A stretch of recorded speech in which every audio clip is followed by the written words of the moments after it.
To order here, just a few minutes past 3 o'clock. So would like to thank you guys for attending the meeting, and we've got a good one. It'll be productive. It may be a little long, but we'll try to keep it entertaining as always. So if you guys would, we have Brady Gable coming up to offer the invocation for us here today.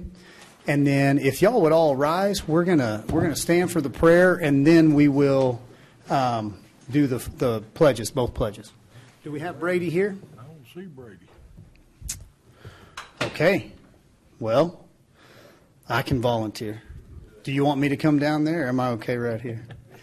If you guys would, bow your heads with me. We're going to pray. Father, we thank you for today. We thank you for being a good dad. We thank you for all the many things that you do, and just this ability to come in here into this chamber and to work and do the work on behalf of each other. We thank you that we work alongside each other, not over one another, and that we get to try to be good stewards of what you've given us. We thank you for the heart of servant leadership, the abilities to try to serve those around us, to be part of a community, part of a family. The one thing that we all need more and more every day that becomes more obvious and more evident is that family connection, that brotherhood, that sisterhood. And so we thank you for bringing us into this business meeting in that manner. And we just commit to you this time, telling you that it's more important that we carry out your will and that we treat each other the way we'd want to be treated than it is that we get another box checked off on the list. We would ask that you would help us, bless us with wisdom, that you'd give us the gift of wisdom and knowledge to know how to do things. We would ask for discernment. We would ask that you would put your words on our mouth and in our mouth your way, and that we would just be good stewards, good servants, but above all, good representatives of you and your kingdom. So it's in the name of King Jesus that we pray. Amen. Amen. If you guys would join me in the pledge. I pledge allegiance to the flag of the United States of America and to the republic for which it stands, one nation, under God, indivisible, with liberty and justice for all. The Texas flag, please. Honor the Texas flag. I pledge allegiance to thee, Texas, one state, under God, one and indivisible. All right, please be seated. Thank you, guys.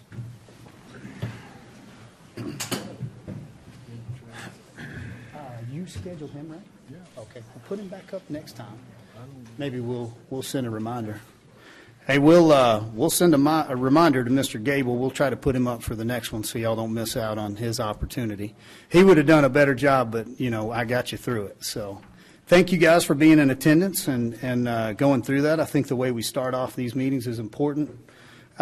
Just the atmosphere and the environment that we get to work in. Part of that environment would be announcements. Do we have any announcements, Mr. Hartman? No? Okay. And then the other part of that environment, an important part of that, is public comment. And so I'm going to hand it over to the City Secretary and have her go ahead and walk us through public comment at this time.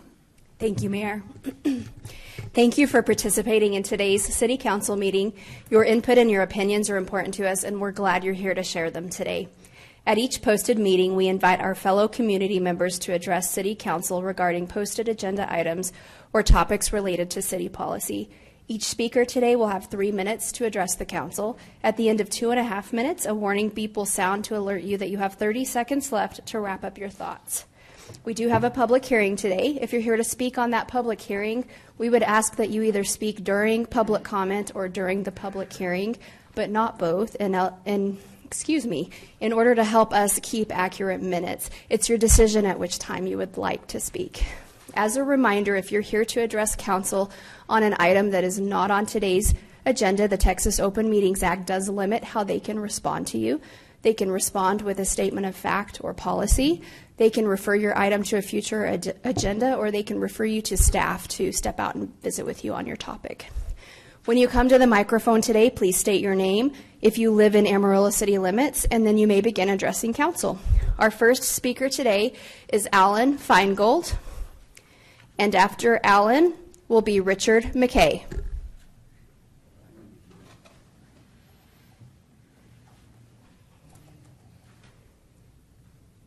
Alan Feingold, 2601 North Grand Street. My topic today is wastewater treatment and gathering.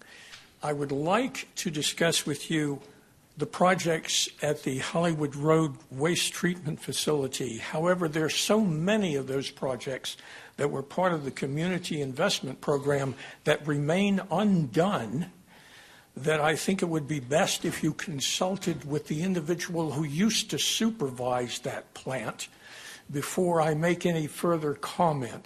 I would remind you that last session I talked about the sludge rake problem for which there was a $6 million appropriation to fix that somehow never got done, or I should say never got spent for that purpose. But today I would like to discuss the prospect of the so-called Northeast Interceptor, a multi-year pipeline project that was scheduled to begin in 2020 or 2021. However, because of COVID, there might have been some sort of delay in that project, so I suspected or expected that the project would begin in 2021-22. It did not, and then it was supposed to begin in 2022-23. It did not. And then it was supposed to begin in 2023-24. It did not, despite the fact that there had been $25 million that was supposed to be reserved for the project. Now you might say, gosh, probably it was because we didn't have sufficient revenues that the project never began. Well, that would be interesting, but just to use one fiscal year, 2022, 2023, the city's water and wastewater department had revenues of $116 million. Now, this wasn't entirely from revenues for water and wastewater. It did include a $28 million bond issue. Well, perhaps this project can begin this year, but there will certainly be some things which you have to consider, and one of them is the actual route that this pipeline will take. Unfortunately, there's not enough time left to discuss that, but perhaps in our next session, or your next session, we can discuss that route and other things pertaining to this project. Thank you, sir. Dr. Richard McKay, and after Dr. McKay will be Lindsay London. I'm Dr. Richard McKay. I live in Amarillo, Texas. I'm a retired orthopedic surgeon. I've spoken to you earlier about the Sanctuary City for the Unborn Ordinance, and that's what I'm here about today. And I do represent the Potawatomi County Medical Society in this statement. The board of the Potawatomi County Medical Society continues to have numerous concerns about the Sanctuary City for the Unborn Ordinance. We will address each of these concerns through a public education campaign, but for today we are focused on asking the council to ensure that the ballot language reads as fairly as possible. We object to the following portion of the proposed ballot language, quotation marks, declaring that abortion at all times and all stages of pregnancy is unlawful unless an abortion is performed to save the life of a pregnant woman in a medical emergency. We find this declaration misleading, as Texas already has 3 significant abortion bans in place. The trigger law criminalizes performing an abortion from the moment of fertilization unless the pregnant patient is facing a life-threatening physical condition aggravated by, caused by, or arising from a pregnancy. Doctors that violate the trigger law can be sentenced to up to life in prison. The statute also says that the Attorney General shall seek a civil penalty of not less than $100,000 plus attorney's fees. We suggest striking this language from the ballot synopsis. The board also objects to the use of the word trafficking and suggests aids in transportation as an alternative. The board of the Potawatomi Randall County Medical Society remains committed to providing the citizens of Amarillo with accurate information on this issue. Thank you. Thank you, Doctor. Next is Lindsay London.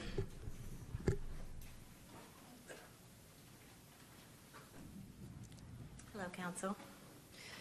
Excuse me, I didn't have it pulled up here. Lindsay London, I do live in the city of Amarillo. I am here once again on behalf of the Amarillo Reproductive Freedom Alliance to represent our continued opposition on the issue of the Sanctuary City for the Unborn Ordinance, as it is now clear that it will be going to the November ballot. Per the agenda, we are grateful to see more comprehensive description for ballot language, though there is no way that a few paragraphs could truly summarize the 18-page content. Our organization will do everything in our power over the next few months to educate the community on the immense harm and government overreach contained within it.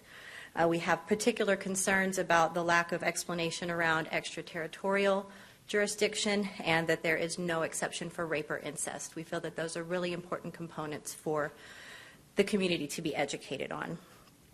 We also wish to inquire about any civic responsibility that the city may hold to educate voters about a ballot measure. We would appreciate feedback on if this is something that has been offered in the past with other elections and if it would be something that the city could offer with this particular ordinance. As all of us who have worked closely with this ordinance know, it is not an easy read nor easy to understand for the average person, and we know that there is an immense need for community education in order for the voters to be properly informed. We would also like to put it in the public record how shocking it is to see that $90,000 to $120,000 of taxpayer money may be allocated for the election needs surrounding this ordinance per the funding summary provided by the city secretary. Imagine what that funding could do if it was invested in our community for things like comprehensive sex education, birth control, maternal health resources, and more. The things that truly help prevent unplanned pregnancy and support individuals when those situations may arise. Instead of wasting our city's resources on a ballot measure that provides zero benefit to the community and instead instills fear, division, and punishment based on a specific group's beliefs. We hope that whatever the outcome, we can work alongside you in the future to provide more robust resources for pregnancy prevention. In closing, we believe that ARFA has shown our commitment to professionalism and decorum, and we plan to maintain that through the election cycle. We hope that our opponents will choose to do the same, though much of their discourse has proven otherwise. We will continue to work to bring our community together in care and support for one another, upholding our intrinsic rights to privacy and freedom. We appreciate the opportunity to continue to engage with you all, and we will never waver from our commitment to protecting and promoting reproductive rights in the Texas Panhandle. Thank you. Thank you, ma'am. Mayor, that concludes everyone that was signed up today. Thank you, Ms. City Secretary. Do I have anyone else here who would like to give public comment? Mr. James Skank, I see your hand if you come forward first.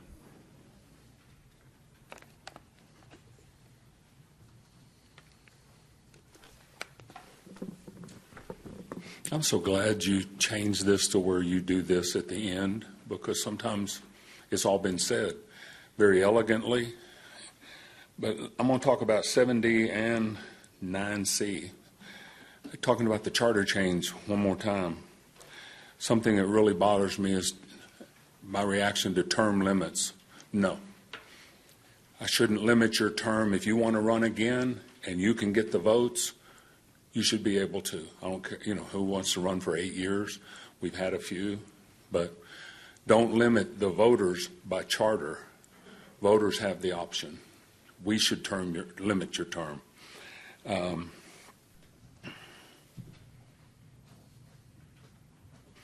write down all these things. These people read so elegantly, and I just sort of, okay.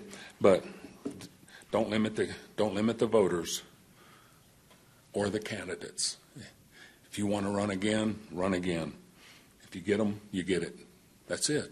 That's what we've been hearing all the time, democracy. Well, let the mob rule on some level. Okay, 9C, ballot language on the sanctuary cities. The first draft that came through that we were privy to, no, that's not acceptable. Not acceptable at all. Then we have 2 more drafts that they're okay. A little bit more transparency because it's more than just sanctuary cities for the unborn in Amarillo. It's 18 pages. How do you get that on the ballot? If either of these make it, 2 things, in my opinion, are going to happen with voters. Those that read it and understand it will more than likely vote against it. They understand it. Those that can't understand it should also vote against it. Thank you.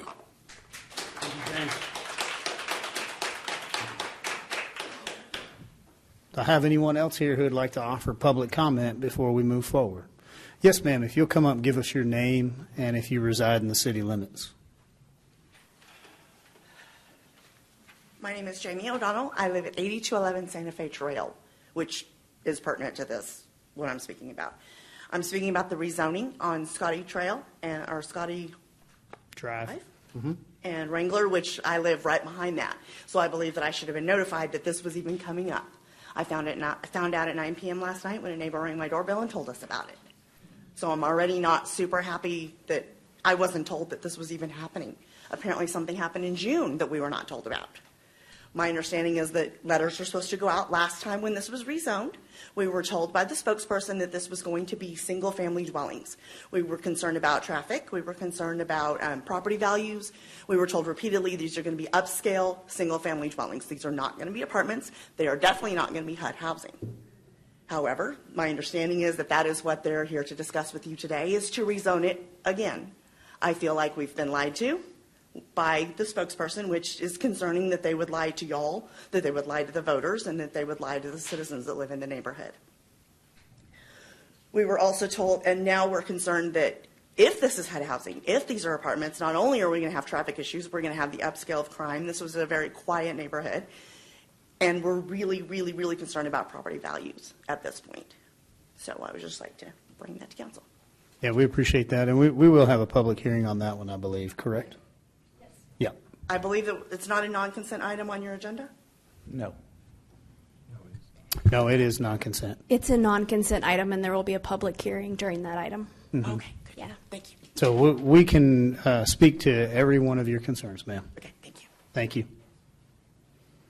Anyone else here today would like to offer public comment? Okay, we're going to go ahead and close public comment and move forward with our discussion items. Council, I would just like to make an acknowledgement. We do have currently he's a special guest. I think, is it next week? He'll no longer be a guest. So we have Mr. Grayson Path seated right over here.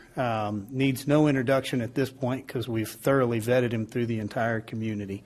Myself, council, and staff, believe it or not, are all excited about you getting here and going to work. And so he is our new city manager. He will relieve Floyd from having to drive the train here, Floyd has done a great job. And truly, I think, I don't know if we tripled your workload, but like it definitely, just a little bit, just dealing with me was 3 times the amount of work. And so I appreciate Mr. Hartman. I also appreciated Mr. Freeman for stepping up to that and taking the reins there for a minute. So it's been a team effort, and Mr. Path, we are looking forward to getting you here and getting you onboarded. And so thanks for attending the meeting today. So, Council, you got anything you need further review on before we get into discussion? No, sir. No, sir. Okay. We are moving from 7A to 7B. We have Miss Beth Duke, our local ambassador for the city of Amarillo, coming forward for a Center City update. That's right. Thank you so much for giving me a few minutes today. I really do appreciate it. Do you have a handout if you don't mind? Thank you, officer.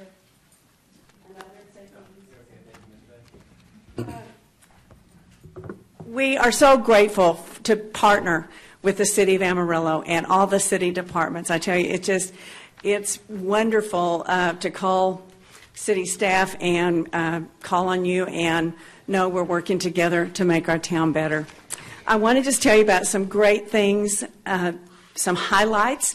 Every quarter, I like to make a report on the update. So this would be our latest quarterly report. I want to tell you we had another successful year with our senior banner program. This is exciting because we sold 120 senior banners. And, you know, we started this the year of pandemic when seniors couldn't have the recognition of the traditional ceremony.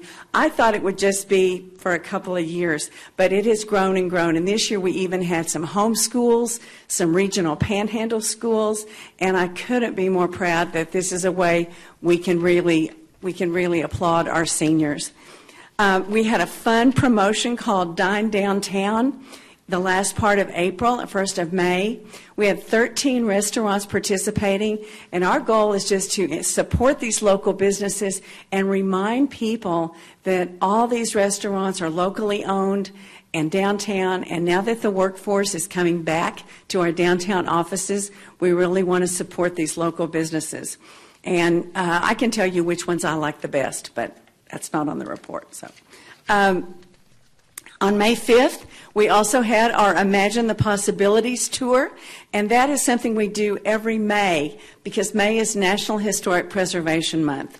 And you know, Center City is part of Texas Main Street, part of Texas Historical Commission, and it was so exciting because several of our building owners allowed us to go inside their buildings, and we got to go inside the historic Paramount Theater, back in the back where it had originally been built to be a vaudeville theater, and to have 250 people that Saturday morning celebrating history was really record-setting. And I believe I had the largest Imagine the Possibilities tour in Texas. So I haven't seen all the final reports from other Main Street cities, but you guys know how competitive I am, and I like to be number one, so that's good.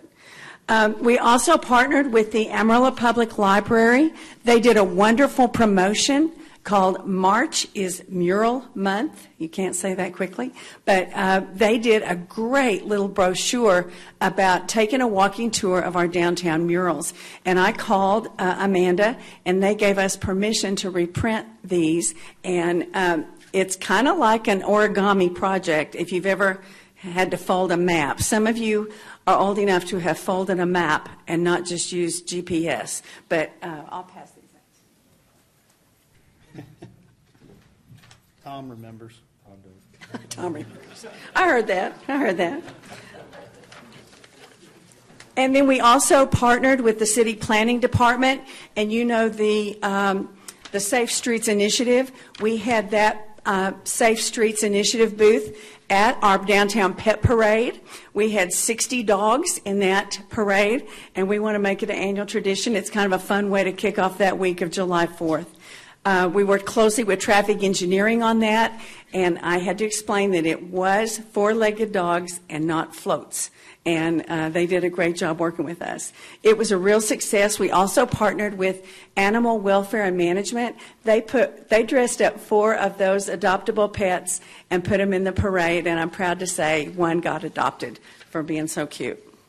The Polk Street streetscape continues. We have had only 2 hiccups, and that's pretty good for tearing up sidewalks and constructing between 2nd and 10th.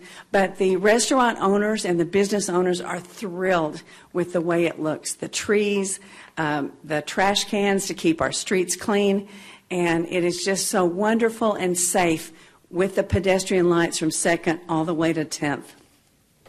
Right now, they're in front of the Crest building, and they are making great progress. And this is going to just add so much to making downtown a destination. High Noon on the Square continues. We had to cancel July 3rd. The ground got a little too spongy wet for our event, but we'll be back tomorrow, and we hope you can join us. And then we have one more grand finale that last Wednesday in July. And I want to thank particularly our community police officers who come and have lunch with us and mingle with the crowd and just really show them that we're all in this together. The exciting news is that every quarter Center City reports our reinvestment figures to Texas Main Street. And I'm really glad Texas Main Street requires us to do this because it's so great. So for the second quarter of 2024, more than $68 million was reinvested in your downtown. And that means for the first half of this year, it was $73.5 million invested in our downtown. Thank you, Potter County, for opening the new Justice Center. But it's exciting to have that downtown reinvestment because, as you know, when we made our downtown plan, downtown reinvestment was flat, and it wasn't going anywhere. And through everybody's efforts, Downtown Amarillo Inc., everything, we are really seeing significant reinvestment. Then finally, that last section, I want you to know that our facade grant program that you support is really working well. We had requests totaling almost $125,000, and $70,000 was allocated. And to me, this shows this program is still working. These are reimbursement grants. Nobody gets money till the project is done. And it shows you that we have a great mix of some residential and some industrial properties, especially on Polk Street. Then the last 3 pages are just the detail of the reinvestment that breaks it down a little further for you. And of course, if you have any questions, you're just to call me, because here's the thing, if I don't know, I'll find out. And I can't thank you enough for helping us make our downtown thrive. Thank you. Ms. Beth, we appreciate all you do. Thank you. Thank you, Mayor. Y'all have any Thank you, questions Council. for Ms. Duke? Thank you for giving us the update. Thank you. Yeah, you guys applaud for that one. Downtown continues to thrive. You know, the greatest thing about it is I think we've pushed on the civic side, but then you've seen private and just good old-fashioned capitalism at work downtown. So continue to support. I know we enjoy being down here. Item 7C, we have Mr. Kashuba coming up here to talk about our Independence Day +1 event. Afternoon, sir. Afternoon, Mayor and Council. Michael Kashuba, Director of Parks and Rec. Appreciate the opportunity to give kind of a recap of our Independence Day +1 event that we held on July 5th. I want to show just a brief video, and then I'll be happy to provide some of the information for this slide. So let's go ahead and start.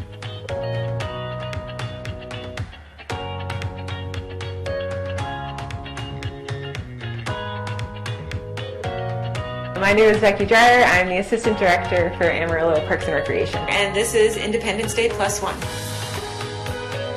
At minimum, I feel like every community should have an Independence Day program and a tree lighting ceremony. You know, as far as quality of life goes, people in Amarillo work really hard. So I also think if you're working very hard, you have to have time for leisure and play. And big community events like this are important just for providing quality of life. So Parks and Rec has been putting on a lot of great special events and programs throughout the years. I will say, though, that this Independence Day +1 event is definitely the largest event that we've ever done, at least in recent history. We estimate there was probably over 10,000 to 15,000 people who attended the event this year. An event this big, you need a lot of staff working. We had probably at least 75 staff members working the event that night, and that's just in Parks and Recreation. But then we also had the police department, the fire department. I can't speak highly enough about Office of Emergency Management, Max Dunlap and his team. We met every month and we would talk about scenarios, we would talk about traffic flow, we would talk about security, where is the police command center going to be. So there's all these little details as far as security and keeping people safe that are done behind the scenes, and it really was a great partnership between all of the departments in the city. When we were starting to work on this event, I had done a lot of research with Parks and Rec organizations who also did drone shows, and one thing they recommended is that if you're going to do a drone show, you have to have some other entertainment going on at the same time. So one thing we talked about was doing a concert. We have a partner nonprofit organization, Outdoor Amarillo, and their mission is to provide funding for parks and for activities in the parks. Michael Kashuba, who's our director, recommended that we look into partnering with them on this event. They had been looking to try to do some bigger events as well, and we thought that they would be a natural fit. So it kind of became a great natural partnership where they helped coordinate getting the staging, the AV, as well as booking the bands for that night. And then they also had ties and partnerships to do the beer garden. And that was another great added element to the event, so people could really enjoy the night. As far as the big event goes, it's always great to have sponsors. We developed some sponsorship packages based around some of the elements that were happening within the event. Partnered with Outdoor Amarillo, since they are a nonprofit and they had some connections in the community. They were the ones who did all of the outreach to get sponsors for this event. So we had a lot of great things that happened at this event. You know, it opened up with a concert by Next to Kin. They were a great opener. They got the energy flowing. Then we had our headliner, Randall King, which just kept everybody up and excited throughout the night. I mean, talk about energy. That guy puts on a really great show. He had a lot of fans out that night, right up at the front of the stage, who were really excited about having him there that night. We had a kids area with Nerf gun wars. They did spin art, face painting. There was a magic show. We had the kids Cadillac Ranch. We had a great toddler area. We had food truck vendors with very long lines. A lot of people visited the food trucks that night. KGNC did a radio remote and provided some music in between the concert. There were families playing at the playground. We had a bounce house, and all the kiddos loved all the glow items that they bought at our glow booth that night. And then at the very end of the night, we ended it with a firework and drone show. There's a lot that goes into creating a drone show. Once we selected the company, we first had to decide what kind of theme or what kind of images we wanted. The theme for ours was obviously Independence Day, but I also wanted images that represented Amarillo as well as the Panhandle. From there, we took images, created a storyboard. They recreated it in drones so we could see what it looks like, talked about colors, how we wanted the drones to appear, and then worked on coordinating music along with the drones. We decided to partner with Alpha Media, which they were a great partner for us, and they helped to broadcast the music from the drone show so that anyone who was sitting in that area could tune into 97.9 FM and could listen to the music while watching the drone show that night. Fireworks also did their own soundtrack, so we had to work with Alpha Media, the firework company, as well as the drone company to make sure that we were playing the correct soundtracks at the right time and that the timing worked out so that the music coordinated with what they were seeing during the show. I think one of my favorite moments of the whole night was when the drones went up in the air in that first drone image and everybody was clapping and cheering and oohing and eyeing, and I think a lot of people had not seen a drone show in the area and enjoyed the show. It's really important to us to celebrate Independence Day because Texas actually has the highest concentration of veterans in the United States. And those are the people who are fighting for our freedom every day. So I'm really excited that we were able to bring an event out there to the Amarillo community to celebrate Independence Day and our freedom and those who fight for it every day. Well, I couldn't be more proud of our team. I think it was a great event. I want to give a little special recognition to Becky Dreyer, Assistant Director of Parks and Rec. This really was her brainchild. She's wanted to do a 4th of July event for the whole time she's been here, and kind of the combination of drone and firework was something unique, and I think it was something that the community really enjoyed. So a lot of kudos to her. I wanted to touch on just briefly some of the partnerships, sponsorships, and some of the next steps. So obviously Outdoor Amarillo is a key partner. Becky touched on that. They were the ones that were securing sponsorships for really the band, the concert, the stage, the audio, and they also helped facilitate that beer garden area. Alpha Media, again, they were the ones that were advertising. They were playing the live on location, and they also aired the soundtrack for the drone and fireworks show. Obviously, our department put in a lot of time and effort, but we really appreciate partnerships within the city. And I think this really was a team effort from the planning stages all the way through execution. You know, whether it was Office of Emergency Management, Fire Department, Fire Marshal's Office, Police Department, Transit, Traffic, it really, almost the entire city was involved. Those groups were working behind the scenes. People didn't get to see everything that was going on, but they were reunifying kids with their parents. They were addressing medical issues. They really were hands and feet on the ground addressing anything and making sure that the public was safe during the event. And then obviously we had our vendors, the fireworks company, the drone company, KT Black provided kind of the parking lot direction and some staffing, the golf carts obviously for staff to get around, portable restrooms, and also want to thank the CERT team. They were out there and had a first aid tent open for anybody that needed Band-Aids and things like that.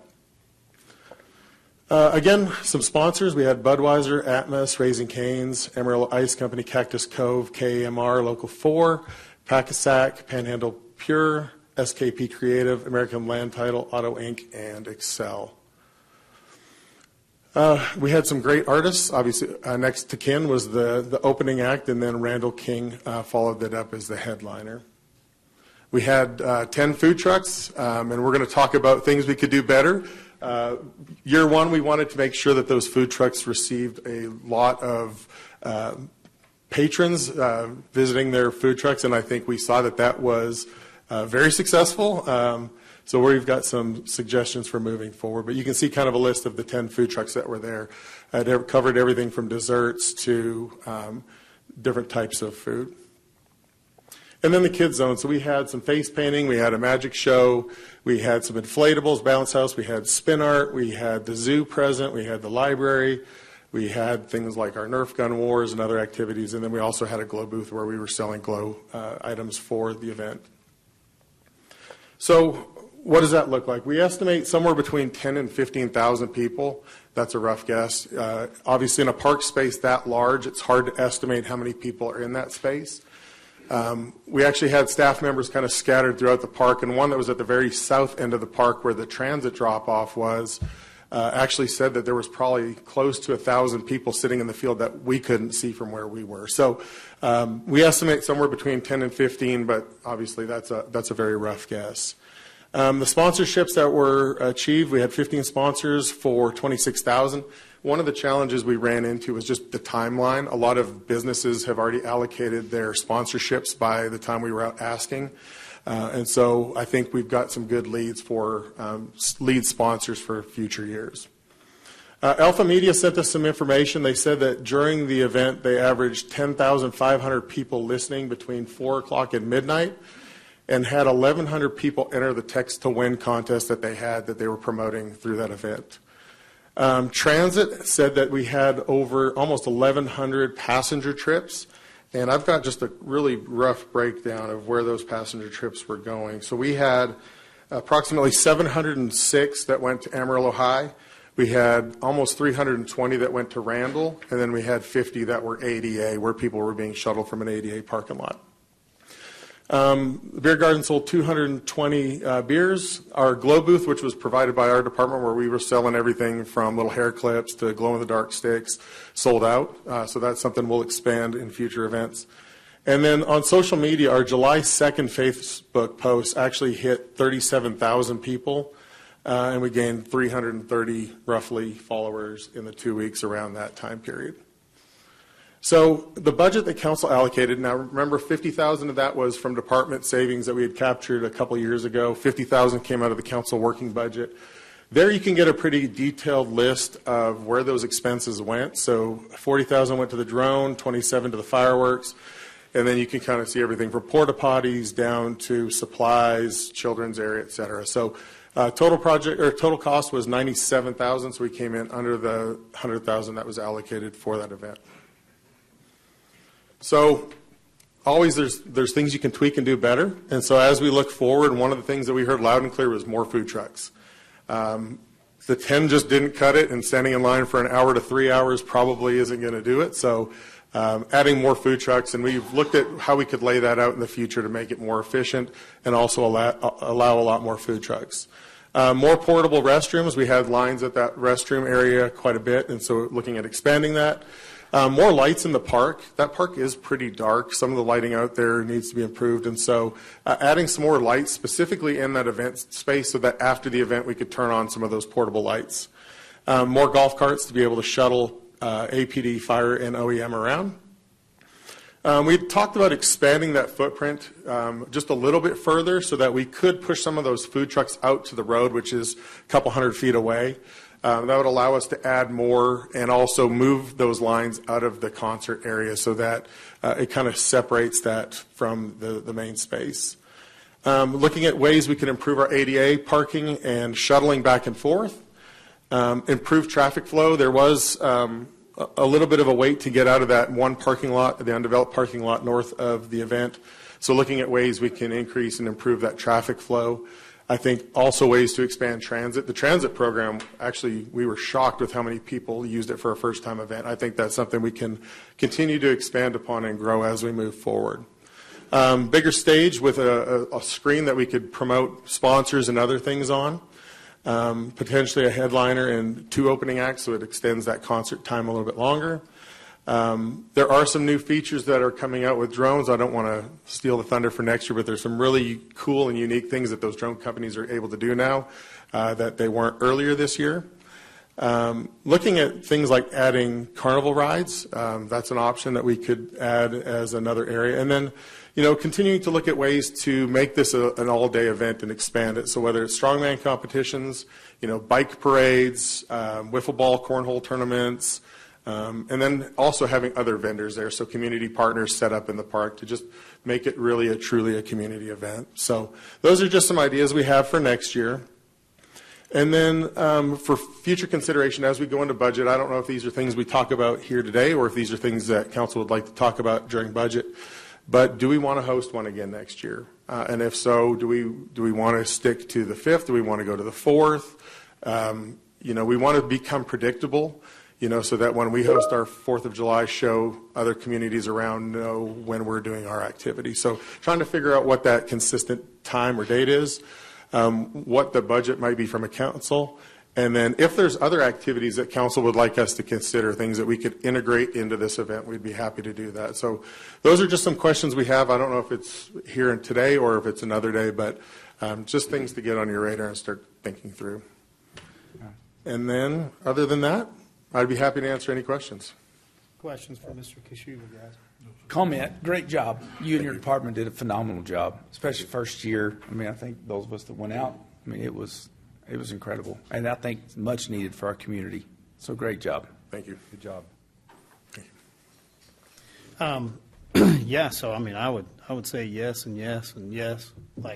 Let's talk about it during budget. Let's see if we can get even if you stretch that budget from 100 to say 125, that extra $25,000 would go a pretty good ways.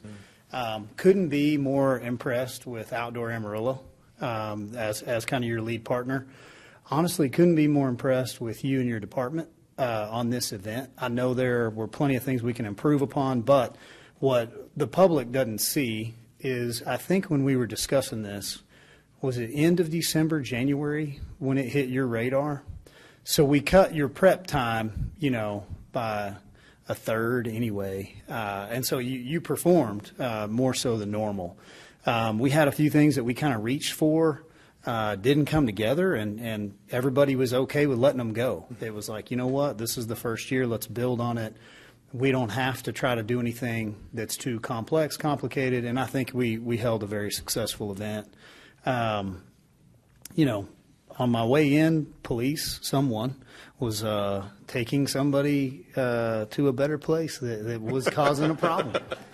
And so they were assisting an individual that needed help. And so, we just had it, you were on point, I guess is what I'm saying. So I took some of the criticism early of the traffic is going to be a nightmare. There's going to be trash everywhere.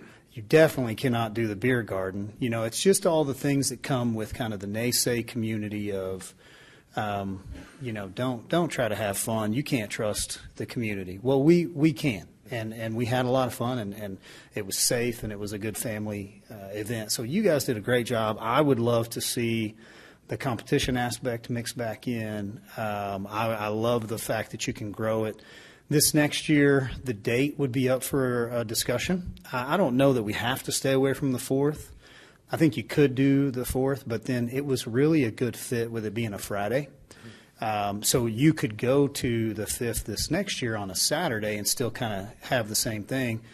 At some point during the future, you're going to hit it where it's like that doesn't work, and maybe we would want to move to the 4th. But all of those things are things we could discuss. Look forward to doing the next one with you. And 20,000 plus coming to the next one. And so double the food trucks, double the Triple the food trucks. triple the food trucks, triple the Royal Thrones, and you'll be fine. Yep. So great job, really. Did you get feedback from the food truck operators? I think they were very happy. Most of them sold out. I think the challenge was those long lines. I mean, obviously, we want to provide a good product. We want people to be happy, and so those long waits, I think we can improve on for next year. So adding more food trucks, spreading them out a little bit more, I think will help with that. Yeah. So I was starving and cold and shares tacos, so it was a problem. No, there were only like 3 or 4. So the only other thing that I know, it's always nice to pat ourselves on the back, and we are a little bit, and we should. You got to ring the bell when you do a good job. But at the same time, man, we couldn't be more pleased with the community we live in and how it was safe, and everybody just went and had a good time. And so the community supported this. Community will continue to support it. That's why this will be a good deal next year. And we were glad to put it back on the schedule. Hate that it went away, and we'll push, this council will push, keep it as one of those quality of life issues that I think we can lead on, and you guys will do the work. Y'all did the work. So thank y'all for making it a good time. thank you, Mayor and Council. Appreciate you.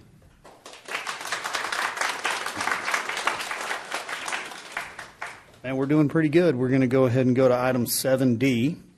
Do we have Mr. Dennis Hawkins back there coming forward to lead us through a charter review recommendation?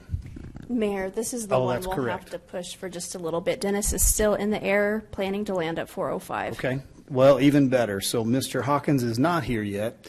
So item 7D will come up at the end of discussion. We'll take that one up later. Let's go ahead and move on to Mr. Hooper for item 7E. We'll get an update on our street department.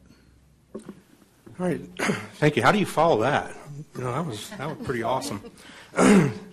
We want to come back and recap a little bit of what we talked about last time, and that was the possibility of getting some contractor assistance for pothole patching and to purchase some advanced equipment for operations in the street department.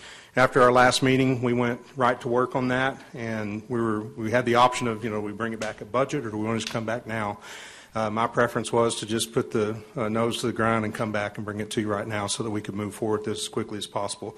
So with that said, some of the things that you're going to be seeing on some future agenda items for your council meetings are going to include an RFP approval. We're going to try to get that put out this week.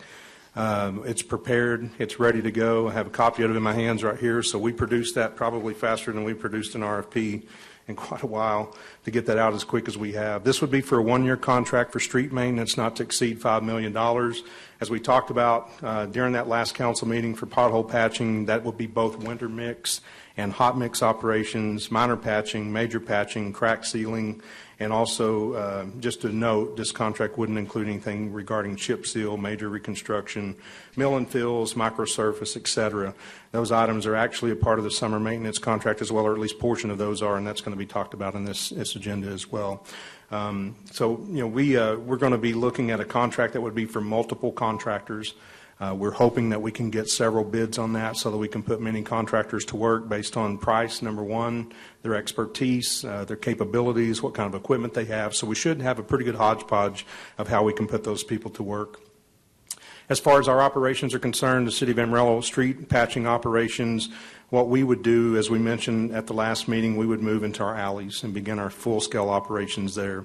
We're currently on a 15-year cycle on our alleys. We need to be at about a 6-year cycle. This gives us a great opportunity to put a lot of resources into the alleys and really do some work there.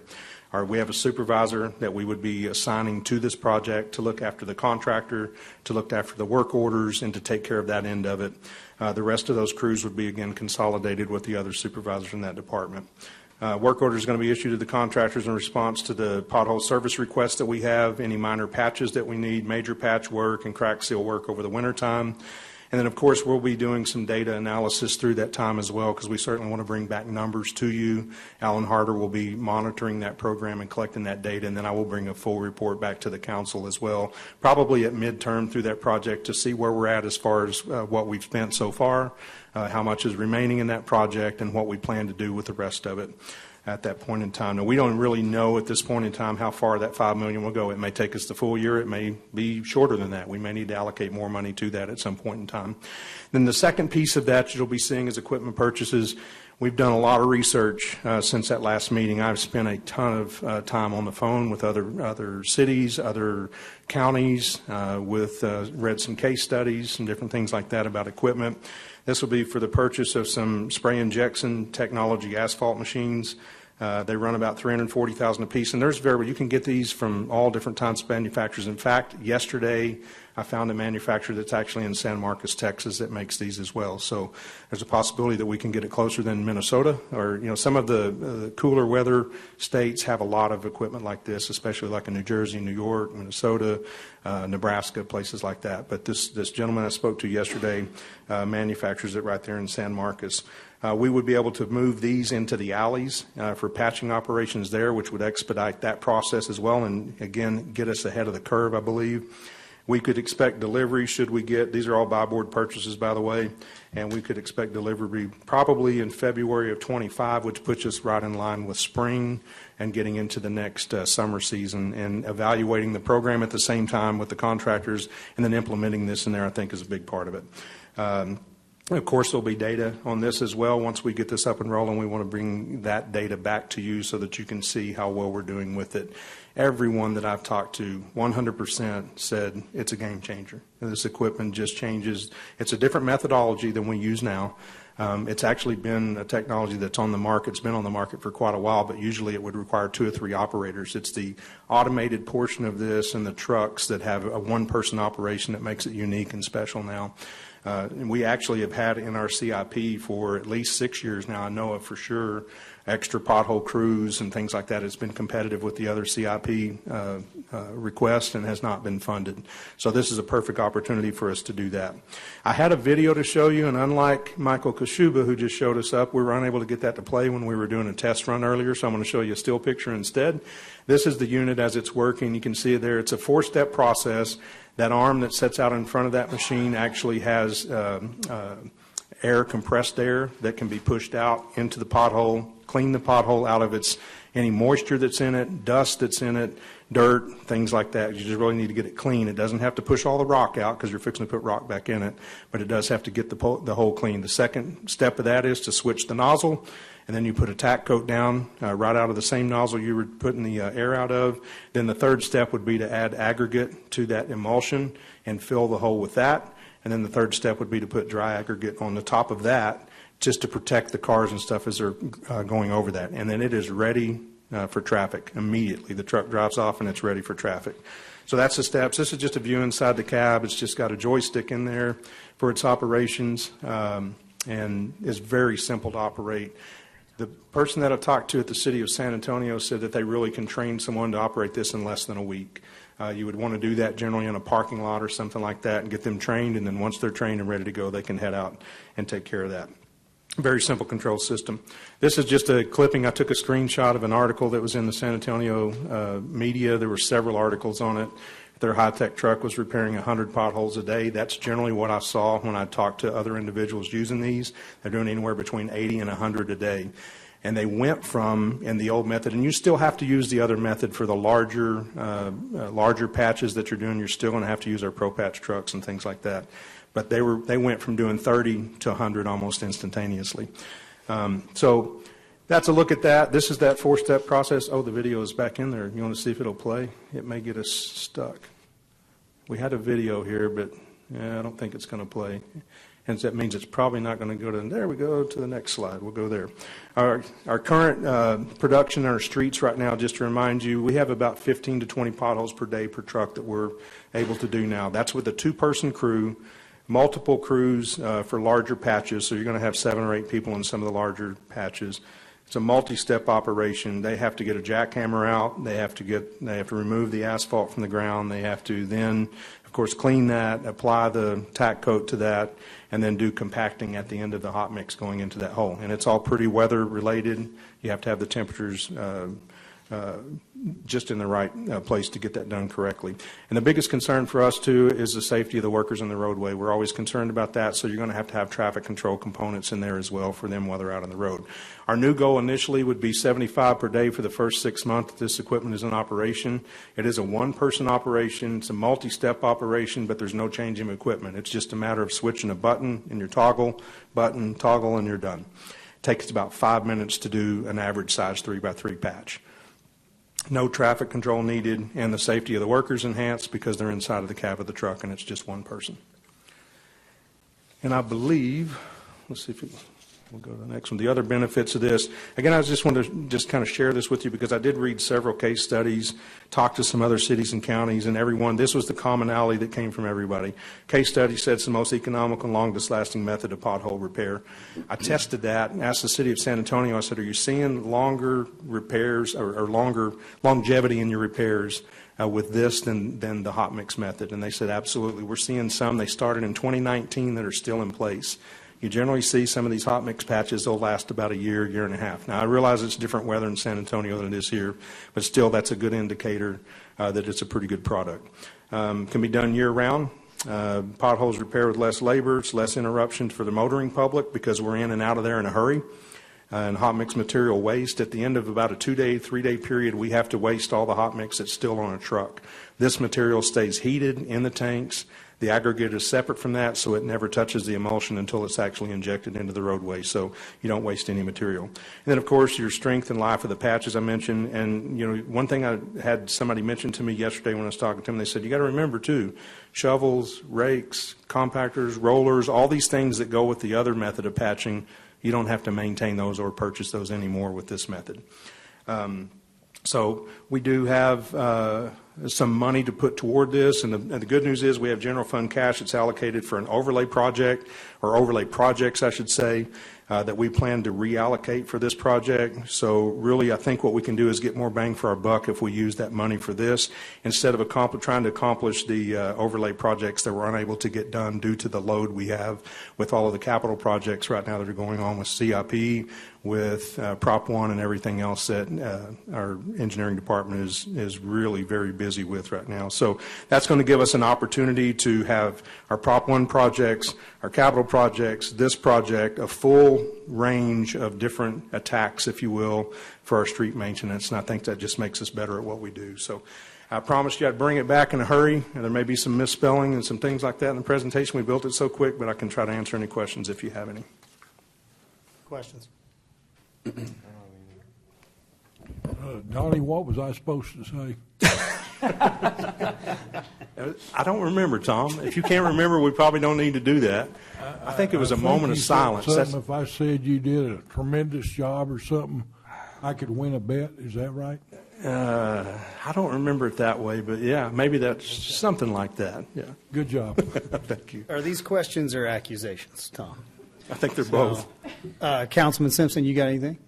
What's the general lifespan on these trucks? The truck's about 5 years, 5 to 6 years, and we would put that in our fleet, of course, and then we would have replacement costs built into that. So in 5 years, we would replace that equipment. 5 to 6 years is about the life. Yeah. I got a few questions. Okay. So why 3? Why do you want to buy 3 of them? Well, mainly because we looked at how they were spanning that out in all the other cities based on population and based on the workload. Like, for example, San Antonio has 16 trucks. Now, they don't have 16 of these. They have a combination of 16 trucks. We kind of took that math, backed it up to see what we would need to do to be efficient with this, and I think 3 was the number that was most effective for, if we're really wanting to get ahead of the curve, I think that's what it's going to take to do that. Okay. So wouldn't have piece of equipment sitting around for sure. No, absolutely These things not. be working the whole time. We met with our street superintendent, Lynn Hill, this week, had a long discussion with him about how we would actually put this to work, and that's one of the questions I asked him, is how we would shift that workload from our pothole patching crews to the single operator, and he was so excited about it, he was just beside himself. He said, we won't need more personnel, and we can keep that thing running year-round, all 3 of them. What's the largest patch this will do? Probably, I mean, it's probably going to do something that's maybe around a 4x4. And you can do larger patches with that. In fact, there are some cities that are using it as an extra tool to do little pieces of wings, or where they have like an approach that they during a seal coat project, they'll do that whole approach as a seal coat on top of that. So, Do you have a drive quality, where like you're kind of hitting the bump? I mean, what's the drive quality of this patch? we talked about that, and the answer that I got from most of the people, including the manufacturers, or that it just depends on how quick you can get trained. But once you get a good eye for it, when they're putting that final coat on there, they'll use a little bit of air to blow that off. And after traffic passes it a couple of times, you're not going to notice a difference in that at all. Because when you're bringing the emulsion and the rock up, you're bringing that level with the surface. Okay. You're just putting a protective rock on there to keep the oil from slinging while it's still wet. Well, I know you guys are throwing everything you have at it, and we appreciate that. I like the multi-pronged approach, everything that you're going at, because we are behind, and we've got to figure out a way to get caught up. So yeah, this is a good tool. I greatly appreciate you bringing it. I'm glad you knew about it, and I think it's something we definitely want to look at. So moving forward, you're going to bring this to budget, or do you need something? We're probably just going to put these items on the agenda. Once we get the bids back in, of course, that would be an action item for you to vote on. Same thing for the equipment as well. Okay. What's the lead time for these? I mean, we've seen with vehicles, it's just been a nightmare lately. Yeah, February of 25. Oh, wow. Yeah, That's they're short. saying 6 months max. Okay. The chassis are pretty much, they're easy to get right now. Well, they're a lot easier to get than they were. And then it's just building the components that go on the chassis. So talked to 3 different manufacturers. All of them said 6 months. Wow, okay. So we're hoping to get that out soon. Now, and just so you know, too, I would never want to purchase anything unless we had demos. So we're already scheduling some demos for this equipment and a couple of other pieces of equipment that are similar to this, just so that we can make sure that what we're getting is going to be providing us with the bang for the buck that we think that it is. When do you expect to have that demo? We were trying to get one scheduled today, but then I had to be here at 3, and I never got a call back yet from the guy. And this is the guy out of Texas that's going to be sending something up. I'm hoping, he said within the next 2 weeks we should schedule one. And certainly if anybody wants to come out and look at that, I'd be glad to invite you. Okay. Have you run, like, I'm guessing for budget, but efficiency numbers, so we go from a 2-man crew to a 1-man crew, the reduction in hot mix, the waste, all of that, I mean, should be pretty easy figures to do. Have you looked at that? We've looked at it at a very high level. I mean, it's easy to see that you're going to see a great increase in your efficiencies, 1 person versus 2. I mean, the 15 to 20 speed of being able holes. to do it, the amount that you're doing per day versus the amount that you used to do. So there's a lot of ROI that's there. And we will, when we start doing our data, I think that's where we're really going to dig into those numbers so we can bring something back to you to show you what actually is happening out there with it. Yeah, that'd be a great number to see. Absolutely. Anything further, gentlemen? Good job. Thank you. Thank you. Appreciate it. Yeah, I know it's only 4 o'clock, but actually, I think we are going to call a quick recess, take a 10-minute break, and then I can check and see if Mr. Hawkins is going to be here in time. He may be next. If he's not, I'll go ahead and tee up the staff. We would move into the Prop 1 bond fund audit at that time. So 10-minute recess. Meet you guys back in here around 4:15, please. Thank you.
Session here from our first recess.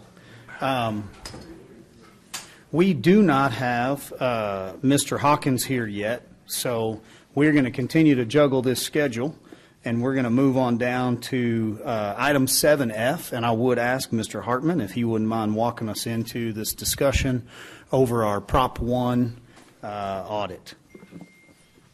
So thank you, Mayor and Council. Yes, what we have for you today is we have the forensic analysis report. And Steve, are you here? Come on up. So we have the auditor here to present that to you for today, and then a discussion afterwards. So thank you. Thank you, sir.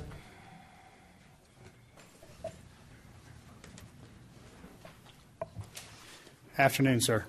How are you? Real good. Mr. Hartman, thank you for that introduction. My name is Steve Dawson. I'm president and founder of DFG Forensic Accounting Services.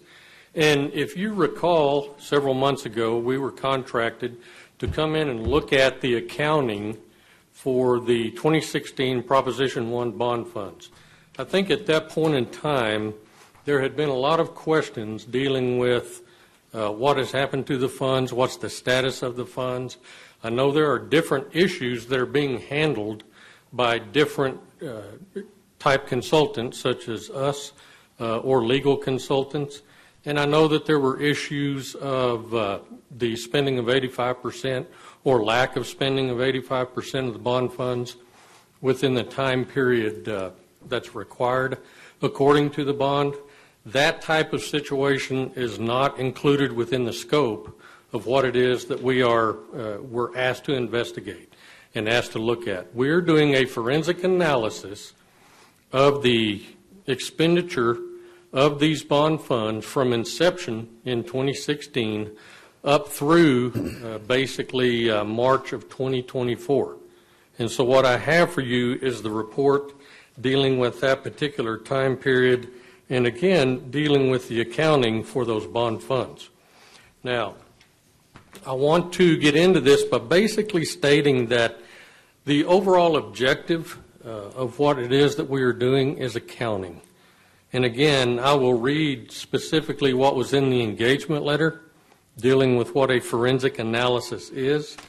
And the objectives it was basically to perform an analysis of the accounting records of the city as applies to the 2017, 18, and 21 bond series associated with that 2016 Prop 1 bond issue. We're doing that from the beginning of time until, again, up through March of 24. And the overall objective, if I can just state that, is to see was the accounting proper for those bond funds? Are there funds missing from those bond funds? What is the status? What is the balance left over available for expenditure of those bond funds? I know that this forensic analysis was predicated upon receiving some conflicting answers, some different answers as far as, well, we have $6 million left, we have $10 million left, we have $38 million left, just a lot of different answers. And so this analysis was asked to be performed to try to give you what is a true answer based on our digging through the accounting records and talking with the people associated with that. Now, anytime we do an analysis on a forensic analysis, we also are looking for and trying to be as aware as is humanly possible for items of predication. Predication is what we call probable cause. Probable cause, if we see items in the accounting records, if we see items as to how they were processed that could potentially be nefarious in nature, then we will investigate that. And that's predication, some type of probable cause that leads us to the need to be able to look further forensically into were there items taken or anything of that nature. And so this engagement, as we go into it, includes the identification of any type of predication or the search for predication that may exist. So when we do that, we are looking for information dealing with Was there something in the documentation that revealed or reflects potentially the committing of a crime, the concealment of a crime, or the conversion of the funds that were obtained in the crime? Is there some type of presentable case of fraud associated with the records? And so that's what we look for in the documentation, because documentation tells the story. Nothing else really will tell the story. Documentation tells that story. When we are looking for that type of information, we're also looking for what we call the mind of a perpetrator, and that deals with a legal term called mens rea, which is the guilty mind. And we're looking for documentation that would express intent on the part of an individual, intent to benefit personally in some form or fashion. We are also looking for the mens rea category of knowledge. Is there something in there that would show this individual knew that what they were doing was wrong, and as a result of that, they went ahead and committed an alleged crime? And if so, was there anything as far as reckless conduct, things of that nature that deal with mens rea categories? Now, I'm going to go ahead and skip to one of the results of our analysis thus far. In our analysis, as we have completed this engagement, we did not identify items of predication or probable cause that would show intent or knowledge on the part of anybody acting within the city to benefit personally from Proposition 1 bond funds. And that is good news. Now, in my profession, I don't often get the opportunity to give good news.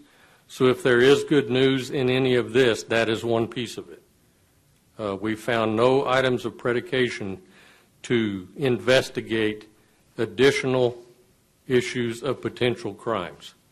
The other thing, as we'll get to this, and I'll get more specific here in a minute as we go through this, but the other thing is the amount of funds in the Proposition 1 fidelity account, basically, is what should be there.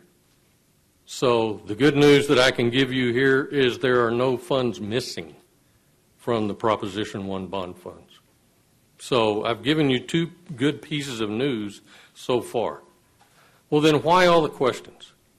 Why the issues associated with what do we have left, what is spent, what's unspent, what's allocated, not allocated?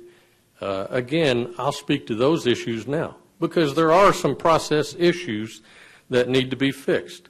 And within our report, after we go through some of the issues of what went wrong in the accounting, we also have a section in the report that deals with recommendations, comments that we have for improving that in the future.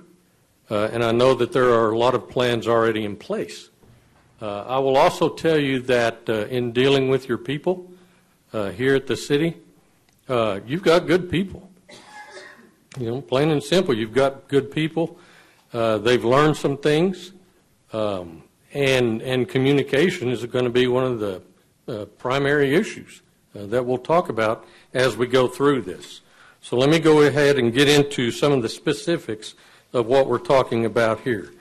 Back in 2016, Proposition 1 bond was approved at $89.3 million, basically. So I'm just rounding up to $89 million. Excuse me, is what was approved in that fund. Now, as we go through our processes of, well, what does that spend on? Was it supported as far as an expenditure is concerned? The answer there is yes. Now, let me give you some real numbers. We're dealing with a situation where out of the $89 million, $55 million has been spent. Okay? And so that leaves a remaining amount of $34 million. Now, again, I know it's been communicated that there might have been less than that. There could have been more than that. But all of that is a matter of communication dealing with, well, are we talking about budget allocation? Are we talking about actual expenditures? And so I think it was a good, prudent move for council to engage in this project for the purpose of determining what's real, what is actually there. And so that's what I give you is in processes associated with all of the accounting for these 2016 bond funds, we're dealing with issues of miscommunication, lack of communication between departments, all kinds of departments. We're dealing with a manual system, for lack of a better term. I know that we are dealing with and living in an electronic society, but there's a lot of records associated with the expenditure of these bond funds that are what we would call manual. It's hard copy type documentation. And so anytime you have activities such as what's going on in a bond fund expenditure situation with manual documentation, with some lack of communication in the processes, then you're going to have issues associated with reporting problems. And that's what you have. And so as we go through this, and I'm trying to give you the version that tells you everything that was done and everything that we found as far as results. I know that I'm going through this rather quickly, but what we do in our analysis is we do what's called a standard of performance or reperformance or both. Okay, what is that? Well, if something has been done as far as auditing of these records already, then we're going to go through a process of reperformance of what that audit entailed to see if our results are the same as what the initial audit results were. And then at the same time, we add to that our standard of performance. So not only are we going to reperform what has already been done to see if we come up with the same conclusions, then we perform as well ourselves to determine if all of those conclusions are consistent. And I'm happy to say that they are. There was a lot of work done by the internal audit function of the city, which was good work, and quite frankly, saved you quite a bit of money from the standpoint of our fee. I'm just going to give you a quick rundown of our fee. You approved a maximum of $37,000 for this engagement. And when I leave here tonight, the total cost that we have in this engagement is about $17,000. So that just speaks to the issue of what we were able to accomplish through reperformance of those types of procedures. We looked at the projects, we looked at the documentation associated with those projects, determined that the documentation was there. There is supporting documentation for expenditures made. Now, one of the biggest problems that existed, and again, this goes back to a lot of process issues or communication issues, there's a lot of transfers between between projects. A lot of transfers, more than is in any form or fashion necessary. But again, the ability to trail these transfers back and forth between these projects, that's a critical component. And so ultimately, those transfers trail, but there's a lot of them. One of the recommendations we have in here is a new authorization flow, if you will, for any time a transfer is necessary, requested between projects, anything of that nature, it's going to be documented in writing and have dual authorization for that transfer. And that makes sense. And so that's one of the improvements that I think is going to be made. But throughout that process of looking through the documentation, looking through the system, what we call the core processing system of the city of Amarillo, those are items in there that's a ton of documentation. And the fortunate piece of this is the documentation is there. It may not have all been real easy to find. I can guarantee you that, but it's there. And so that's a good outcome to this whole situation. Now, let's look at what we're talking about in the way of actual dollar amounts. We've got in our report an analysis of, and this is a quick analysis, just to give you some numbers, there were $89.6 million basically in Prop 1 bond funds received and $75.8 million that have been allocated, budget allocated, which means there's about $13.8 million to be allocated in bond funds. Is that all that's left? No. The answer is there's $34 million left because $20 million has been budget allocated and not expended at this point in time. So bottom line, you've got $34 million that should be in the bank account, and there is $34 million that is in the bank account. Another outstanding question that has been asked is, well, was that always in the bank account? You know, were those bond funds in that bank account? And the answer to that is yes. You know, those transfers that I'm talking about, those are project allocation transfers, budget allocation transfers within the accounting system for these bond funds. We're not talking about transfers in and out of the bond fund bank account. Those amounts are pure. And so that's another good piece of information. Again, I like giving good information. I know my face doesn't necessarily show it, but it always looks like this.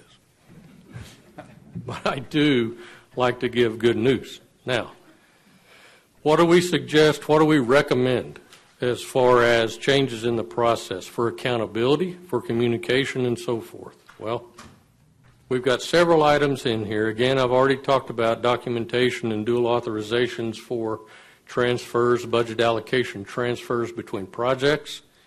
I also talk about project management software that is here, that should be utilized, the e-builder software, and then the improved process of communication. Now, the city, effective basically, I mean, the plans are right now for January of 2025 to have a new enterprise resource planning system in place called Workday. And that is going to assist, it's going to help a lot from the standpoint of communication. And it's going to coordinate human resources. It's going to coordinate project planning. It's going to coordinate the accounting, finance function to where there is improved communication, which is where one of the biggest problems that existed here in this particular situation. That Workday implementation, again, is planned for January of 2025. Now, that's only going to be as good as the people operating it, okay? And that's always the case with software. And so I am basically stating and have put in this report that as far as specific internal controls for me to recommend and have you implement right now, that's a pointless pursuit because that's going to change in January of 2025. And so at the point in time that Workday and e-builder is implemented for project tracking and accounting and accountability purposes, we're available. Phone call, email, whatever. Say, what do you think of this control in this area? And we'll gladly do that. Anytime we do an analysis type engagement like this, which we believe is a great accountability exercise, we like to see today where we make the report as really the beginning of the process, not the end of the process. And by that I mean I want your people to know you can pick up the phone and call, and we'll give you the advice that we see as far as the best internal control that can exist within that framework. So those are some of the things that are happening at this point in time. Now, again, why the questions that are outside the scope of what we were asked to do deals with questions of why the money's not spent, timeliness, things of that nature. Again, that's being handled by external consultants, but at this point in time, that's a review of the accounting for this. Other communication issues that exist here there's a lot of communication. There's emails, texts, Teams notes, Excel spreadsheets. All of that needs to be, in my mind, any spreadsheets external to the core processing system just drive me up a wall. But if they're going to exist, the communication needs to also be centralized. And that communication needs to be centralized in something like the Workday program that also takes care of the old EDOC system, when that's document management that exists within the accounting process. So I feel positive about where it's going and the changes that are going to be made. I feel positive about the fact that there's not missing funds. Now what you're tasked with and have to deal with is how quickly do we get these funds spent and on what? So I'll open it up for questions, but that's my quick review of the accounting process and the findings that we had. Comments, questions? Questions, Councilman? Yes. Well, I'll tell you, I'm grateful for the audit. I appreciate you coming down and doing that. I know it's pretty scary on our end, for staff as well. Even if you're doing things right, you don't know what's going to be found that might be a little off. Yeah. So I think your audit just simply reinforced the procedures that we have here, that at least in the finance department, they're doing things well. I guess if the scope we first thought was going to be 37,000, 17,000. Right. I think that goes to show that our accounting department, our finance department's doing a good job. So my hope is that your findings are just a first part of building a foundation of trust, because the questions I think that some council had was, is the money there? Was it moved around? Was it, that kind of thing. So, but from what your finding is all there. It might be a little messy, like the transactions and that type of deal. It makes me think of, getting audited by the IRS, and you got a box full of receipts, and it's like, It's pretty messy, but I got it, right? So I'm guessing that's probably what you went through a little bit. That's a very good metaphor there. Sorry to steal that. No, you can with analogies. But we appreciate that. We appreciate your thoroughness. I think you were sought out because we knew you'd be impartial. So we appreciate that. And I think there's a miscommunication on allocated versus expended, which again, a communication issue. I just want to commend our finance department. So Laura and her, Neil, and everybody else, that they've done a good job. They've done a good job of at least documenting where the money is and that type of deal. The biggest question we have, like you said, is outside of your scope, is the why. We don't know why. We still don't have answers. I hope eventually we will get answers as to why the money wasn't spent. It's really odd for a municipality that needs money and have lots of projects, and we've got money and it doesn't get spent. But I know that's outside your scope. So that's our job to find that. But I appreciate you and what you've done in the analysis, and I appreciate our finance department. So thank you. Thank you. Thank you, Councilman. Questions from this side? You mentioned a statement there that kind of caught my attention, and I agree from your perspective. The good news is the money's in the bank. The bad news is the money's in the bank. It's not on the streets of our community. Yes. And, when you sit in this seat, what you hear from people that are driving down Grand Street, which you can when you head back to Lubbock, you go down Grand Street and you can enjoy its virtuous drive down there. But I think that, and again, this doesn't fall under your area, but I think, I don't know. From my perspective, I didn't know whether money was missing, but the issue is the fact that that money has not been spent. The good thing is there, that we really didn't know exactly how much was left, kind of led to the position that we're in now of dealing with potentially being in problems with the IRS for not complying with the requirement that we spend that money. So the good news is it's there, but the bad news is we haven't spent it, and we haven't served our citizens of the community to get their roads fixed as they voted in 2016 to be able to do that. You made a statement that says spreadsheets external to the core processes. Right.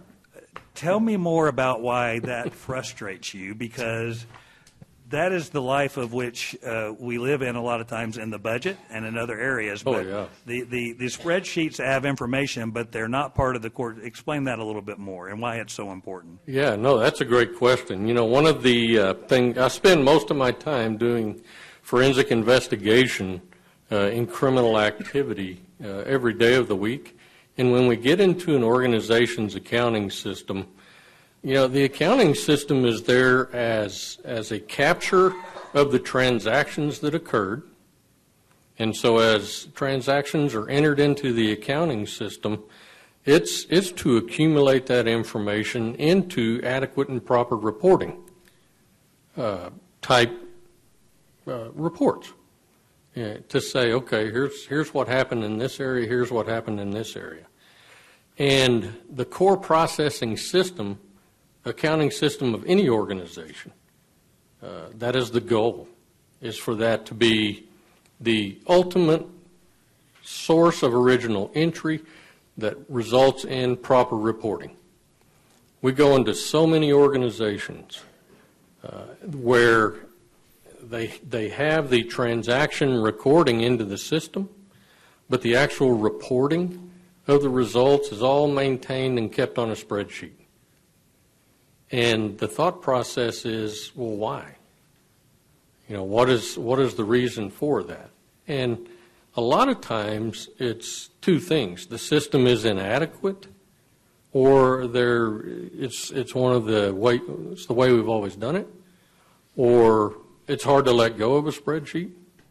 But spreadsheets have a lot of human error associated with them. And so anytime I see that in the investigative capacity, I know that, okay, I've got two systems basically to audit. I've got the core processing system, and I've got a bunch of spreadsheets that I have to audit. So that's why it frustrates me. Thank you. Kind of a long Well, I think that's one of the challenges that we face, particularly when we get to the budget, because while we have budgeting systems, there's still a lot of information that is gathered and out of disparate systems that come into a spreadsheet, and really you don't know whether that information. I mean, how do you verify that information is accurate? Not that it's put out there inaccurately, but it's things can happen, things can transfer, but you know, how does that go back to the system? And hopefully our new systems will be able to solve that problem, because right now we get a lot of, even on council, we get a lot of budget information that really doesn't come from the system. It is transferred into spreadsheets to say, and you know, again, we're talking millions and millions of dollars. I guess the challenge is, you know, how do you effectively keep up with that amount of money when you're having to use spreadsheets to keep track of it? Yeah. No, I think it will help. Okay. Thank you. So, Mr. Dawson. Yes. Thank you for your time. Appreciate you taking a phone call from me earlier today. You bet. I know it was good for me to get with you just to make sure I was reading your report correctly. And, you know, when your report speaks to like gross communication errors, right? A lot of miscommunication, multiple transfers that are hard to follow. During just a 30-minute conversation with you, hearing you say like, yeah, I really had to work to track all this, and we found it, and that's good. So I agree with you. I think we're dealing with a good set of problems. I know I walked around for like at least 3 months saying out loud, man, I would love to think that we had $40 million laying around, but I know better, right? And finally, Mrs. Storrs stopped me one day in my office, and she said, Mayor, why do you keep saying, you know, you would love it if we had that money? I said, well, I'm saying it because I believe we don't have it. I'm being told that we don't have it. I have staff employees that are telling me on reports that it's not there. And so when I was talking to you earlier, I had to be very, very clear and distinct in what I wanted to make sure I was communicating to you was the money, the transfers were transfer allocations between projects. It wasn't transfer Like, we moved the money around. So we used the $40 million to go and do other things, and then we put it back. I think what I want the community to hear is you have verified that the money literally sat in that Fidelity account, never moved, just accrued interest until it was dispersed for those projects that we did. And so that was part of our conversation earlier. I'll tell you, I can tell you're smiling right now. Like, I take this pretty seriously. I want to enjoy our job. I want to do a good job for the citizens. There's a little bit of stress and pressure in you care, right? You don't just want to waste your time up here. And so with this issue, behavior matters. And I think a lot of my questioning for staff and a lot of my pursuit on this along the way were that I could not fathom that we would behave in a way that I've never seen anyone behave in business. So you never have the issue of having the money sitting there and you forgot that you had it. I just couldn't contemplate that.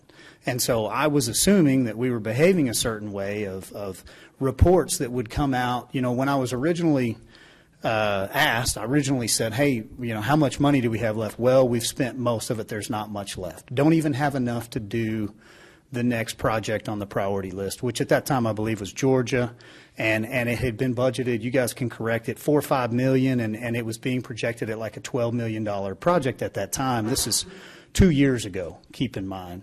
So I was under the inference that we didn't even have $12 million sitting there. And so I couldn't understand the behavior of going from a given report that showed $6 million, and then we had a follow-up report that showed $16 million.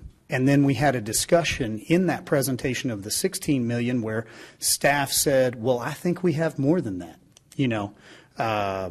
And we talked through it. This was a 2.5-hour meeting. Well, how much more? Well, we probably have $20, $22, $23 million. Well, okay, let's get our budget book out. Let's go back through it.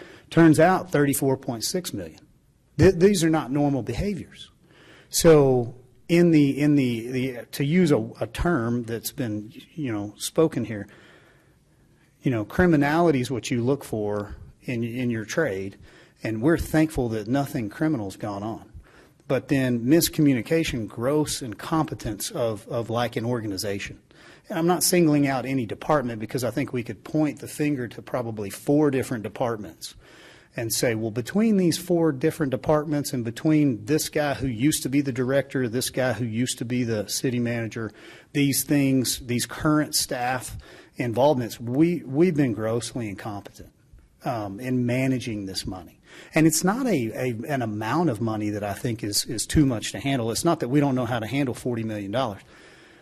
It's the amount of time that I think it's taken. So from 2016 all the way up, and then for previous council to fund this in 2021, for it to take 3 years for us to get here and for us to have to go through the exercise with you of the behaviors have been so erratic and this is so out of the box that we literally need a forensic audit to know that we've done our due diligence. We cannot just push forward and assume that we know what we need to know. We are trying to make very good decisions moving forward. So a lot of my questions were like, who and why? Who told you not to do the job? In 2021, you were told to go do the job.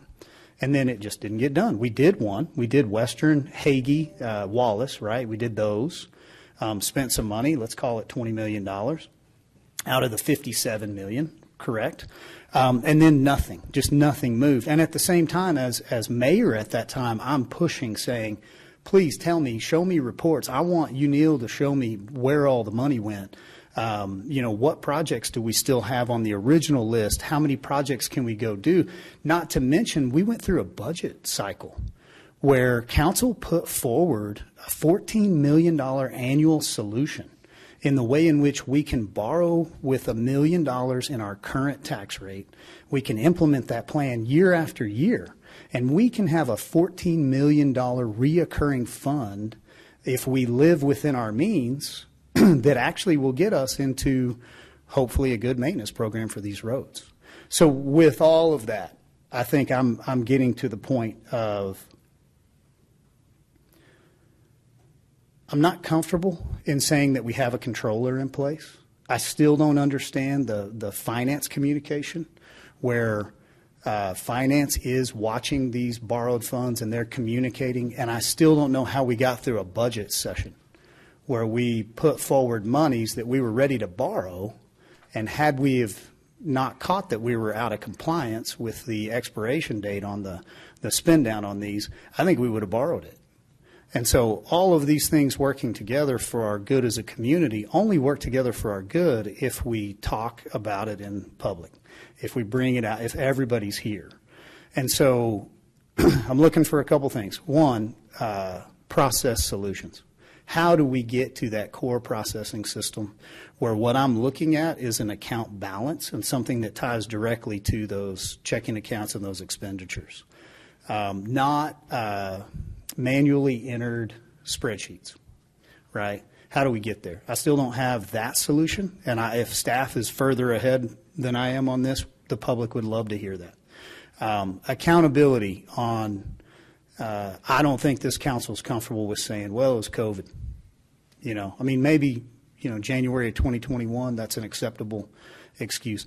July of 24, I don't think we say that anymore. So who dropped the ball? How do we make sure that doesn't happen again? How do we hold ourselves accountable? And how do we put this out in, hey, this was my part in the deal? And so that's what I'm looking for from staff. That's what I'm looking for from this audit. Your assurance of, yes, this actually lies in this department, and this is the best practices that I've seen elsewhere. The controller, the accountability, the automated reports. I'm interested in this dual authorization. So this is probably not your idea that you came up with, like, hey, I think it might be a good idea to put in dual authorization. This is something that's commonly done elsewhere, right? Right. So how do you think an organization of our size has gotten away from filing those reports and having those dual authorizations? Did you see anything in your investigation that says, here's where you guys got overwhelmed, or here's where you got, off the right road? No, not necessarily. I think what we're dealing with here is a process that was old, that didn't change through the years. And so when I see dual authorizations in so many different places, I think, okay, that's the area where this needs to be implemented, is in that transfer area, because that forces accountability, for lack of a better term. I mean, it really does. If I know that I'm going to go through this process of two people having to approve it, then quite possibly there wouldn't be that many types of transfers. Mm-hmm. And so that's almost a self-healing type of internal control that I love to implement everywhere. So, very good. Council, I may try to direct the conversation more to staff, and I hate to have Mr. Dawson up and down. So before we allow him to sit down and maybe ask a question or two, does anybody have any other questions for Mr. Dawson? I know this didn't fall under your scope, but are you familiar with the IRS regulations that impact this type of bond issuance? Yes. So a couple questions on that, just to make sure that I'm clear and to make sure, again, glad the money's there, but how the money was handled is kind of, and a lack of knowledge, miscommunication has gotten us to where we are today, which is hampering us on the ability, I think, to fix our roads. But so in 2016, we issued $89 million and change in debt. As I recall, in 17 and 18, we spent about $27 million of that, or it got approved. It wasn't issued, but it was approved. And then in 21, we did the $57 million. Right. And then so when we got the 50, what is the IRS requirement? The 85% thing that we've heard about? What is right? 85% expenditure within the 3-year time period from that series issuance. Yes. And why does the IRS require that? Well, you'd have to go back and look at the origin of the regulations, but basically this is bond money. This is money that it's not going to cost you what it would cost you in the public market. And so as a result of that, if you're just holding it and not doing anything with it, then we're going to make sure and get our piece of it. That's kind of a general. So if we, and I can't remember, we were supposed to be at 85%. I don't know at what percentage. I think we were at 54%. Yeah, somewhere at the time that this was kind of discovered. And so the issue is we had not resolved. And when you say the IRS is going to get what they're going to get, what does that mean? Cause taxation of that bond. Because it's a tax-free bond, right? Correct. So the investors are not having to pay taxes on the earnings from the bond. Right. But if that money is not spent in a timely fashion, then the IRS says that could be taxed. Yes. And how do they go after the individual bondholders to pay that tax, or who has to pay that penalty? That'll go into different realms as far as who has to pay that penalty. But I would say generally, City of Amarillo is going to be the penalty bearer. But again, I don't want to get too deep into what is the legal ramifications. Sure. But somebody's going to have to pay that Yes. tax, and we haven't met the deadline right now. So the IRS could come and say, since you did not spend that money, that somebody's going to have to pay the tax, either the people who invested the money into us, into the city in good faith that we would spend it in a timely fashion so they could earn the money of it, or the taxpayers would then have to pay that money. Right. And I think right now, they can say that at any point. And right now, that's what legal counsel is in the process of dealing with them, determining what's the best way out of that. So I'm completely outside of that process. Right. And so that puts the city at liability of not only getting the work done that we're supposed to get done, but that it could cost taxpayers. We'd have to pay the tax on that. Right. Or somebody would. And I guess if the investors have to pay the tax, then they're probably less likely to want to invest in us. I mean, could that affect your bond rating if you're not spending the money in a timely fashion? Again, all of this comes into the big picture of how it's spent in accordance with those regulations. Right. And so all of the ramifications, I don't want to go to jail for practicing law without a license. Sure. Yeah. And the reason why, another term I heard at one time is called arbitrage. Right. Which I guess is what the other thing why they have these regulations. What is that? What does arbitrage mean, and how can it apply in a case of a bond like this? Again, that'll be an area I'm going to defer to your attorney. Okay. Because I'll butcher the explanation. Okay. As I understand it, and then my attorney can correct me, I mean, we got this money at a very favorable rate at the time. That rate has gone up, and in fact, we could probably earn more on that money now by just keeping it than we're paying on it. So it winds up, if you get something at a low rate and the rates go up and you can make on that, we could keep generating, and we've done pretty well on this, the interest. The good thing we haven't spent it is generating interest. But I guess I thought that was one of the rules that the IRS had is this money is not designed to be your own personal investment where you're just getting it and you're using, you're using bondholders' money and we're letting it be tax-free, and then you're just using it to earn interest on. And not spending it. It's not a hedge fund, so to speak. Right. My other question is, if you haven't met this deadline and you issue more debt, what does the IRS say that's okay, or what can happen if you have not met the previous covenants on the debt that you've issued a bond issue? Because that's what we found ourselves in. Yeah. As the mayor mentioned, we had saved $1 million in our budget. We had scrimped and saved because we said, if we have $1 million that we can invest annually into road work, we can fund $14 million worth of that. And our plan was to kind of continue to do that, to have a regular amount of revenue coming in through the issuance of bonds to accelerate getting the roads repaired. But as I understand it, you can run into trouble with the IRS if you issue new bonds and you haven't spent the old bond money in a timely fashion. Do you know anything about that? Not the specifics of what their ramifications are. Mm-hmm. But in general, that's Yes. something the IRS would frown upon? Yeah. Okay. All right. Thank you. You bet.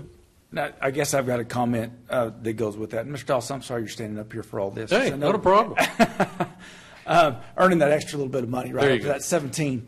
So I believe there's a way to, if we're discussing this, that there is a way to come into compliance, which we discussed this, correct? I don't want the information to go out there that says, one, it was wrong, right? We're in trouble. We didn't spend the money in timely fashion.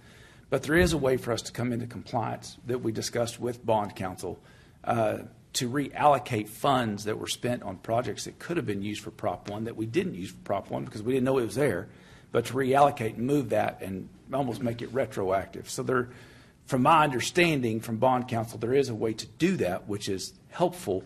But I think we've all been very cautious up here to say, hey, before we do that, we just need to make sure, which I believe we've had a meeting that stated that once we got this audit, that might give us the freedom to do that and reallocate the money. So I just wanted that statement out there as well. That it's not, there is a way to come back into compliance, and that this has happened before, not with us, but other municipalities. Well, and why I understand that, I'm disappointed for the taxpayers that we're using money that they wanted for something else. And I mean, yes, and we need to get in compliance with the IRS. I'm not saying that we don't. But for me, it's just the other ramification is, again, we're looking at trying to, we get elected and served to get the roads paved, to get the sewer lines done. We've heard from a lot of people we're behind in a lot of areas. And, I think the good thing about this is it's drawn attention to the fact that we need to stay on top of this to be able to do this. And and the other thing is if we're going to be spending the money, and we want to ask for more money to be able to say that we're good fiduciary stewards of what we are having. So I understand that we can get back into compliance. I hate that we have to say, well, we're taking money that we've already spent, but we can do it. That's fine, and I'm glad we're going through this process. But what I think is hampering it is just us getting the roads fixed, because if we can't issue any more debt until we get this resolved, we could go another year or 2 years. And whereas we had planned on funding $14 million this year, which we can't do, I doubt we'll be able, and we were going to save another $1 million next year. That's $28 million of road work that we were prepared to pay for, that we had worked hard to try to figure out where to get that money. And then you put that to the $30 million that we haven't spent. I mean, that's $60 million worth of road work that we're not able to get done because we had miscommunication.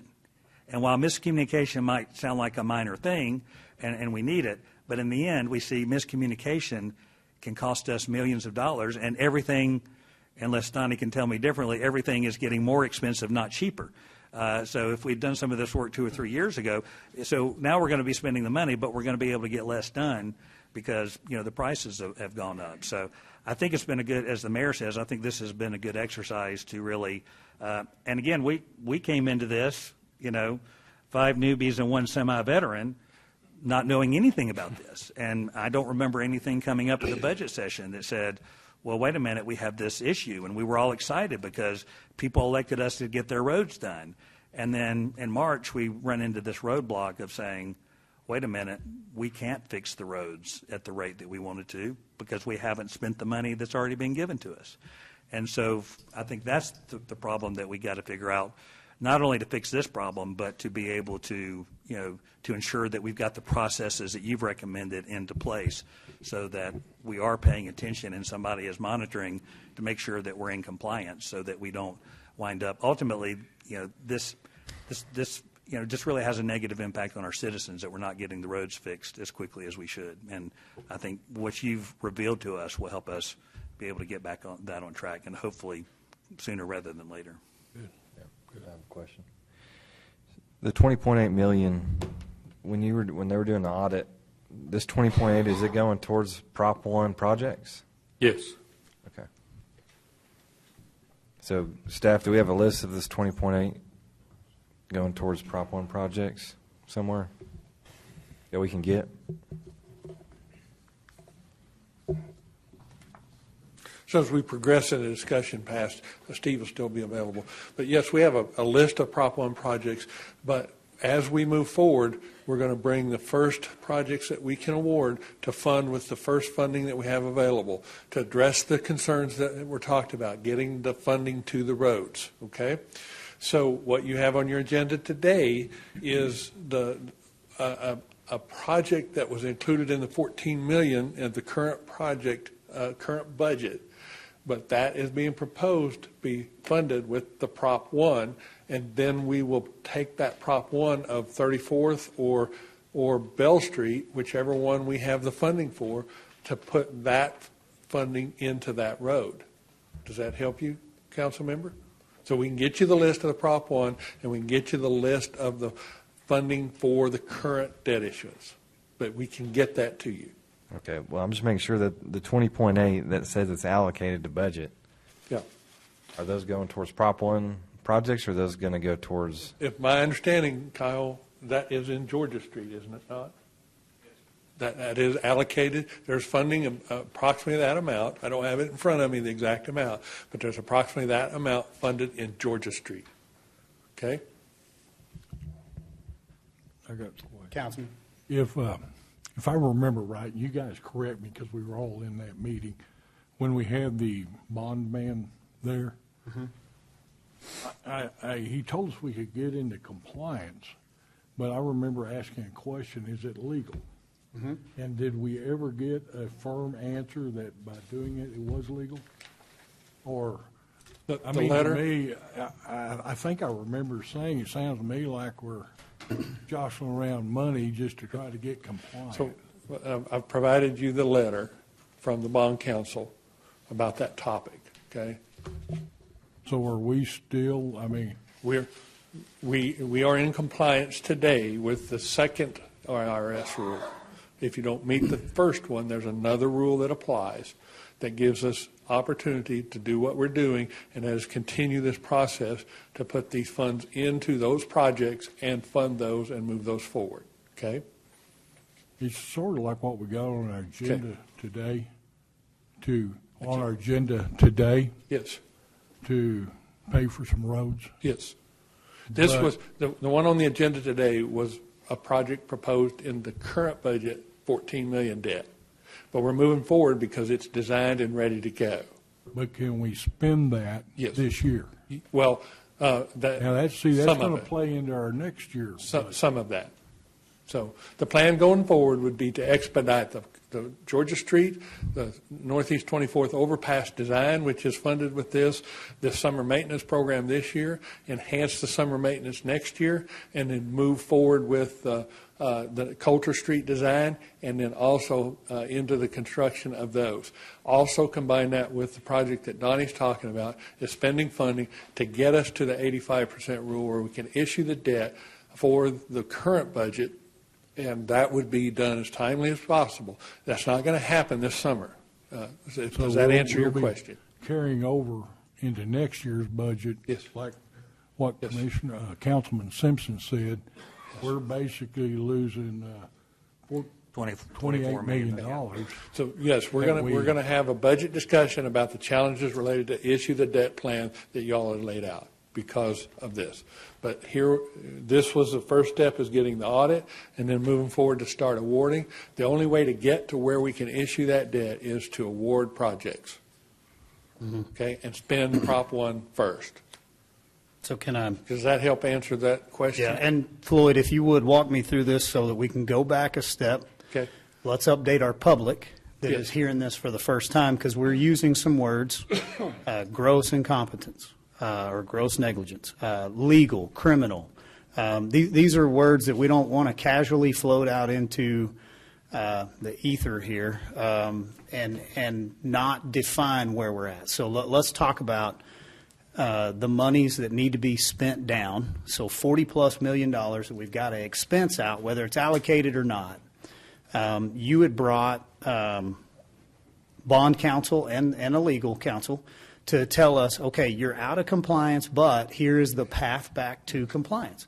So you need to spend these monies. Now, can we go backward and grab monies that we already spent, but paid for it out of another project, another fund, another department? And so that looks like drainage. Let's say we spent money on drainage, but it qualified for Prop 1. So are we going to unfund, and I know that's not the correct accounting term, we're going to unfund the project, fund the project through Prop 1, use those unfunded monies, set them over in cash, and then when it comes time to go and pay for the actual Prop 1 project, we now have that cash to pay for that. So that was the fix. That was the fix. Council said no in that meeting. Not comfortable doing that. A couple reasons. One, not sure that it's legal. Want to get outside legal advisement.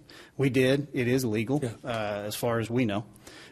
Two, we didn't have the confirmation that we have now with Steve Dawson. Okay. You know, it would have been a grave mistake to have moved monies around again if you couldn't confirm that the money was there. So now that we know, hey, the money's there, we have the money, we're not washing over a mistake, covering it up, whatever you would say. Council did their due diligence, our fiduciary responsibility. So at that point, now we have legal counsel telling staff, yes, you are able to go and grab these old expenditures and pull them in. You can unfund, put it into cash and spend it so that the money actually balances out eventually. But then you also have a clean audit. And I want to say that, procedurally very unclean, not as hygienic as we would hope, but criminally clean. So hear us say again, like the money never left the organization. So at that point, I think council does have the ability. Now, I would say staff has already done some of this work based on legal advisement, not at the advisement of council. Council never gave a directive to staff to go and pull monies that were expensed previously into a Prop 1 account. They have done that. And that's with the effort to get us to the point to where now when you issue the $8 million summer streets program and you start spending that down, now when you can expense some of the Georgia street funds, now when we get our $5 million worth of major and minor repair work out, we are now getting ourselves closer to the place where council set us up. And I want the public to hear us say, council set you up very well in the previous budget by taking $1 million out of our existing means. We took it out of our existing household budget, and we used it to borrow $13 million, giving us a $14 million solution. The big rub here is we can't spend it. So we're going to be 2 years behind where we tried to start this. And so moving forward, it's still important to continue that plan. That plan is still viable. Yes, sir. So the good news on that is that the design cost of that is expense qualified under Prop 1, and we can move forward with the design as timely as we can, so it won't require the design time after we get to that point. We will be able to move forward and award those immediately. So timing-wise, we will be able to facilitate a little bit better timing related to that design and bid and award. Okay. Okay. So it is a challenge that staff put into this council's lap on this timing issue related to this issuance of this $14 million. And we are standing here today acknowledging with the audit that we have work to do to make that work for y'all's benefit. So here, that's where I'm at today, is where can we move forward in award of every project that we can that qualifies under Prop 1. Also understanding that the Prop 1 projects up to the inflationary component will be done. Yeah, go right ahead, Councilman. Floyd, I just want to clarify. Is there any way that we can get to the point where in this budget cycle we can use that $1 million to borrow against? Or not by September 30th, not this year. We are targeting, it will take some of these projects through in the spring and in the next summer to get us to the point to issue that $14 million. Okay. So we're not talking about like at current best, budget. At we're not best. Saying Okay. current fiscal year. I'm saying the fiscal year coming. There's still no way. In the fiscal year 24-25, if we perform outstanding, there's a possibility that we can issue that $14 million in that time period. But we would have to But it would be that $1 million, hoping that we can get there and not utilizing. Correct? Say that again. We'd have to hold back that $1 million to use to borrow against. Yes. In hopes that we would get Yes. there. So it could be a complete off or not. Yeah. it's going to place a lot of trust in us being able to perform when we had this challenge. So I understand that challenge. Coming out of a huge challenge of that we had the money and we didn't do it. Now we have the money and when we're saying we got to do it. But I will tell you that through the spring and winter, fall and winter, we can design a qualifying project of a magnitude that is going to get us to a point where a year from now into the August and the end of paving season a year, that's our best shot at meeting that goal. That is the best shot we have of meeting that goal, which would mean a year from right now going into that end of paving, that's our best shot to meet that goal. It's not going to occur before that time frame. Even though it's a great idea, that's if future council agrees to it, because this was our idea. Yes. And this could be a whole new council. This an election in May. All of that's a discussion in this upcoming budget next week. So it is something that can be placed in that budget upcoming if we choose to do it. Instead of issuing $14 million at that point, we might be, if we can perform and spend money at that point, we hit that IRS mark, we could issue $28 million and get back on track. Because we could do design in advance of that, knowing that's going to occur. So what you're saying is we still have the other $1 million from this current that this you're year, saying that we yes. can still borrow against, just double, if we have the capacity to do the projects. Yes. Okay. So thank you. That is a huge challenge, and we recognize the challenge that council's in, and we're standing here today as staff. How do we help you, and how does staff bring forward solutions to get you to the point you need to be, and the citizens where they need to be on roads? So my counsel may not be at this point in the conversation, but I would try to move us forward. I'm gonna ask a question of staff, but then I'm really asking a question of my bosses, which is our public. I know a lot of people are business owners. Small business thrives here. Nobody's ever made a mistake like this and kept their job. Like, bottom line, I don't get the luxury of doing something like this and you hiring me for your next project. You're just not going to do it. You probably won't let me complete the project that I have. I live in a zero tolerance world. And it's not personal. It doesn't have anything to do with one relationship or another. It has to do with business and running the city like a business. So if I were to ask, I appreciate that. I think that's where we got to live. If I were to ask for some grace from our public, what I'm asking for is a zero tolerance policy, and I'm asking for a commitment from this staff that says, Mr. Path, when you get on board, you won't see anything like this ever happen again. And from CPD&E to finance to ACMs, like, we are all on a zero tolerance policy moving forward, which is the policy that I live in. And I would expect the same from you guys. So I don't know that council's at this point. And I know that this conversation can hang a turn. I'm not trying to do that. I don't see the benefit in that here and now. I think the benefit is in how do we get ourselves back to a position to doing the work for our citizens. And the whole point of this council was to try and earn some trust back without asking for it. So we wanted to go earn your trust, not ask you to trust us and then hope for good news later. We're being very, very open. We're being very candid. We're calling things what they are. The piece of this that I don't have right now is a commitment from staff. Okay. So maybe I can address that for you, Mayor and Council. So that's my job today. I'm standing before you as your interim city manager. That's my job today, is to provide what you just asked for. That comes in the form of clear expectations. That wasn't the case over the last few years. We know that. But what we stand here before you today as a team is a commitment that clear expectations, we will provide those for you. And if that's not provided, whether I'm your interim city manager or I go back to your assistant city manager, that's on me today, because I'm telling you that's what's going to happen. We're going to bring forward clear expectations for you and the council. And we're going to update you. We're going to do that through regular performance reviews. That's not my idea. That was her idea. Regular performance reviews is what's going to get us in that communication component that gets us to where we can get those clear expectations back to you. This is essential for us to do this in an atmosphere of transparency to you, so that you have transparency to those citizens you just talked about. We have to provide you that transparency so that you can have that transparency. Rich, I don't know where he's at in the room, but he's on that. And Rich is going to help us on that team. Project management, but he's got a dashboard built, and he's going to help us do that. Okay?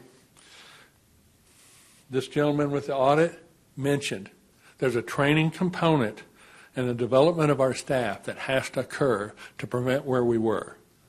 And that is a component of what we have planned. But that training component comes with that software. But before we get to that software, we have to have something that gets us from now till January. I respect that he's not going to answer until January, but I have to answer now till January as your interim city manager and the assistant role that I play back. This gentleman will monitor me for that time period. I promise you he will. I have no doubt about that. So, are there consequences? You better believe there are. And I'm the lead of that today. The consequences go through me today because of my title and my commitment to you to lead this organization to the benefit of the citizens. That's where I'm at today. I'm fully committed to you, these citizens, and that. But if there's consequences, they come through me today. Next Monday, they go through that gentleman. Okay? And so if we want to talk about consequences, I'll be glad to have that with you. And that's important. And it is important that we have the ability to have that for our citizens' confidence in what we're doing. Bottom line is I'm here today to lead that by example for the team because that's my role today.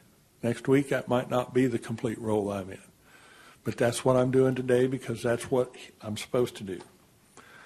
But it all comes with enhanced communications. And that's today, what I'm doing in this microphone to you today is communicating something I think that gets us down that path. And the ability for us to talk about where we were and that accountability for that past. But that needs to be a communication between us ongoing.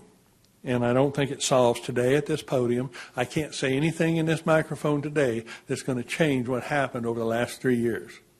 But I can say something in this microphone today that changes where we are in January and where we go from January to next year and get to those points that helps the citizens. And that's my commitment to you. All of that said, it's going to require to be evaluated and monitored as we step forward. I'll have to provide that plan to this gentleman next week, and I'll have to work with this team as partners to make that happen. But you heard him say, we have one of the best monitors and evaluators that we have going, and that's you, Neil Gerber, who did this good work to understand that we're in a good spot on the money and where we're at. Now, we didn't do a good job getting it in the roads, but that's our commitment going forward. Can I clarify from there for you, Mayor, Council? Well, I would like, the one answer that I haven't really gotten, and it doesn't have to be today, okay, but the one I think that really gives us a lot of heartburn or a lot of rub into what Mayor was talking about.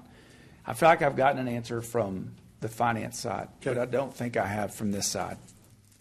Why and how did this happen? And it doesn't have to be today, okay, but I'm telling you that's the one thing inside me, and I get that moving forward, we can say, hey, we've got all these things in place where this isn't going to happen again, clear expectations, and I get that, and that's great.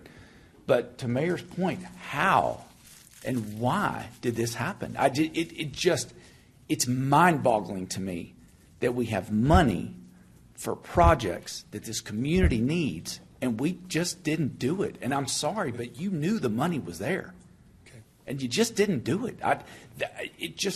It leaves me scratching my head. That's my biggest problem.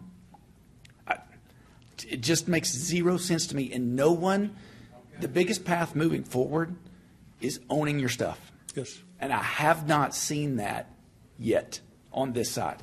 Of like, I own it, that's great, but how did it happen? Okay. I need to hear that. And I would guess that all of us need to hear that because, again, like Mayor said, we all run businesses, and it's like, and I'm sorry is okay. And it's like, hey, I'm going to do better next time. But I need to know how it happened. Okay. Does that make sense? Okay. I mean, I just have not heard how, yes, lack of communication, and I get that. But when you got money and you don't spend it for projects that need to happen, doesn't make sense. Okay? I mean, is that fair? Thank you. That's fair. Okay. I would also let you know I'm accountable for my part in it. Yeah, I know. that. And we've had a talk. I mean, you and I've talked, and yes. I appreciate that, but I have not heard anything else from engineering, hadn't heard anything of this is how it happened. Okay. Like, did you know the money was there? Then why didn't you use it? Okay. I would like to hear that, and I would guess all of us would like to hear that, and probably not just me. We'll get back to you on it. Thank you. I appreciate knowing what you need to know. Thank you. Well, so the first that I think we became aware of it, I think, was the March 26th meeting. Yes, sir. And that was the meeting that we had that we were going to issue the debt at that meeting. Yes. Correct? Yes. And then that's when we found out, wait a minute, we can't issue that debt. It was the attorney's recommendation that we do not issue the debt at that meeting, yes. So when did we find out about that, and how did we find out that we were not in compliance? I mean, how did we become aware of that? Well, it was step at a time, council member. I mean, full awareness, on a situation like this, it became a situation where awareness grew over time. Okay, so I know that Andrew Freeman had done a lot of work through last fall working on identifying this, and I know that Laura had helped us understand it. But getting to the point of issuing the debt was where we all came together and understood that we had this problem when we talked to the bond counsel that prevented us from issuing the debt. So full awareness came right up into preparing the agenda and getting that meeting, fully aware of the ramifications and where we were at totally. As a team, that's when we all became aware of it as a team together making decisions. And so was it the bond counsel that brought it up? When we described the situation, bond counsel advised us at that time not to issue the debt. Because we had not met the deadline. Yeah. Because we reported the status of the previous bonds, yes. Okay. Yes, sir. Does that help? Yeah, and again, it kind of goes back to, I'm just wondering the layers of like, who's supposed to be making sure that we stay in compliance with the IRS? Yeah.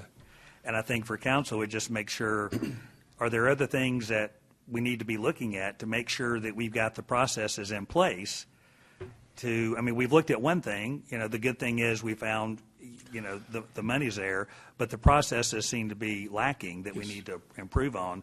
I'm just wondering, and ultimately who's responsible for implementing, those financial processes, or who's responsible for saying, I know the IRS regulations and red flag, we can't issue the debt, and we need to tell council and going through the budget in August that they can't issue the debt, not the day of trying to issue the debt. Yes, sir.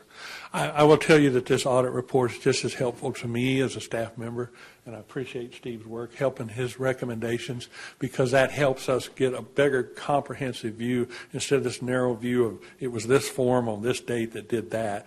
Instead of down in the weeds, it's a global look, and I appreciate Steve's view globally. He backs up globally and helps us look at it from that, and that's helped me, and I think it's helped staff look back and say, there's more than just one department involved and one process involved here. And then when we look at it, how do we incorporate those changes in software to make that work appropriately? And that's going to help us define the purchase of that software, and it's going to help us write that scope and make sure that we buy a product and that product does exactly what we need it to do in this scenario. So I think it stretched us too to see this report and go through this process, especially sitting in an interview with the unknown with an auditor, a special audit, not knowing the outcome and having to sit and explain what your knowledge was and where we were at, and that helped when he got that all put together into a report for us. Yeah, and just to know, I don't expect you to know the IRS regulations. I mean, you're in charge of right now you're interim city manager back in your role. I mean, we want you to build streets and fix sewer lines, not study up. And I don't know if you took any classes about the IRS. So, but just making sure what is that accountability, and ultimately who's supposed to be saying, I'm focusing on this because it's a major thing because we could face some severe problems. But my history as a project manager, I have a responsibility to know that as well. I have a responsibility as a project manager to know my funding source. I need to work with the accountants, and I need to work with the attorneys. It's not like I run out and do contracts without consulting the attorney. This is, a project manager does have a component of all the parts and pieces of a project. Okay? Yes. I have another question of our auditor. We checked one little part of the city business here. Do you feel like we need to check further into other areas, or do you feel confident where we're at today? I really couldn't speak to other areas just because this was singularly focused. I didn't, kind of a side answer to that.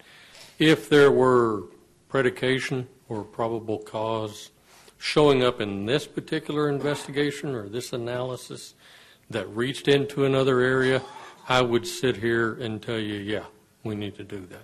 We didn't see that. That doesn't mean it's not there, but we, being singularly focused on the 2016 bond funds, we may or may not know that. We didn't see indications. Okay, another question is, let's say we're good this year, but let's say I want to look at another department next year. Right. Would you recommend that? Prudence always holds departments accountable. So, would I recommend it? I like to see everything looked at over time. Yeah. I mean, to me, it would make sense to maybe take a department every year and do a forensic audit. Yeah. And in whatever 5, 6, 7 years, you would have everything. Yeah. And we would know exactly where we're at. Yeah, and we do see that. Okay. Thank you.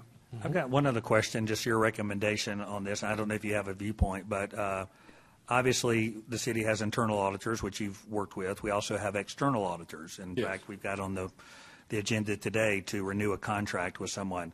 What is your general advice on external auditors as far as, should you change them on a regular basis? What should you be looking for? I mean, is there any advice as we were looking at, because I think we've had the same company doing ours for quite some time, and not that they're not doing a good job, but is there a general principle that you would follow on external auditors or advice that you would have to give us as some best practices when it comes to who you're getting to external audit and how that works? This answer may be a little different than what some might answer. But if your external audit firm, number one, you are satisfied with their competency, to me, you stay with them. I come and understand where I come from with that answer. I come from 3 decades of having performed financial statement audits. And when Sarbanes-Oxley back in 2000, all of that started, it was at that point in time that this rotation of auditors was mandated by PCAOB for publicly held companies. And I didn't agree with it, and I still don't. Because I think, number one, you get an external audit firm that understands city government, city accounting, city reporting, GASB 34, and everything else that has to be done. You don't just kick them to the side and pick up somebody else just because you have to pick up somebody else, just because you're mandated to do so. If there are issues, questions, concerns about a particular audit firm, in your history as you go through different audits, you always have that option. But I would support, and I don't even know who your auditors are, I would support staying with the firm as long as you're comfortable with the work that they're doing. If they've been here a long time, fine. They can rotate partners. They can do a lot of different things to have, quote, whatever that fresh set of eyes might be without losing the firm history with the city of Amarillo. So the short answer is I wouldn't rotate just to rotate. Why would you rotate? Only if there's dissatisfaction or, Yes. Okay. Dissatisfaction, you get indications of incompetence. Okay, thank you. Anything else from council? I have one request that I'd like to move to. Mr. Dawson, thank you. Yeah, thank you. Here's probably what I would ask for, Mr. Interim City Manager. Before you hand the reins over to our new city manager, I find it greatly helpful in a hard conversation like this to have very clear expectations of what the standard will be moving forward. I think that if we do less than this, we are setting ourselves up with our public to debit maybe the account on council. They're going to feel like we are not truly vested or maybe man enough to do this job. So here's where I would be. Council, if you're willing to, I would ask for a commitment from you guys that we will hold staff accountable moving forward. This is a zero tolerance policy because of what's happened. So nobody is trying to point the finger at any one individual, but we are naming the departments: CPD&E, finance, our ACMs, any other director level, high level individual. I'd like to see a zero tolerance policy moving forward. And I would ask staff to understand that what that means on your behalf is you would willingly offer your resignation. So you don't do your job. You don't force us to pick anyone out. You don't force Grayson to show up and have to be the guy with the axe in his hand. You understand if you can't be a better teammate than what we've seen over the last 3 years, you need to move on. And I'd say that's a pretty declaratory statement. You feel like staff is at that level? Mayor, we can get you a policy. That's what I just heard. Okay. Thank you. Well, I think that's where we need to end it. Council, you have anything else before we move forward? No, sir. No, sir. No. Okay. Thank you. Appreciate you. Mr. Dawson, thank you, sir. Thank you. Thank you. Okay. Let's move on and move backwards to item 7D. We have Mr. Hawkins. So welcome to our afternoon council meeting, sir. We're going to shift gears. Thank you, Mr. Mayor. My apologies for being late today. Circumstances beyond my control. Before I begin, I just wanted to ask if any council member had any questions about our discussion last week that you'd like me to be sure to address.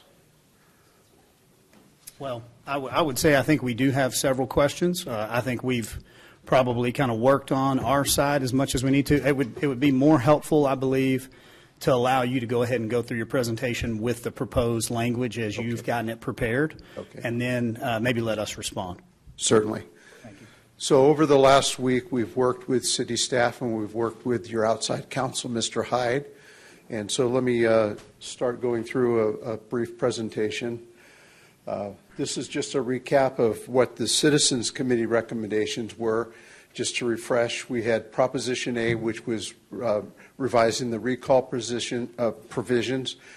Proposition B, which would establish 4-year staggered terms for the mayor and city council, would update the vacancy provisions to be in compliance with state law due to the longer terms, and it would introduce a resign to run provision. So if a sitting member of the council with 12 months and 30 days or more remaining in their term were to announce as a candidate for another public office, their office would be deemed vacant. Proposition C would increase the council to 7 members, and in this version we had it paired with creating some council members as at large, the mayor and 3 council members at large, and 3 council members coming from specific geographic areas with a residency requirement there. Proposition D would clarify the city manager's duties when hiring executive level employees. So unclassified executive level employees such as assistant city managers, department heads, there need to be consultation with the mayor and the council. updating the policy the governance and ends policy to establish a regular review cycle for the charter so we don't have backlogs of unexamined issues, and update the governance and end policies as a bootstrap to the consultation regarding appointment of executive staff. The committee recommended no change to the city attorney's position. City Council last week indicated that its top priority was to increase the number of council members. We wanted to separate Proposition C, which would be increasing the council from 5 to 7 and the qualifications of office. We wanted to propose alternatives to terms and term length for the mayor and city council. Last week there was discussion that the mayor and some others seem to prefer keeping the mayor's term at 2 years versus 4 years for the council members.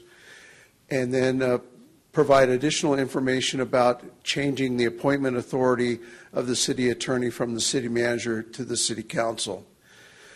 And so we were directed to work with your outside counsel, Hyde Kelly, and we have done so.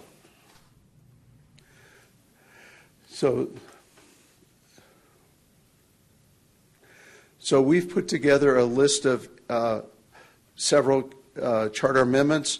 First is recall the elected officer. That's a provision that was recommended by the committee. And what we've done basically is we broke apart some of the measures that we introduced last week, advice of council. So we would increase the council in one measure to a mayor and 6 council members. We changed the term of office to 4 years. We'd revise the vacancy provisions to introduce that resign to run provision and make it vacancy provisions consistent with state law. Changing the city council qualifications is the measure that would have the mayor and 3 council members be elected at large and 3 council members be elected from geographic areas. Proposition F would establish term limits on the mayor and council such that no person could serve more than 8 consecutive years on the council. They could serve again if they had a 2-year break in service. And I want to point out on this, one of the things that I think is a detriment in many cities that have term limits is that once you reach your term limit, the elected official can never serve again. Some cities have realized that there's a value in having experienced council members and mayors, and so they've created a hiatus period to allow that elected official to again serve the community, and I think that's a best practice.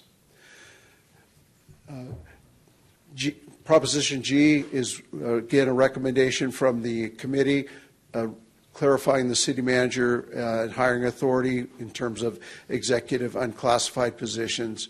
And lastly, a new measure that we're introducing today is designating the city council as the appointing authority for the city attorney. So I'm going to walk you through the specific sections of the charter that would be addressed in these. The recall provisions are in Charter Article 2, Section 24. Principally, this change makes it somewhat easier to qualify a recall petition for the ballot.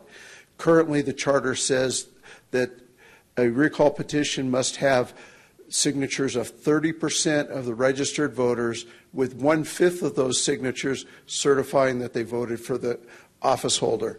There's no way to verify whether or not they did or did not vote for the office holder, and it creates another burden for those who are seeking accountability for that elected official.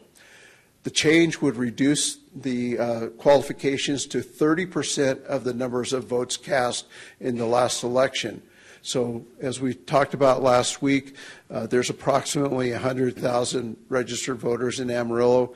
30% of that would be 30,000 signatures required, 1/5 of which, or 6,000, would have to say that they voted for the office holder. The new requirement, 30% of the number of votes cast in the last election, approximately 20,000 votes cast in each election, so there would be a 6,000 vote requirement to qualify a measure for the ballot. Committee also recommended extending the time period from 30 days to 60 days. Felt that this was a more appropriate time frame to allow recall proponents to gather their signatures. We include limiting the filing of recall petition against an office holder during the first 6 months of their office, within 6 months of the end of their term, and within 6 months that they had been recalled previously. And there were some slight updates in terms of language in Article 2, Section 24. Proposition B is where we amend Charter Sections 5, Sections 1 and 5. This is where we propose increasing the size of the council to 7 members, the mayor plus 6 council members, and specify that because the composition of the council is addressed in 2 sections of the charter, so we address it in this second section, Section 5, of what is the ruling body of the council. And we also specify that the mayor and all council members are elected by a citywide vote. Here we're talking about changing, in Measure C, changing the term of office. So the proposal is to go to 4-year terms, with those terms being staggered. The staggered terms will be adopted by ordinance if the charter were changed.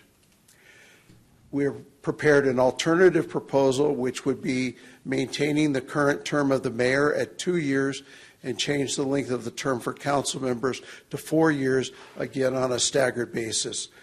And those terms would be established by ordinance and would take effect in next May's election. So there would be a whole new council, 7 members. Every seat would be elected next May. And here's a chart just laying out what the transition plan would be for the mayor and the council offices. Basically, some council members would be elected in 2025, but only serve a 2-year term until they could get into the regular 4-year cycle. So that's a small transition period to get everybody back on a 4-year cycle, if that's the direction of the council. The vacancy provisions in Proposition D basically change it so that if vacancy occurs with less than 12 months in term of office remaining for either the mayor or a council member, the council would make the appointment. If there's more than 12 months remaining in the term, the council would call a special election to be held to fill that vacancy. And as I mentioned earlier, there's a resign to run provision in state law that we would introduce in the charter here, that if a council member or mayor were to announce running for a different position and they had a certain amount of time remaining in their term, they would be vacating that office. Proposition E is, this is where we separated the at-large members and the people elected by geographic area. We separated that from the number of council members and the term. The advice of council was to separate those items.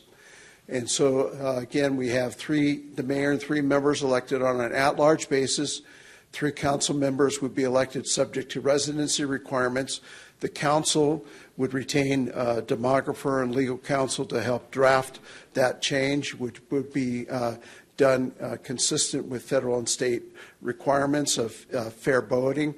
And then the first cycle, the council would adopt the ordinance establishing those borders or boundaries. And then beginning in 2031, after the next federal census, every 10 years thereafter, there would be a citizens committee that's appointed by the mayor and the council that would make recommendations to the council about those about those boundaries. Proposition F introduces the term limits. And so based on our discussion last week, we changed the language from 2 consecutive terms to 8 consecutive years. So that would address if the mayor had a 2-year term or council had 4-year terms. It equalizes things between the mayor and the council members. And again, permits council members or the mayor to serve again after a 2-year waiting period. And here we have a chart that shows kind of the flow if you had those limits in place going forward. And I want to mention that this would be a prospective change, so members that are on the council now would not be limited to the 8 years. So there would be, from going forward, starting in May, going forward, there would be an 8-year term limit. City manager duties. This is where we ask that the city manager consult with the council. The current language is advise and consent, which is a little nebulous. And so basically we're saying that the city manager needs to consult with the council prior to making appointment of certain classes of employees which are unclassified executive level positions. And Measure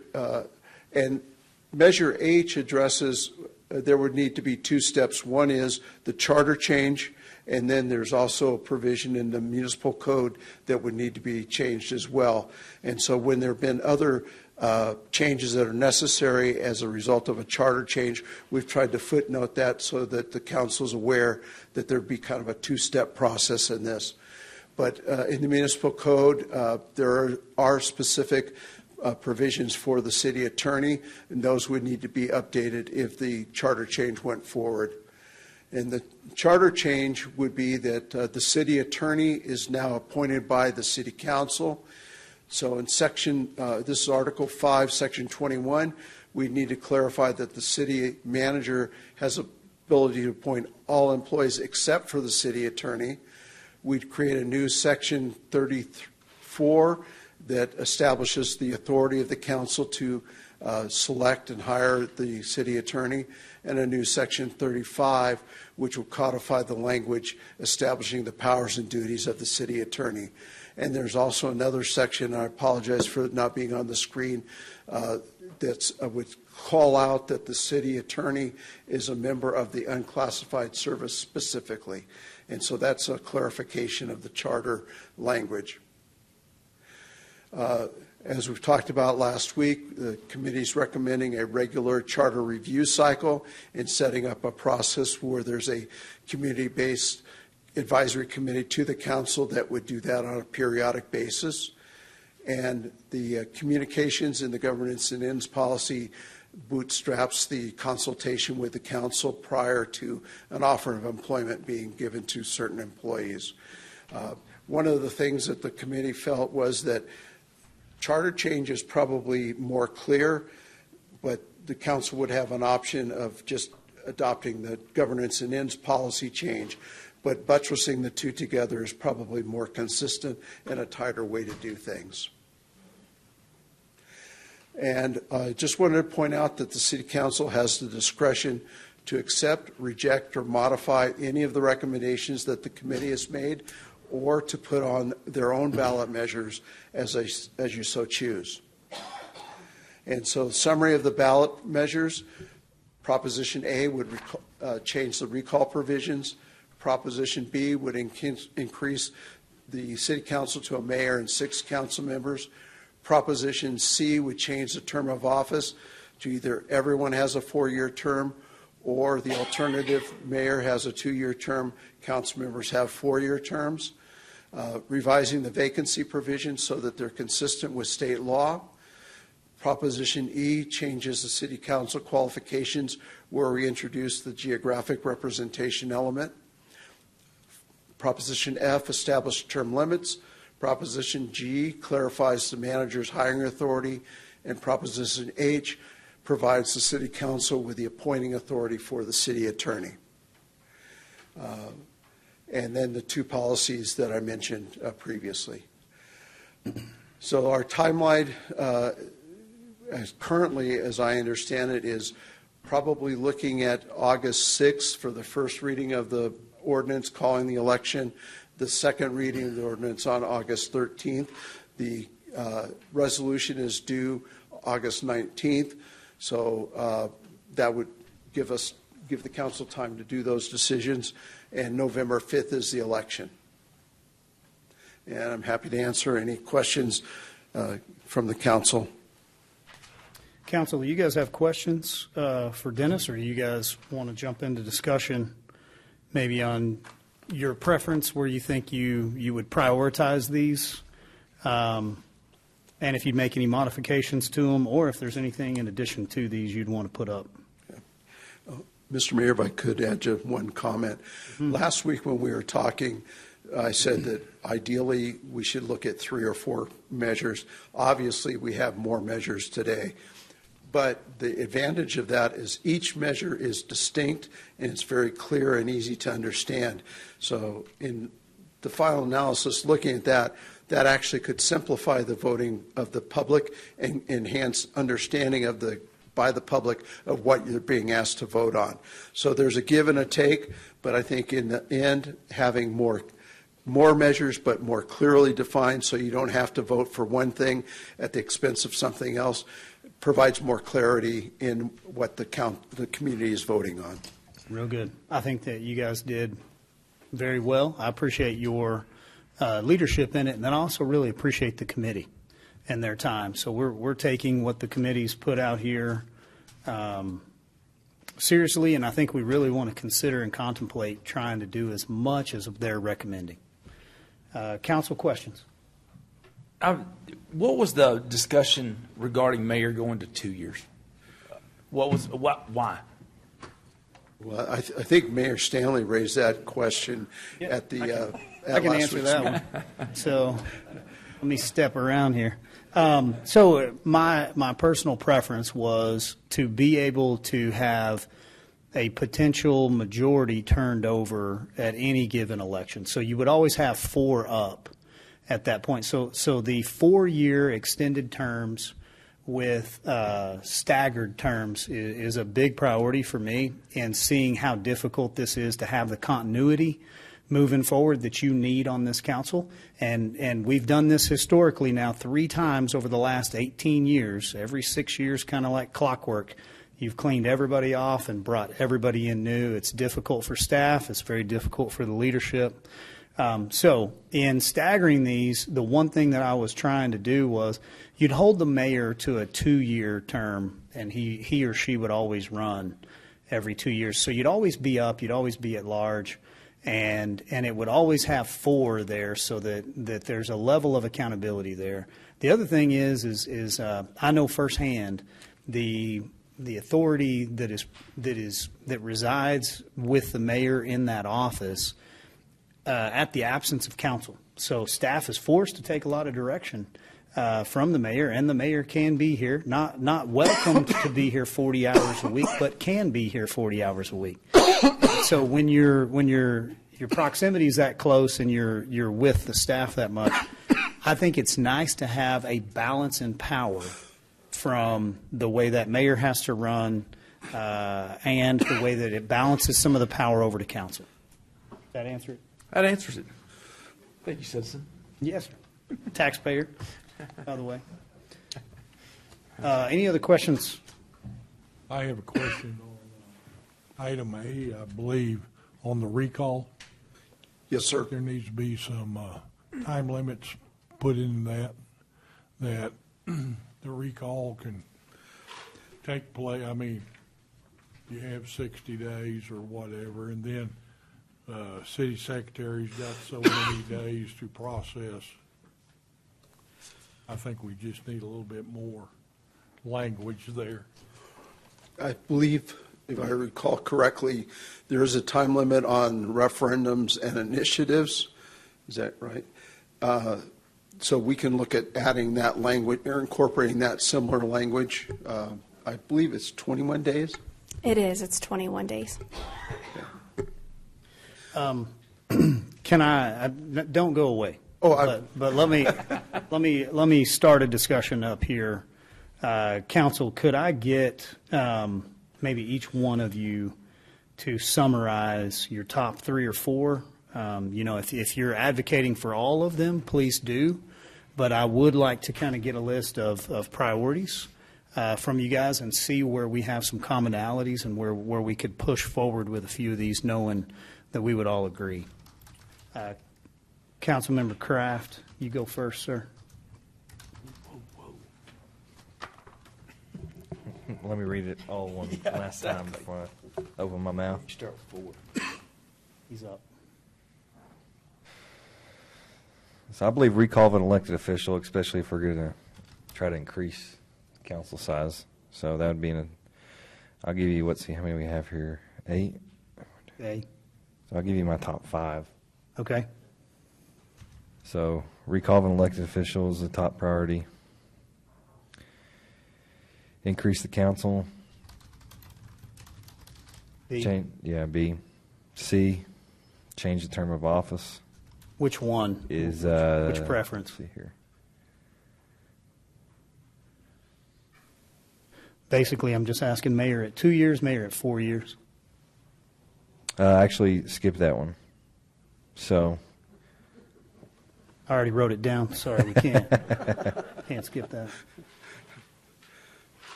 Is that the no give back or no take back rule? No take back rules. Which one's number 3 then, you think?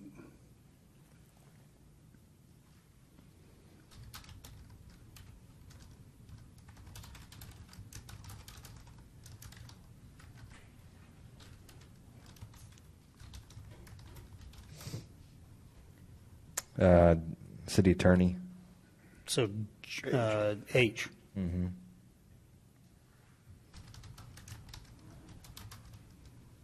Okay. And then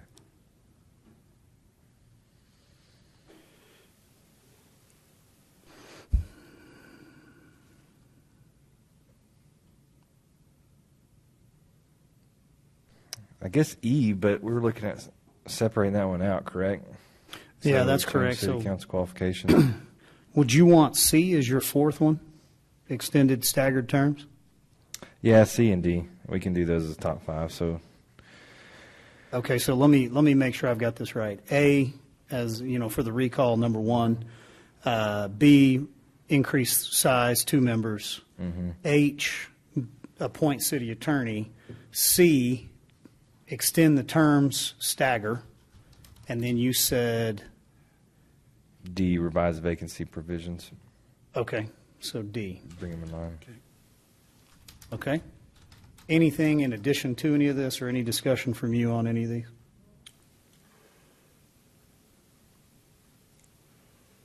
No. Okay. Councilman Tips. I'm just going to tell you this is difficult because you have to separate yourself as whether you're for or against this versus what the citizens want to vote on. You know what I'm saying? So Agreed. just making that statement, it's difficult. Trying to do what is important. I would say, do you want it in order of priority? Is that I what would you want? like that, and then I'm going to run a list here to see where maybe our 1, 2s, and 3s lie. Okay. How about C, G, A, B? B. B? Is that right? Boy, Okay. bravo. All right. C, G, A, B. And there's lots of discussion that I would like to have, but I don't know if this is the time and place for it, but it's, at least we can get past this point. Is that fair? I definitely would like to take it one step at a time. Let's see if we can get to our top 4 or 5, and then let's see if we could work a few of those together in more detail. Okay. Today is discussion only, yes, sir? I just want to clarify, Councilmember Tibbs, CGAB? That's Yes, correct. sir. That's right. Thank you. Opportunity for discussion today. We'd still have time to work language as well. Title, add to, take away. Councilman? I'm good with, the only thing I think I'd want to pull is the established term limits. I don't like that. So Anything else, I'll take it the way it is. you're A through H, but delete E? Correct. Or F, I'm sorry? Correct. So A, B, C, D, E. Exactly. Delete F, G, H. Okay? Councilman Simpson? So I'll kind of, I have 3 of these there at the top. I don't have 5. And I'll kind of give you a perspective of how I've come to what I'm thinking. And again, I want to echo the work that's been done by the committee and done by Baker Tilly. There's been a lot of work that's been accomplished. I think there's some good discussions. I think there's some things that we can solve by charter as well as the governance and ends policies. But when I look at voting, I agree with, I think the minimum number of items we can put on the ballot for the maximum effect is the best strategy. I also think that the more moving parts you put to it, the more someone could pick something to be against, and maybe they go, oh, no, instead of doing that. So I'm kind of the, perfect is great, but sometimes perfect is the enemy of good. Mm-hmm. And so I'm looking at these and thinking, what are the most crucial, which one of these that really would make the biggest shift in improving governance? And for me, the recall of elected official, I think I can't believe it got passed before, but it did. So I think that's one of them. I think increasing the council members to 7, mayor and 6 council members, and changing the term of office would be my top 3. I disagree a little bit with the mayor on this, in that I'm not a big fan of changing a majority in every election. If you look at county commissions, school boards, no one changes a majority in one election. I think, yes, it could be good. The downsides are sometimes in a change election, people think they're getting elected for one reason, and that may not be the reason, and then they get held accountable for that. I think if there's change needed, 2 election cycles. And I think I think having everyone on a 4-year term provides that continuity. I also go back and look at history, and most mayors have served 2-year terms. I mean, it hasn't seemed to be a real problem of a mayor not serving a 2-year term. So I'm in favor of keeping them all at 4 years. So for me, A, B, and C were the ones that I would suggest putting on the ballot. If you had a 4th one, which one would you go with? Well, let me tell you my reasons why I don't have a 4th one. That'd be even better. Okay. I mean, I guess I don't know if we have to put the D on there for some.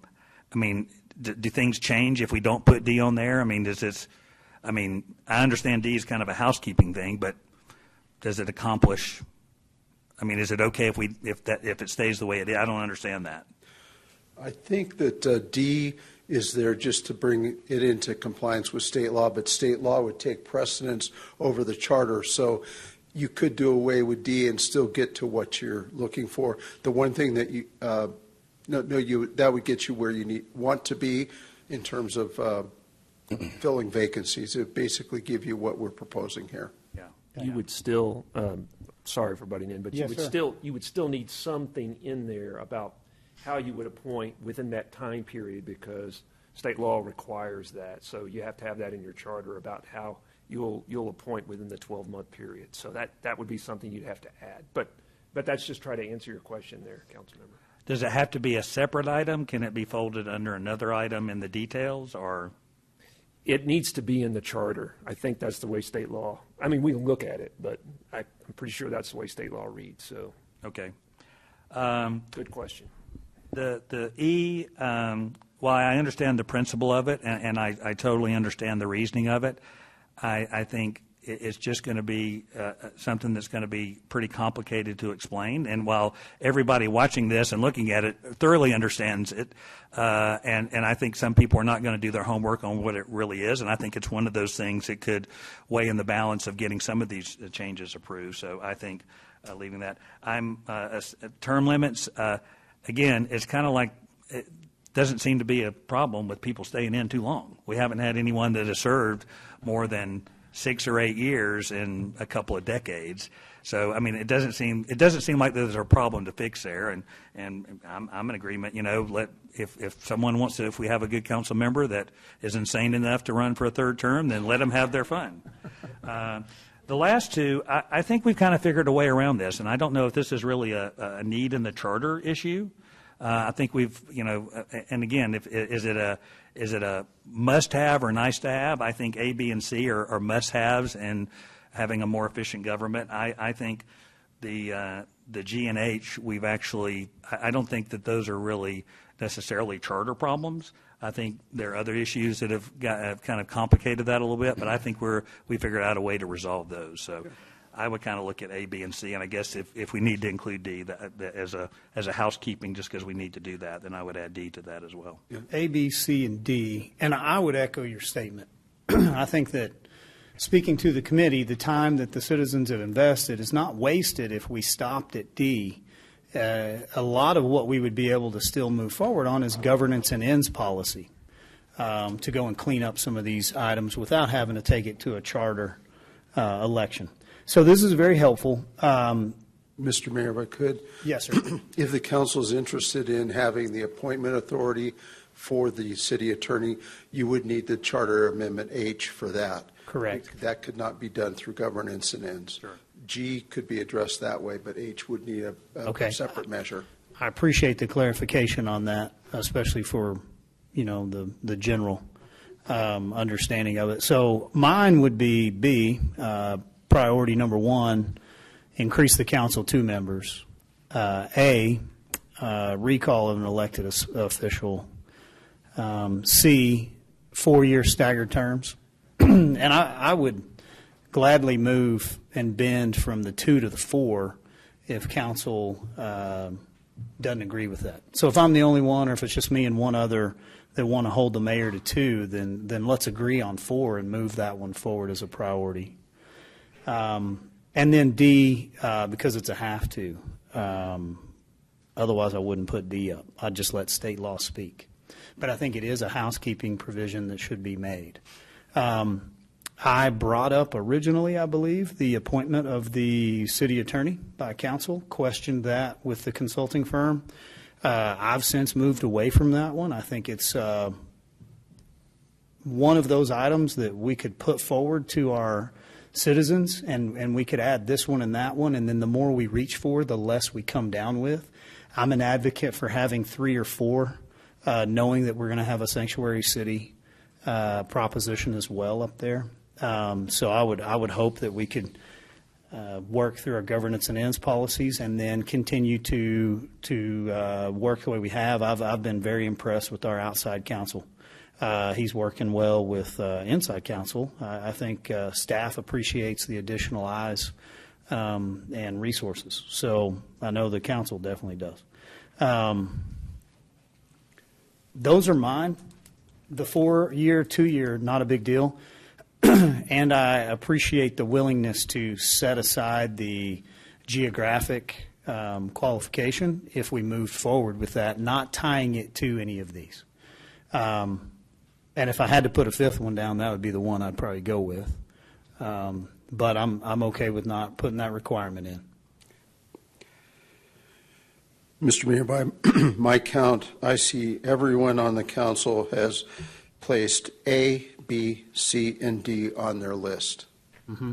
So if you want to go to the original thought of having no more than 4, I don't know if that's the council's direction. I love that, sir. So if you've got another one, you're going to need to fight for it right here. So tell me which one you are not willing to move forward without, or which couple, and let's hear your argument. Council. I think Tom's the only one that has more than 4.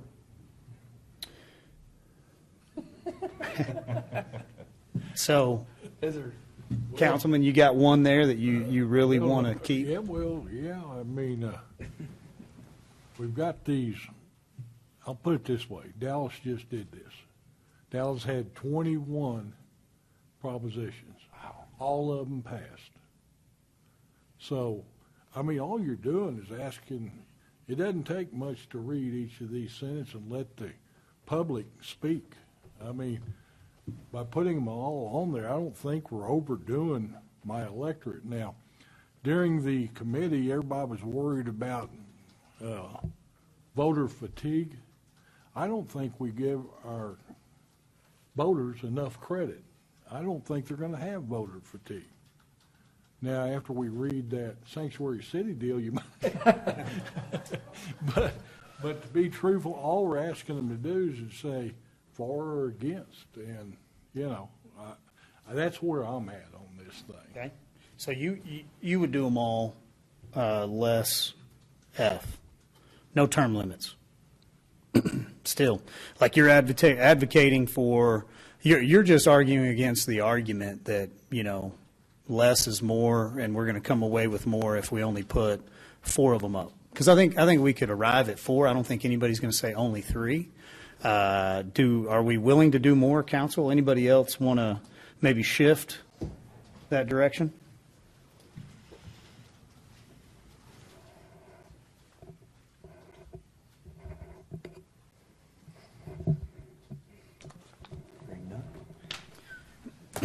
Well, I mean, I see Tom's point. Mm-hmm. It's not that's their voice. Our citizens, if they want to vote and they want this stuff, then let them have it. But, I'm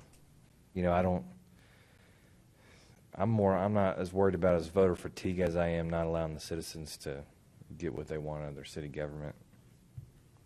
Did you have E on yours? You did not. Well, I only gave you 5, but I see Councilmember Sherlin's point on allowing them all to vote on all of them. The only thing that I had added was H, and that was designate city council as a authority for city attorney. Well, let me take that one just in the way in which I feel we've solved that. By having the additional attorney, I still feel, and I understand that from the citizens' point of view, you don't technically have that attorney as a representative, but it does cause some issues, I think, for the role of that typical city attorney. I would be willing to let that one go. The G, I feel like you could handle through governance and ends. F, does anybody have F? No one does. So we really aren't looking at that one. And then really the argument might be E. How many E's do we have, Mr. Consultant? I have 1 E. So just Tom. Yes. Yes, sir. Just Tom. Tom, you willing to let that one go? Or you want to stand on it? I could let it go, but I think it's a good move by getting more representation in areas, because we did talk about this in committee, and it was, and Les and I didn't have much to say about this. Committee did, and they were really involved in trying to get more representation in all areas of the city, and that's why they included that. And after listening to them for 5 weeks, and we talked about that a couple, 3 different times, didn't we, Les? It was a very valid point, and they argued it, both sides argued it very well. And it came up that the majority wanted it there, so I could let it go. Okay. But we would have to assess a cost for a demographic study, according to our attorney, Mr. Hyde. So you would have to take an extra step to put that on, and we would have to notice the public of that according to his advisement earlier today. Yes, sir? Can I ask a question? So does E, is it dependent on B? Or is it no? So let's just say E passes, do 3 of the 4 council? It is dependent on B. That's a great question. So if B fails, E would be the one that is a standalone that would be written in a language that is contingent upon the pass of B. So you would not end up with 5 council members with required qualifications. Now, if you ended up with 5 council members, you could end up with staggered terms with 5 council, but they would be the 4-year terms. So you could not end up, just as an example for food for thought, you could not end up with staggered 2-year terms. We've tied those 2 together. So if you pass 4-year terms, you're passing staggered terms. You would not pass a 4-year separate from a staggered term proposition. So those 2 are tied together, but they're in one proposition, and I think that's easy to follow. What is not easy to follow is going to be the qualification measure that is tied to the increase of council. Would probably be another argument against it in just messaging to the public.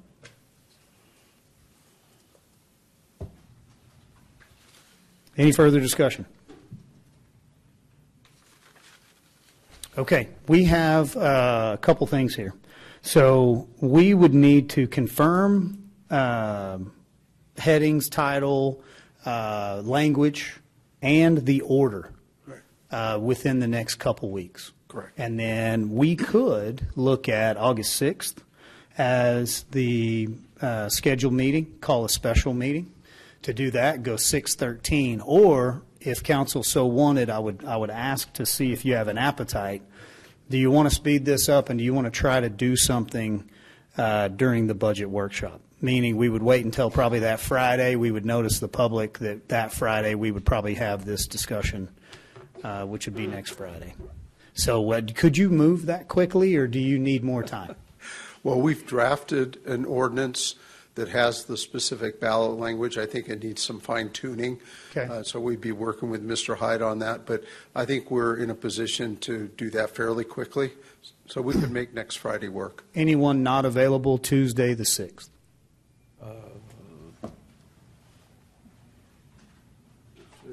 Yeah, so what we would be proposing is we're almost back to the last proposition that passed that said you didn't have to meet every week, but now we're meeting every week just voluntarily. So in order to do this, I'm okay with meeting, that frequent and not trying to combine it because budget is a heavy lift, and it's nice to not be putting other things into budget. But I want to make sure council's available on the 6th. Then we would have until the 6th or until the notice in order to get this language right and to continue to hear council's preference on order and any other title specifics. I'll do that afternoon. I've got Afternoon? Yes, sir.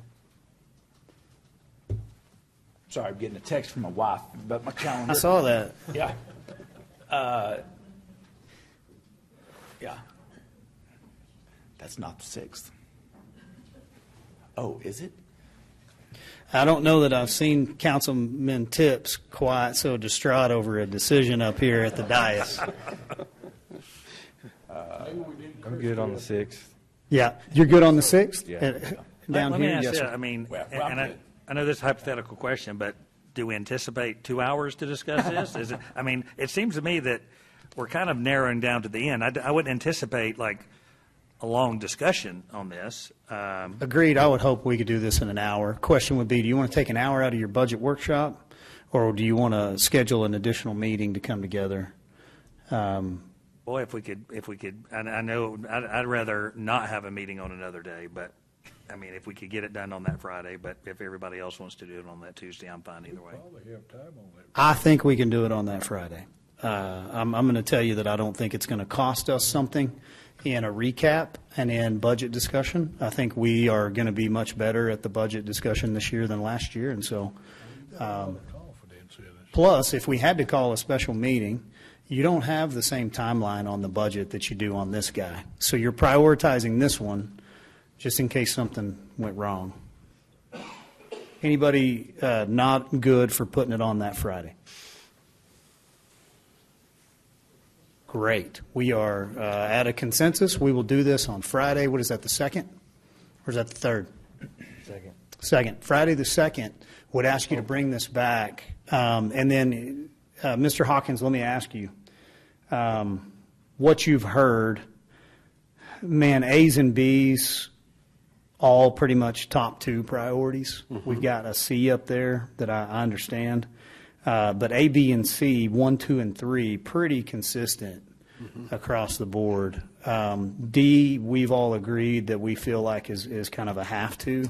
And then are we good to leave it at that, council, or did we want to stretch for, go back to the previous slide if you would, please. Is it E that is the one? The districts. Yeah, yep, to make sure I'm saying that correctly, do we want to put E out there? Do you want, well, I shouldn't say that. You're not having to decide today. Do you want him to bring back that language and give you another week to think through that one? Maybe listen to your citizens for a week, see who reaches out.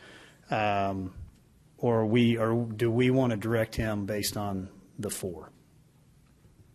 I'd say give us a week to listen to our citizens. I like it. Mr. Hawkins, what else would you need from us?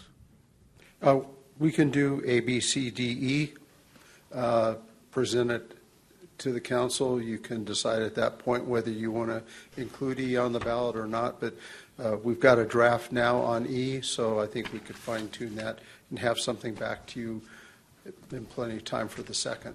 So one other item that I'd like to catch here. I would move to the 4-year term as mayor so that we don't have to argue that one. I would ask to keep the mayor at a 2-year term this first go-round. So let him stagger, let me stagger at a 2-year, and then I would ask that we look at the additional 2 positions. So that would be council 5 and 6 is what that would look like. So you would have 4-year terms for 5 and 6. Those 2 new positions would be 4-year terms.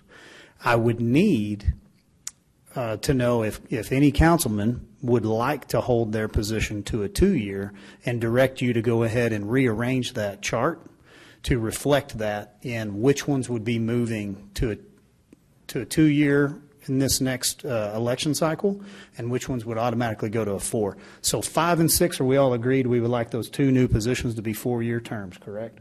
If that passes, right? If that passes, correct. So assuming we add 2 additional members, they will be 4-year terms. Anybody have an issue with holding the mayor, even though he will go to a 4-year, he or she will go to a 4-year, but this next mayor would be a 2-year term? And Mr. Mayor, so then in 2027, the mayor would be a 4-year term. Be back up in 2027 and would then go to a 4-year term? Correct. But would be on that first cycle of those 3 individuals. So I need 2 others. I don't know if council. Well, let me just say this, though. I'm first. Too many I volunteers. nominate You Tom want for the 4. 4-year. Don't even kid yourself. Well, here's the thing. This is in November, right? Well, The yeah. election- Okay, I mean, to be fair, number one, I don't know if I'm going to be running for re-election by then, so that's one thing. So I don't know if it'd be 2 or 4 year.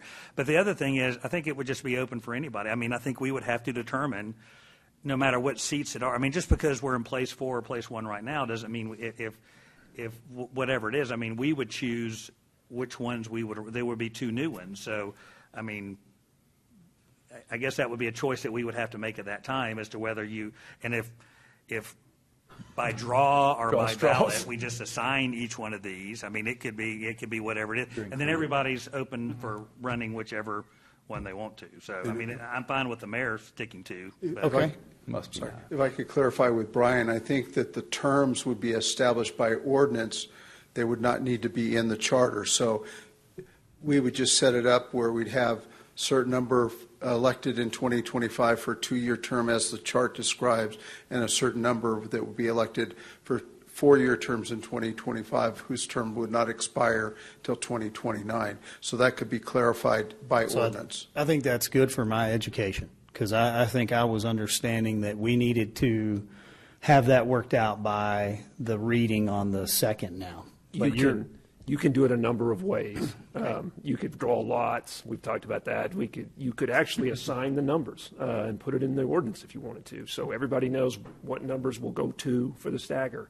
So there's multiple ways to do it that we can work through outside counsel on to get that done for you. Okay, well then I think we've given you what you need as a directive. You bring this back on the 2nd. We could revisit this topic, but if we're no closer to knowing which one of us is going to go 2 versus 4, then we would leave it to after the November discussion, pass an ordinance that would dictate that. Right. Okay, Mr. Hawkins, I feel like that was pretty productive. What else would you think? Is there anything we're missing? I don't believe so. I think we just need to tighten up some language and make sure that we've got the 4-year term for the mayor, but do the rotation as you suggested. So I think we're good. Okay. Thank you. Well, we greatly appreciate you being here. You're back on the 2nd? I will be back on the 2nd. Okay, and then I think we'll have you done. Okay. Okay, thank you, sir. Great, thank you. Appreciate it. Thank you. Thank you. Okay, we've covered a lot of ground. I believe we are actually through our discussion items. Would ask if anybody has a request for a future agenda item. I didn't hear anything, so I'm going to say we don't. I do have one item that I'd like to pull off on consent. So I think what I want to do is take a 10-minute recess, come back and do consent quickly, and then we'll move through non-consent. 10 minutes. Thank you, guys. Thank you, boss. Oh, yeah.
everything all at once.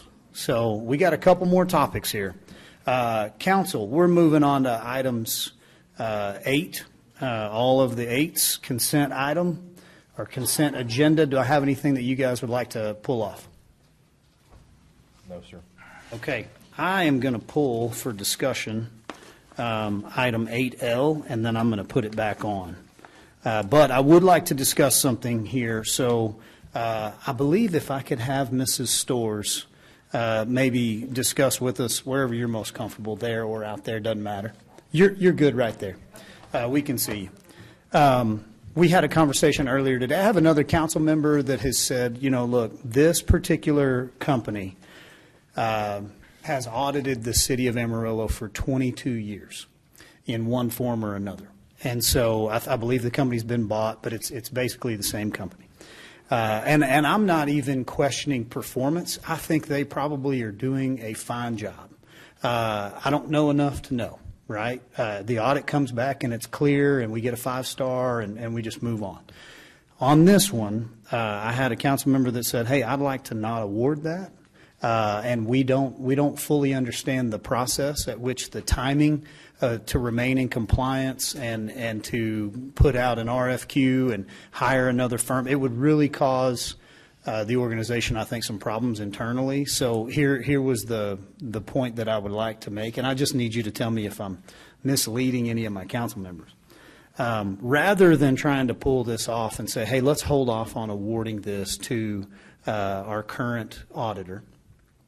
Let's move forward with this being the current year, but then let's go to maybe what we have seen with Mr. Dawson or a firm like his, where if we did have reason to question something else, another department, a procedure, whatever, we leave council the ability, which council has this ability, but we're trying to work with staff, to do a single audit. Mrs. Storrs and I have had some conversations about how single audits are already taking place in some forms and fashions, and for council to say, hey, we want to audit this department, or we'd like to look deeper over here. We do have Neil, who came with some very high marks here today from somebody that I believe is very well represented in the Dawson agency. So, Mrs. Storrs, we would then be looking at the next year putting this out for an RFQ. And allowing council an opportunity, because this is being put on, and I don't believe, tell me if you had anybody else looking at it this year or if this was just kind of a re-up. Yeah, so at this point we were looking, because we had this other audit that was going on, and so we wanted to kind of see how we got through that. And at this point in the year, for an audit of the size of the city of Amarillo, they would have to start some sort of interim work, probably late summer or early fall, to go through an RFQ process. We're looking at probably at least a 90 to 120 day time period. We would, if we went with another audit firm, we would be looking at an audit firm outside the city of Amarillo because of the size of our audit. The firm we're with right now, my understanding, is the only one large enough due to the fact that they were acquired, I believe, or merged or something a couple of years ago, so they're more on a national scale now. They're the only local presence that is large enough to handle an audit of our size. And so, which is fine. We can work through all of that. There's lots of capabilities for remote working, all of those things. But doing a good RFQ process where we ask for qualifications, we want to make sure they have the staff, they have the timing to facilitate our audit. We would need probably 90 days at a minimum, probably 120 days.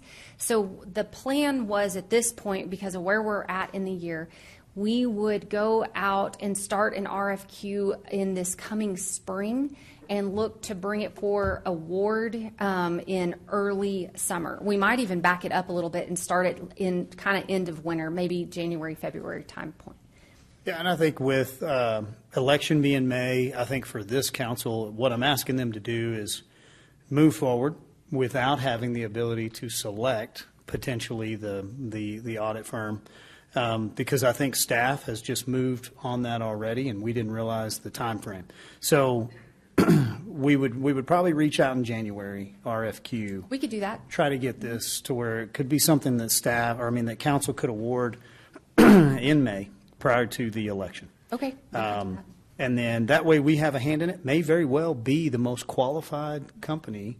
May not have anybody who wants to audit us outside. I don't know. But what I would like to do is I would like to just continue with this upfront transparency model of I believe this council is going to be behooved to do a single audit. And I just think that that's good for our staff to know and to be looking for that, and that those are the checks and balances that we're looking for. And that doesn't require, the removal of an existing audit, because we all know that this audit only looks at the overall comprehensive health of the organization, what we would be awarding today. It's not a single audit. It doesn't drill down to procedures and to, anything else that we may be needing. And Mayor, if I can clarify just a little bit, and it's just a terminology, we actually, with our external audit annually, do receive what's referred to as a single audit, and that's a federal government term. And anyone that receives over $250,000 in grant awarding each year has to go through a single audit. I may have my number wrong just slightly, but and it is a requirement where they have to go in and look at the processes and procedures of specific grant programs through the year. And that is actually brought forward. And I know it's just a terminology. You just happen to use the exact same word that the federal government uses for that. So we do get a single audit each year along with our annual financial audit. But I think to your point is we could do kind of a separate engagement with even a different audit firm. Some agreed upon procedures if council had an area they wanted to look at specifically, a deeper dive into it. We could just like the Prop 1 audit, we could certainly come into an agreement with an audit firm on that and then let them work through that and then present their results to City Council. That's great, and I definitely appreciate you correcting kind of the terminology and the verbiage that's wrong, because I think it can be problematic if we don't. So thank you for correcting that. I'm good to move forward with this. I mean, as an example, the ARPA monies, and what was the term for the $19 million previously? It's all COVID related. What was the? So there was CARES Act, So and there was ARPA as well. CARES and ARPA, great example of an organization looking internally after all this, because most of that money has to be spent by 25 or 26, right? Yes, by the end of, I believe, 2025. So do we want to wait until the end of 25 to go, oh, dang it, should have had some controls in place? Or do we go ahead and look now after we've just gone through what we've gone through and we say, hey, let's get in front of this guy and let's look at ARPA monies? And so that's a good example of, I think, the way in which we are just vocalizing it, moving this forward this way, and keeping the balance there with just all eyes on deck. So am I saying anything else there that you want to correct in terminology? No, I think that's perfectly fine. I will state, just because you called out CARES and ARPA, they are grant dollars from the federal government, and they required them to go through single audit procedures the last few years. But that doesn't mean that council couldn't have another firm look at it as well, just knowing that they would probably be doing somewhat similar procedures. But beyond grant dollars of any sort, then yes, that is, it is looked at a higher level, a materiality level. And so if council wanted to get down into the minute details of it in an audit, that might be a separate engagement that we could work with a different firm on. I like it. Well, we're learning as we go here, and I think that that's evident, and it's good because I think we're trying to go in this direction. So item 8L, I'm comfortable with. Does anybody have anything for Mrs. Storrs on this item?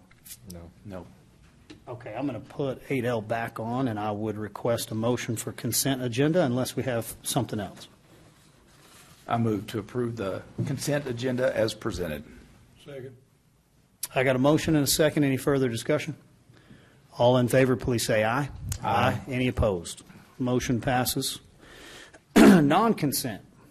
Item 9A is a public hearing. We have Mr. Kendrick coming down here to walk us through this guy. All right, good evening, Mayor and Council. This item is a first reading and public hearing to consider the rezoning of 4.29 acres of land That is a portion of Tract 5 of C.R. Austin subdivision and a portion of Tract 5K of C.R. Austin subdivision U number 3. That is all located in Randall County, Texas, in the vicinity of Scotty Drive and Wrangler Trail. And the request is to rezone from Residential District 1 to Moderate Density District. And the applicant is Furman Land Surveyors, Inc. for B&M Equities, LLC. And the applicant is requesting this change to develop the property with a multifamily development. At this moment, the applicant is proposing a series of duplex and triplex structures for a total of 43 dwelling units, which that would come out to 10 units per acre, and it is noted that moderate density would allow for a maximum density of 24 units per acre if approved. It is noted that the request would not conform with the 2010 or the 2024 comprehensive plans or the concepts of development recommended by those guiding documents, which includes the neighborhood unit concept, the future land use maps, and the complete neighborhood scenario.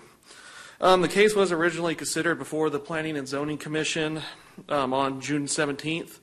The item was tabled at that meeting as the developer and his agent came to that meeting with their initial development concept that staff was seeing for the first time, as it was not provided prior to that meeting. So P&Z felt that the item needed to be tabled so that staff had a chance to look at what was proposed, which is on your screen currently now. That's the concept that was brought at that meeting. And in the case at the July 1st meeting, staff recommended to deny the request due to the requested zoning not conforming with the comprehensive plans and other concerns about the density of development allowed by moderate density. The commission did discuss the possibility of a planned development to potentially address some of the concerns, but the Planning and Zoning Commission did vote for the two to recommend the case for approval to council as presented, as there were concerns expressed about the additional time and cost that the applicant would incur if directed to proceed with a planned development versus the current moderate density request. And notices were sent as required by state law, and as of this meeting, we have received 12 comments in opposition to the request, and I will summarize those comments now, including the following. Multifamily development would be out of character with the neighborhood.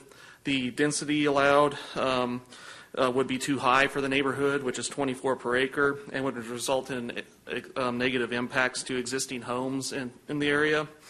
An increase in density with multifamily development would increase traffic in the area, according to callers, in an area that does have traffic issues already. The multifamily development could impact property values negatively, concerns about the general upkeep of rental properties, potential increases in crime.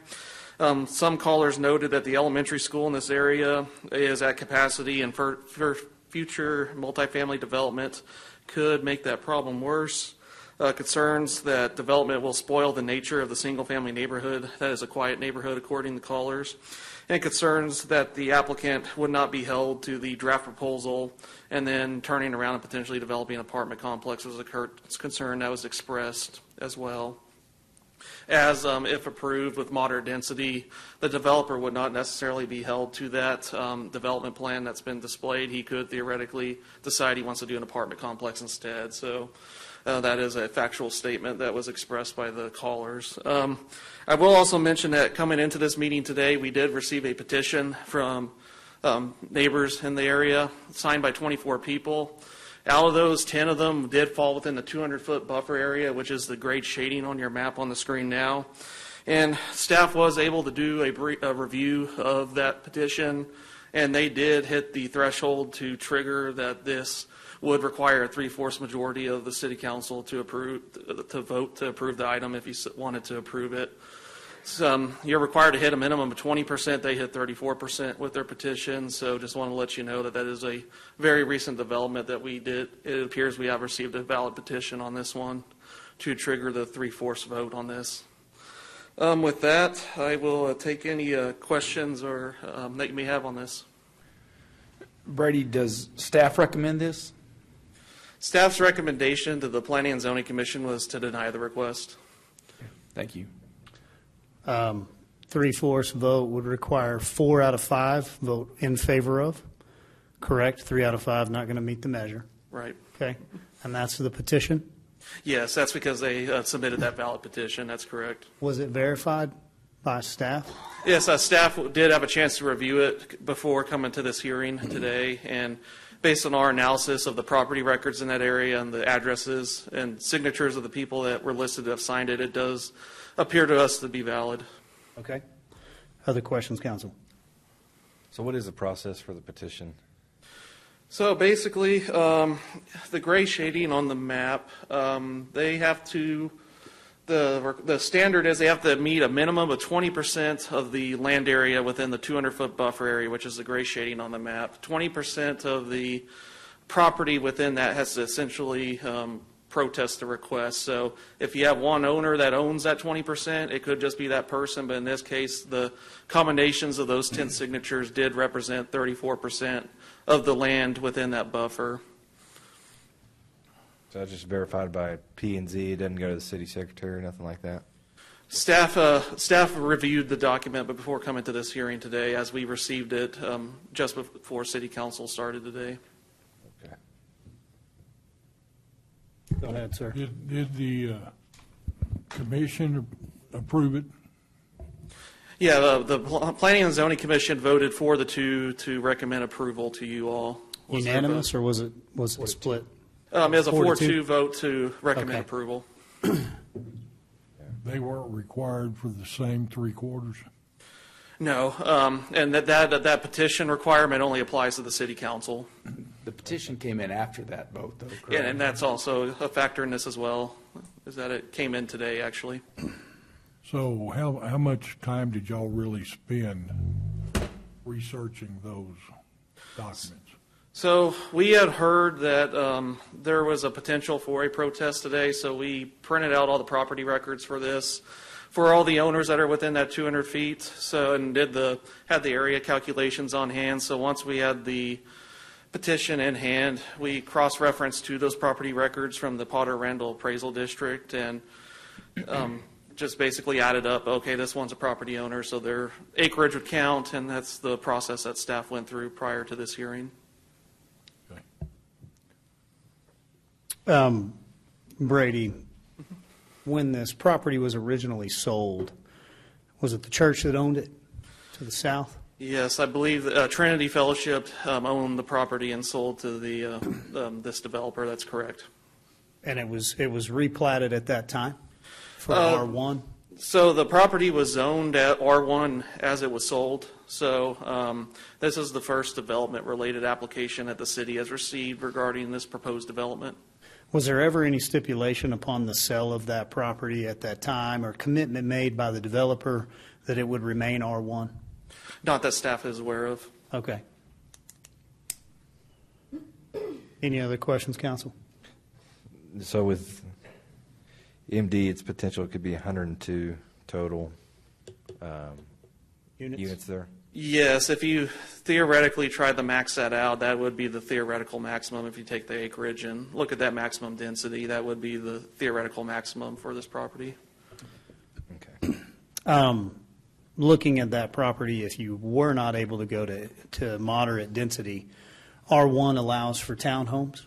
So residential district 1 is our single-family district with the largest minimum baseline lot size. So that would be a baseline lot size of a minimum of 7,500 square feet. You don't actually get the townhomes until moderate density itself. So at single-family attached townhomes, the first district is moderate density. And just for reference, residential district 3 is 5,000 square foot single-family lot. So R1 is our largest baseline lot size for single-family. How come they didn't do a planned development? Not sure, to be honest with you. Okay. That would typically be the way forward here. You would take away a lot of the concerns if you had to go ahead and complete your design, propose what you're doing. Then it would have to move forward under that planned development. In this scenario, moderate density, even though you're showing a couple dotted lines, nothing would require any restrictions or build-outs to be held to that. You could push it all the way to the 102, correct? Right, yeah. If it gets approved as moderate density, theoretically, that would be their maximum unit count they could do. We haven't done this, and I'm learning. So what would be staff's opinion if we were to refer this back to P&Z. So right now, council is weighing on like for or against. Is this something I'm willing to stretch on? There's a lot of variables in that. What would it look like to staff if we were to refer it back to P&Z with the advisement of plan development would be the separate option versus getting a no here? You would be able to take it back to P&Z for reconsideration with that request. Yeah, that's been discussed, and I think essentially we would have to start with a new case if we were maybe going to pivot and go to a plan development, is what has ultimately been discussed and decided among staff, if that was what the route this went. And just a little background on the history of kind of how we have arrived here. When this was initially submitted, staff did reach out to the developer about through his agent about were there specific development plans at that stage, and well, up until about a day before P&Z, the answer to the staff was no, that they wanted to keep all their options open. So that's essentially what we were operating under as. Maybe if we would have had a little more knowledge of what was planned sooner, we could have recommended that, gone down that plan development route. But the multifamily option was not presented to us until that first Planning and Zoning Commission meeting by the developer via his agent. So that's kind of how we arrived here today without plan development really being considered much before this point. I sort of like what the mayor just said. Maybe we need to send it back and have further discussion on this with the developer and with the people in the neighborhood. Because I think we need to get to where we can work together instead of trying to create splits or divides. And I think we're still early enough in this process. On these acreage that's there, you can build a lot of homes or whatever there without, and I'm not sure it's the best utilization of the land of what we're looking at. I would recommend, Mayor, in fact, I'd put it in a motion that we send this back. So public hearing, we do want to listen to those that may have come to speak, and we want to hear all sides.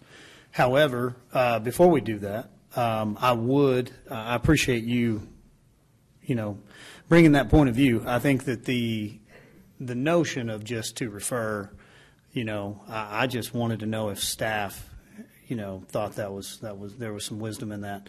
Any other questions for Mr. Kendrick? No, the development to the west of that box, is that the same developer? It is, and that is a single-family development he is currently doing. That was rezoned about roughly 2 years ago, but that one is going to be strictly single-family. But yes, it is the same developer that is doing that little addition there. That's where all the dirt is worked up on the screen to the west there. Okay. Thanks, sir. No problem. Any other questions for Brady? Okay, at this time, we'll open a public hearing. Do I have anyone here today that would like to speak for or against this item? If you'd raise your hand. I saw Mr. Dawson. You know what? We'll just go in order here as we work our way to the back. Mr. Dawson, you're first. And as Mr. Dawson makes his way up, when you come up to speak for the public hearing, if you'll please provide your name, and we'll get you into the record. Thank you. Noah Dawson. I wanted to speak on this. I am one of the members of the Planning and Zoning Commission that voted in favor of approving this, and I want to note I'm only speaking on behalf of myself. I cannot speak on behalf of my fellow commissioners, but I want to kind of go over some of the points as to why I voted in favor of it.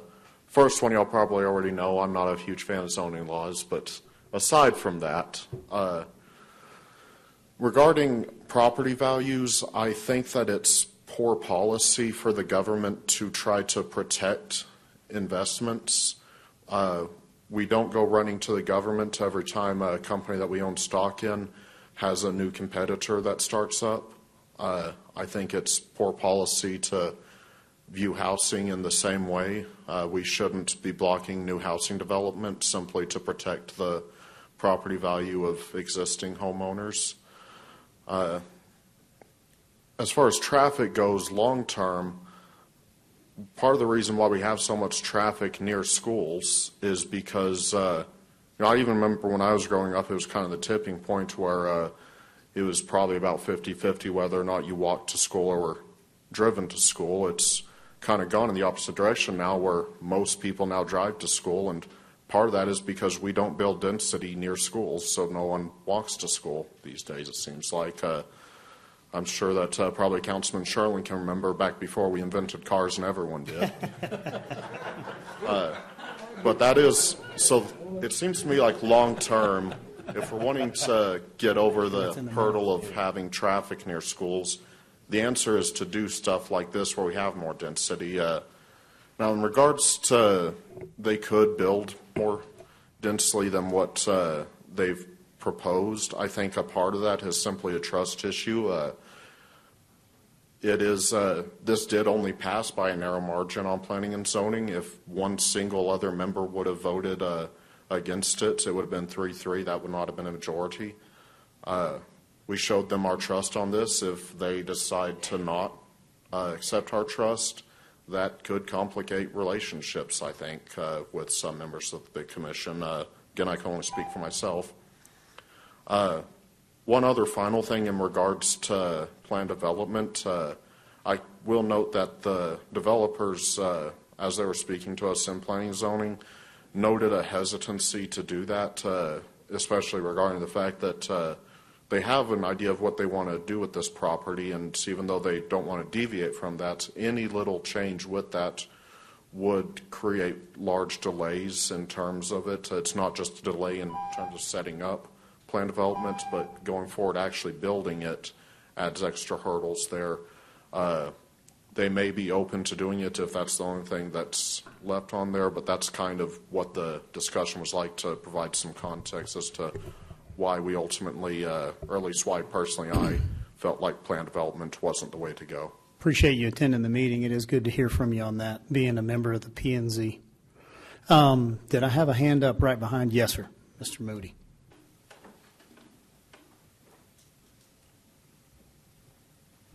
I'm David Moody. I live at AD 209 Santa Fe, which is just a hair outside of the gray area that he mentioned. But when we did the previous deal with this developer, it was promised to us a lot of things.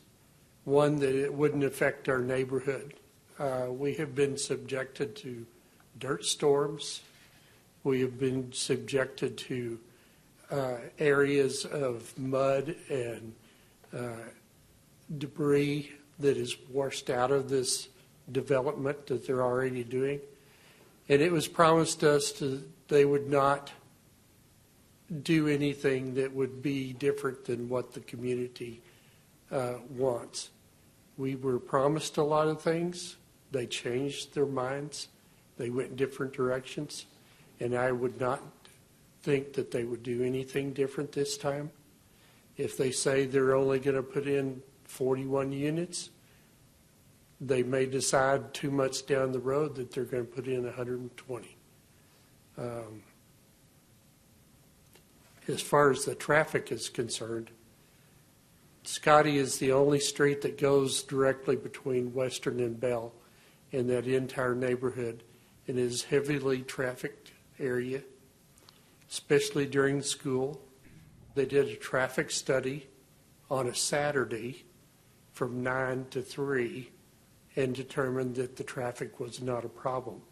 He was talking about kids don't walk to school anymore. If you come out there during school, there are a lot of kids that walk from that neighborhood to Gene Howe and ride their bicycles.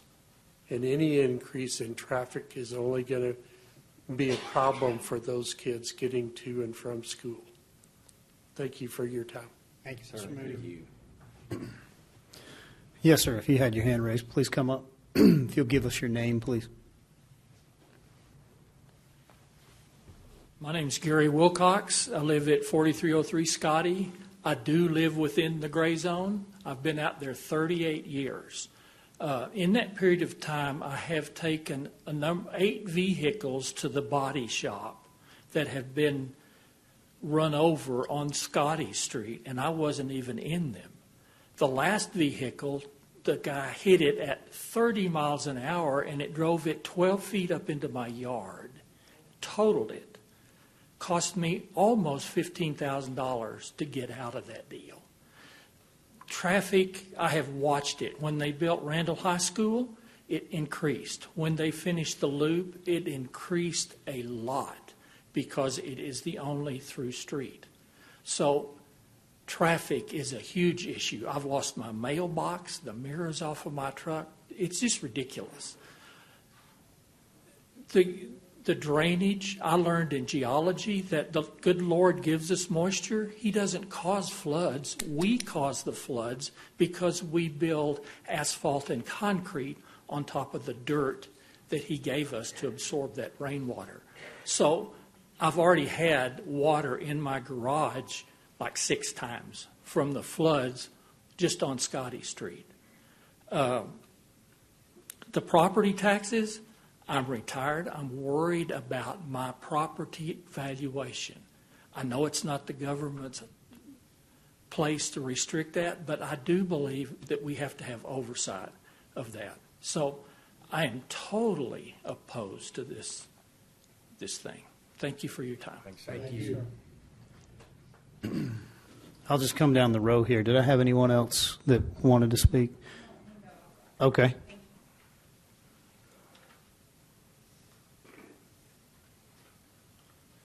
Thank you for the opportunity. My name is Samuel Gutierrez. I live on Wrangler Street, and I echo everything that the gentleman said about the traffic is bad on Scotty. And I think it's, I'm surprised that we have not had an accident. Kid got, been run over or anything like that. The speed limit is 30 miles an hour, and I can guarantee nobody drives 30 miles an hour. Except me, because my wife hits me on the head, says, you got to go 30 miles an hour. I've lived there for 36 years on Wrangler, and had the opportunity in 2000 to try to buy another house, but at that time, our kids started college and we became empty nesters. So I decided not to move. And I agree that it's a quiet area. I'm concerned that a developer comes in. I believe in capitalism. Everybody should have the right to earn money. But a developer comes in later on, he decides that he wants to sell it to a corporate entity outside of town, or even the question that I have, and I asked Brady, I called him on the phone, is there a possibility that would become government subsidized housing? So I guess only the developer would be able to answer that question. Thank you for your time. Thank you, sir. Ma'am, if you'd come forward.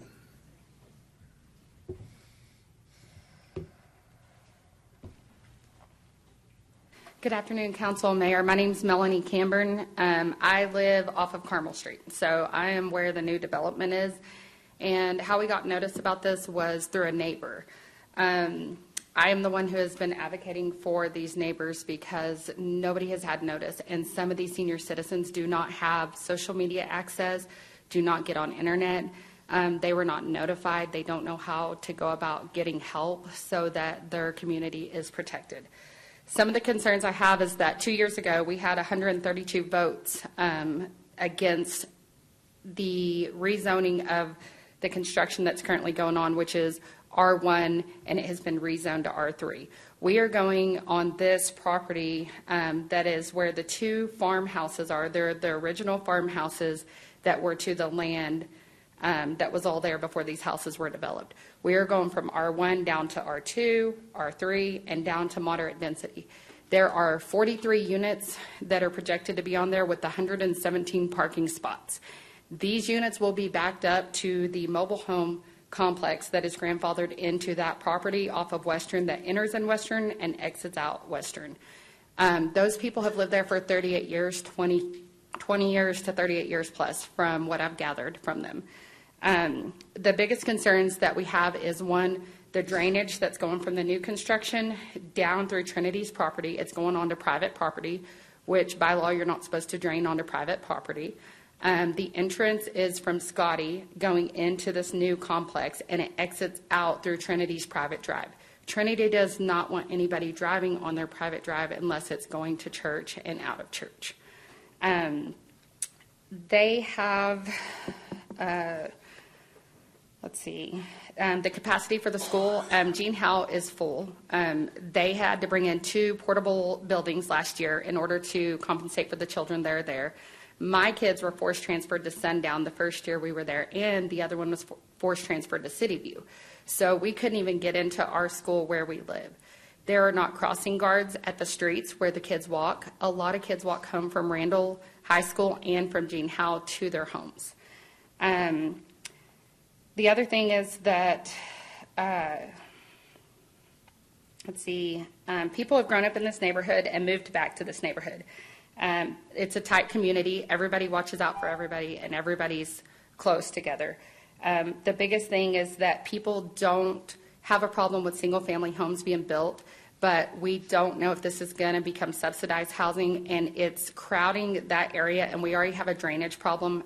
The state put a stop on the drainage for the property that's being built right now because they were going to drain to the new bridge off of Western. And we still have a drainage issue because retainer walls are not being built on these properties. The mud is like muck.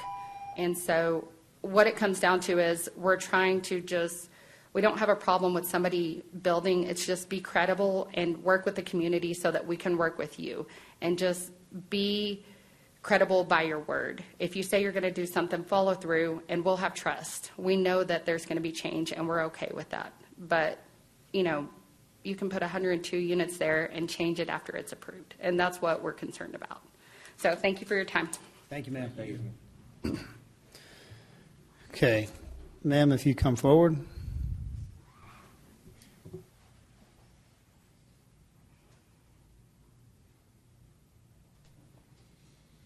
Hi, I'm Paula Lawrence, 8204 Laredo. Not in the 200 feet, but we have a friendly neighborhood. So peaceful, friendly. We had our house built in 1978, and one of the first ones on the street. It's a short street. It goes on to Scotty Street. There's no other direct exit. If we go the other direction, we have to zigzag to get out of the neighborhood. And a lot of the streets are the same. Wrangler goes right on to Scotty. So I kind of did some math. The development that they're doing on the west side, it's a proposed, I rounded to 40 houses, 2 cars a house, that's 80 more vehicles. And I was mostly concerned about the school area because their exit is Carmel or Scotty. So now this development that we're talking about today, they don't have an access road plan that I can see, but the only place I can see is Scotty. So if they go up to 100 units, and that's 2 cars per unit, that's 200 more cars. So now we have 280 cars either going onto Scotty or Carmel, and I just think that's a safety issue. And I am concerned also about my property values. I'm retired, fixed income, and a widow, so it is important to me. So I just hope you consider this safety and the traffic. Thank you. Thank you. Thank you, ma'am.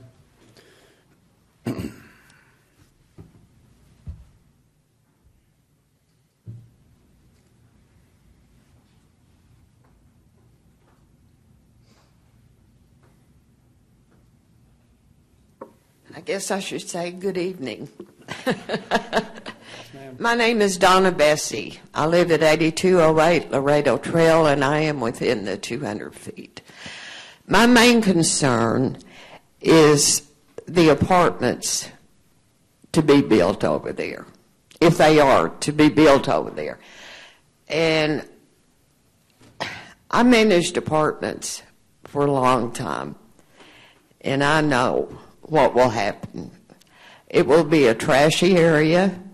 The crime rate will go up, and the traffic will be from the apartments, the new homes, our area, and the school traffic. And I know my property value, if we have apartments over there, my property value will go down. I've lived in that area for 17 years, and I've always felt safe. I'm almost 80 years old, and I don't want to feel unsafe.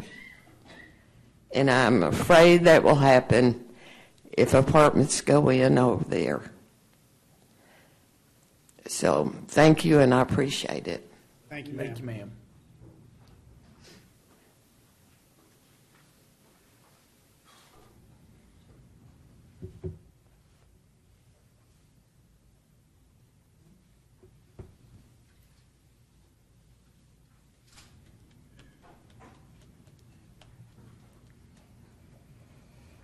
Yes, my name is Peggy Green.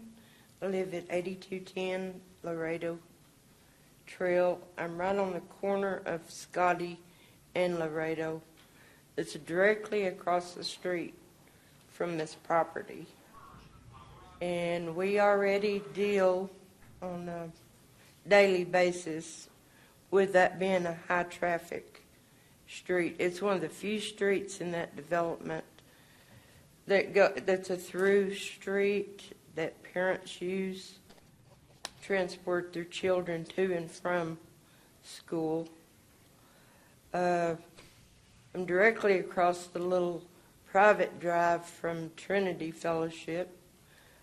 The traffic, well, there has to be law enforcement out there on service days just to direct traffic.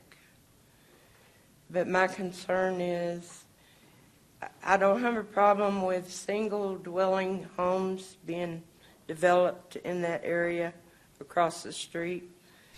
But my problem is the apartment, duplex, or triplex that would allow, more than normal traffic add to it.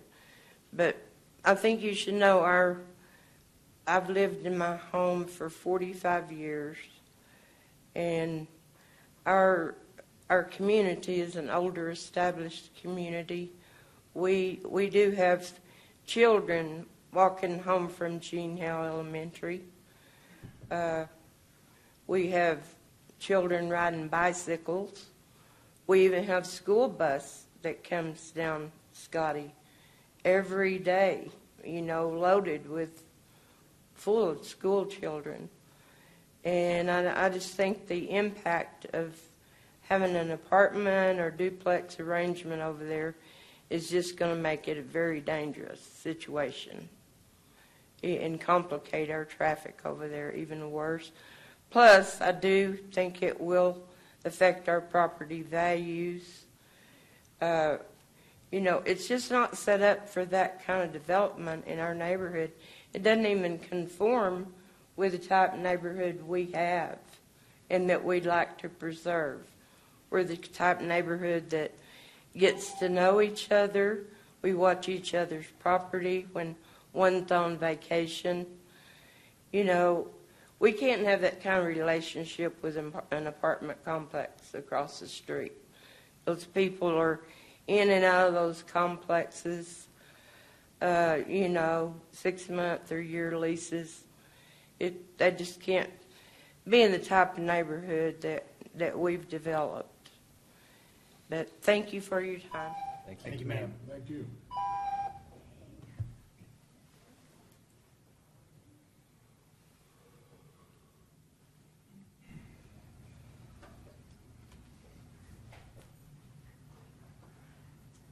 Hello, gentlemen. My name is Billy Edwards. I live at 8206 Laredo, and I can't add anything to what these people have said. It's all true. We all came to you guys for an issue to get it changed, not to let this guy do what he's going to do. And like I say, it's for the first guy that talked, I didn't hear an address. He probably doesn't even live out in that neighborhood. So if he has an opinion, I don't know where he got it from. and he probably has a tear over Biden not being able to run for president. So, thank you for your time. Thank you, sir. I did not vote for Biden. Please, order. You're way out of order. Write an editorial if you guys. No, I'm kidding. Anyone else over here that would like to speak? Okay, yes, sir. If you come up. Dustin Davis with GDI. I'm the engineer of record for this project, and I'm the engineer of record for the one to the west, too. So if you have any questions about that, I can answer those. But mostly I'm here to kind of give you a little more background, a little more context to how we got to this point. This originally was submitted to staff as a multifamily MF1, I believe, rezoning request. After conferring with staff, they asked us if we'd be agreeable. And I say us, the developer. I'm not the developer. I'm just his agent for this meeting. Asked if we'd be willing to go down to MD. And we looked at it and said, yes, we think we can make that work. So we submitted it as MD. My understanding is that there was some pushback from the community, and we understand that. So then staff recommended denial at the P&Z meeting, the first P&Z meeting. At that meeting is when P&Z, one of the council members, and Noah might remember who it was, asked if we would present a layout of what was planned to do. And at the time, we didn't really have a plan. But in that time, we developed a plan showing some duplexes on the property. And we brought that back to staff, which presented that to P&Z at the next meeting. And that's when it was approved 4-2 at that meeting. So that gives you a little more context to that. We feel like this is a logical progression from you start at Western Street and you go to the mobile home park, which is going to be a higher density, into a moderate density, into single family. That's the normal progression of most development. And I'll tell you guys what I told P&Z. I don't disagree with anything that planning staff has told you. The problem is that two things. We don't have a zoning district currently that we can go do duplexes that prohibits multifamily, prohibits apartments. The only way to do that currently is PD, plan development. And Mayor, I know you've probably been through a PD process. I don't know if the rest of you guys have. It's not fun. And you basically have to go design the entire project and then bring it to P&Z and have them potentially deny it. So the design of this project is probably in the magnitude of $50,000. That's why we didn't go PD initially, to give you some background on that also. So I'm here to answer questions from the developer side, from the technical side, anything that I can. I want you guys to be clear on how we got to this point and what their intent is. Yeah, we appreciate you being here, Dustin, and we may have a few questions for you. So, Council, do you have any questions for Mr. Davis? Is that drawing still accurate as to what y'all are planning on doing, or on the developer? As far as I know, they have not told me anything any different. They did one very similar to this in Canyon, and that's why they want to do the same thing here. They think it would fit here. And to give you a little bit extra context, the single-family route, there's not enough room here, so if you leave the lot to itself and you plat that lot, you get one house. We could try to go in and develop it, but that'd mean a public street, and I don't think there's enough width there to put in a street and to get lots on each side. So that's why we went the moderate density route and keep it as one single lot. There's some things you can do in what would be considered a commercial lot versus a residential lot. We can do all these things together and not have to do the public streets, public alleys, those things, if that makes sense. Dustin, tell us what, we're kind of getting the left and the right of it. Tell us what's in the middle. Let's say you didn't have to stretch all the way to a PD, but what they're asking for would be a commitment. What other mechanism are you aware of that might be there that would allow for some restriction of some sort that would give council something to where we would know it wouldn't become the 102? The only thing that's out there is deed restrictions, but the problem is the city doesn't have the authority to enforce deed restrictions. That's the only thing that I'm aware of. So if you did the PD route, you would have multiple accesses off of the private drive? So we drew that up as just a way we think it would fit well. As far as I know, he has not had conversations directly with Trinity yet. We wanted to go through and make sure, see if the zoning was going to get approved before we started that process. So really, But one of the drives is off of Scotty, and one of the drives is off of Trinity's private drive. but you have an access agreement for that?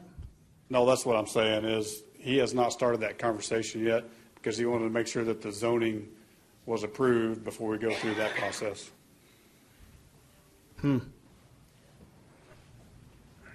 Other questions, council? So, go ahead. There may be an agreement there. I'm not sure because there is an actual driveway that exists. Doesn't mean there is an agreement. Doesn't mean there isn't. I don't know for sure. I would like to know, if you know, did P&Z pass this with the understanding that, well, we don't really know what would work here. You've got some obstacles. We'll allow it forward. Y'all go figure it out and make sure it works. Like, do you have some other steps that you've got to get done? Yes. And theirs is procedural, not necessarily final, in their opinion? Because you only have one access off of Scotty currently. That's correct. Unless you have an agreed access point, then what you've proposed wouldn't actually work. It may not work because we have other obstacles we have to overcome. We still have to go through the subdivision process. I've still got to plat the property. I've still got to do a drainage report on the property, which may require detention, may require drainage easements. We had to do that on the west side. So we had to do a preliminary plan. We had to do construction plans. We had to get drainage report. We had to get a drainage easement. I know one of the speakers said that we're draining across Trinity's property, and we are, but we have a drainage easement from Trinity that allows us to do that legally. So we'd have to go through all that process on this one also. Yeah, your current drainage easement allows for natural flow, not after you've modified it, correct? No. Oh, it would allow for improved property? On the west property. You would have to have an updated We'd study. have to have an updated drainage easement to account for the east property, yes. So I think what I would encourage council to look at here is it's kind of being brought to us like we're the final say, and you know, if we allow it, it moves forward. I don't really think that's where we are. I think that if you looked at the PD route, that is pretty labor intensive. It's going to take some time, but it sure sounds like you have a lot of questions that would be answered through a PD, and that you're going to end up having to go that long route around this anyway to get this one done, even if you went to MD. Yes, but we know if it goes to MD, we know we can work through those issues because the zoning is taken care of. If the zoning is not taken care of and we go the PD route, we can go through all that process to figure all that out, and P&Z or City Council can still deny it. That's the challenge. It's that middle kind of zoning district that doesn't exist is in my opinion where the issue is. Okay. Other questions for Mr. Davis? Very helpful having you here, sir. Sure. Thank you. Thank you. Do I have anyone else here to speak on this public hearing? Seeing none, I will jump at the opportunity to close the public hearing. So thank you guys for being here and speaking on this. I think you have a council that's trying to listen and learn, look at this from all angles. Council, do we have any discussion on this item before we put it up for a vote or entertain a motion? The only thing on Brady is, are we working on anything to have that in between, like he was stating? Yes, good question. So through the city plan process that you all just approved and adopted, it is identified that that is indeed an issue that we probably need to look at as staff to potentially bring to you all for a future code amendment, maybe adding like a step between that single family R3 and moderate density, add something in the middle there. I will say, in fact, back in the 90s and 2000s, the city in R3 actually did used to allow for duplexes and townhomes, but then back in the early 2000s that was changed to where R3 became exclusively single family, and then moderate density was the first district where you could get those like duplexes, triplexes, and attached townhomes. So that's something that I think will probably likely be coming to you all in the future, maybe as a potential new zoning district that we will be proposing. So that is in the works. Go ahead. I would make a motion that we send this back to P&D. There seems like they've got a lot of work to do, and we really can't vote on something. We have too many questions out there. I couldn't approve anything unless we had answers to a lot of these questions. So I'm making a motion. Let me clarify the motion. Motion was made to refer back to PD. Motion would be amended to refer back to P&Z. Correct.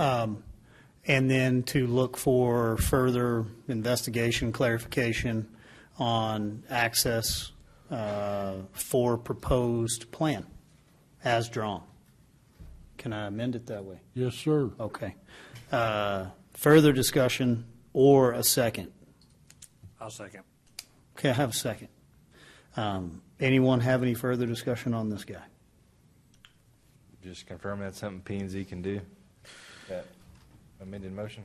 I think ultimately we're probably going to have to re-notify and essentially restart the case, even if we send it back down to P&Z, to be honest with you, because P&Z was thinking about amending or allowing the developer to potentially pivot to a PD. So, but from what staff has looked at, I think essentially we would have to start the notice process and start everything from scratch, if you will. So that's staff's take on potentially sending it back to P&Z.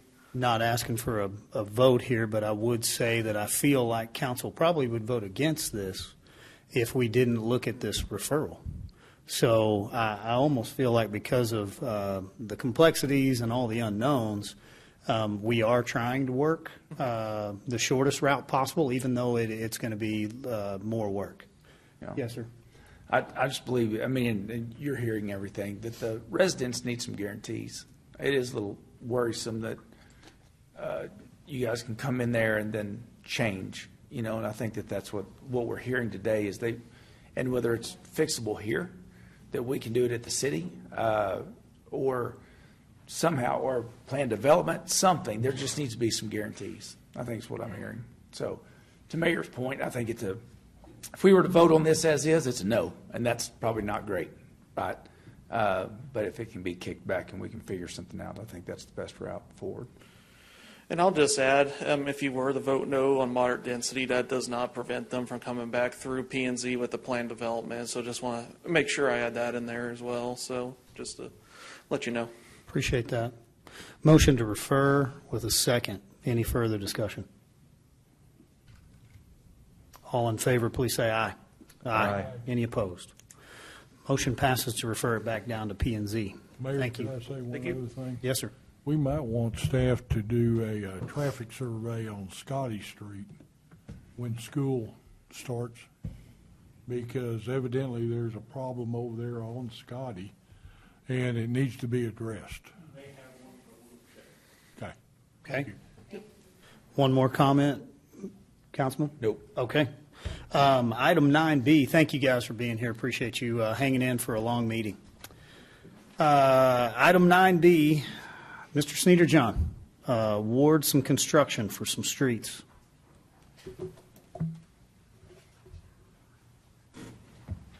All right. Yes, sir. Thank you for the opportunity.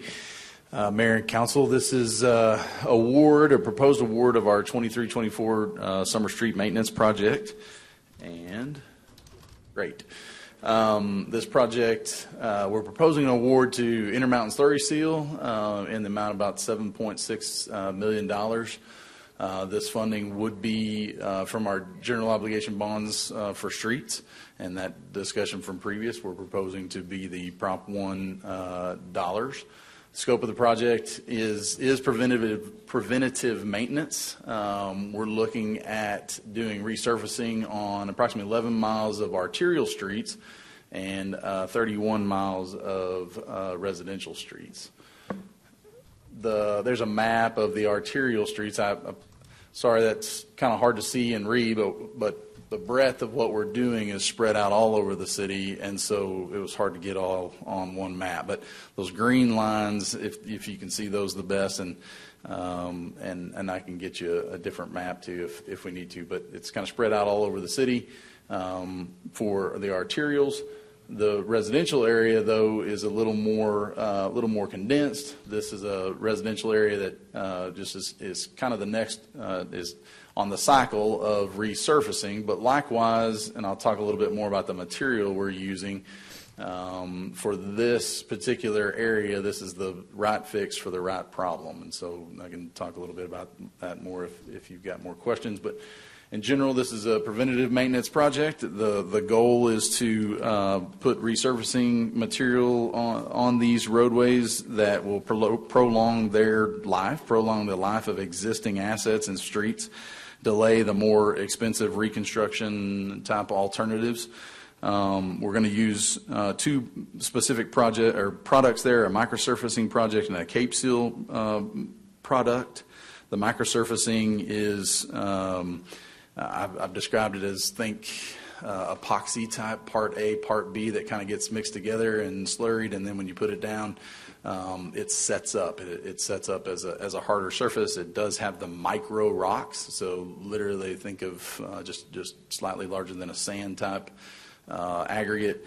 And then a Cape Seal is the combination of our what you think of as our typical chip seal, where we put down the oil and rock, and then a micro over the top of that, the combination of those two products, such that we get the penetrative oil into the base of the roadway, and then we put that micro over the top to hold down rock, that loose rock that sometimes does exist. And especially on our arterial product is a better application, because we're going to see higher speeds than in the residential areas on those arterial sections. So the Cape Seal gets us kind of the best of both worlds, that penetrating oil and then that hard surface on the top that adds some ride quality as well as holds that rock down. Public engagement wise, the department's already started public engagement, and postcards have been mailed out and delivered to adjacent residents. So anybody and commercial properties that are adjacent to these roadways that we're doing, they get a postcard in the mail. It gives our the website, which is also listed there, Summer Streets. And then phone numbers to call, and our ombudsman, or basically a person who's overseeing the project or the contractor, will be listed as well. But our project manager, city staff is listed. Ways to contact them are listed and available to the public, as well as specifically to those stakeholders who are immediately adjacent. We've started that process, and that is underway. We do have the website up and running, and that website will, as it has in previous years, have a scheduling app. So our contractor, by contract, is required to give a 10-day notice to adjacent stakeholders, adjacent residents and property owners. And then they also give a 48-hour notice before they're physically in front of a resident, a house, a business, those locations. What the website will do is graphically depict that. So by color, you can go on and you can see, hey, they're forecasting to do my street in the next 10 days, or they're forecasting to do my street in the next 48 hours. And that'll be graphically represented on a map, so that they can see that and they can plan for it.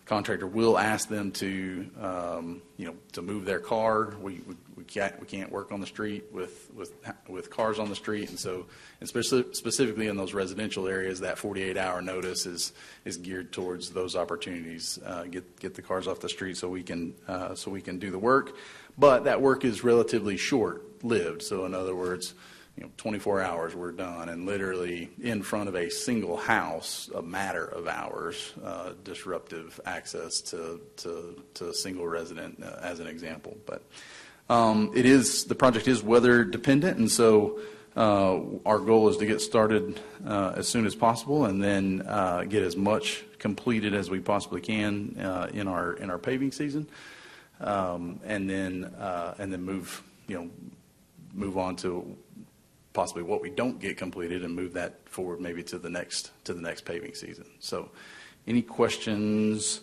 about that? Again, what we're here to do is award a contract to Intermountain Slurry Seal in the amount of $7.6 million. Questions, council? Yes, please. How soon can you get the project started?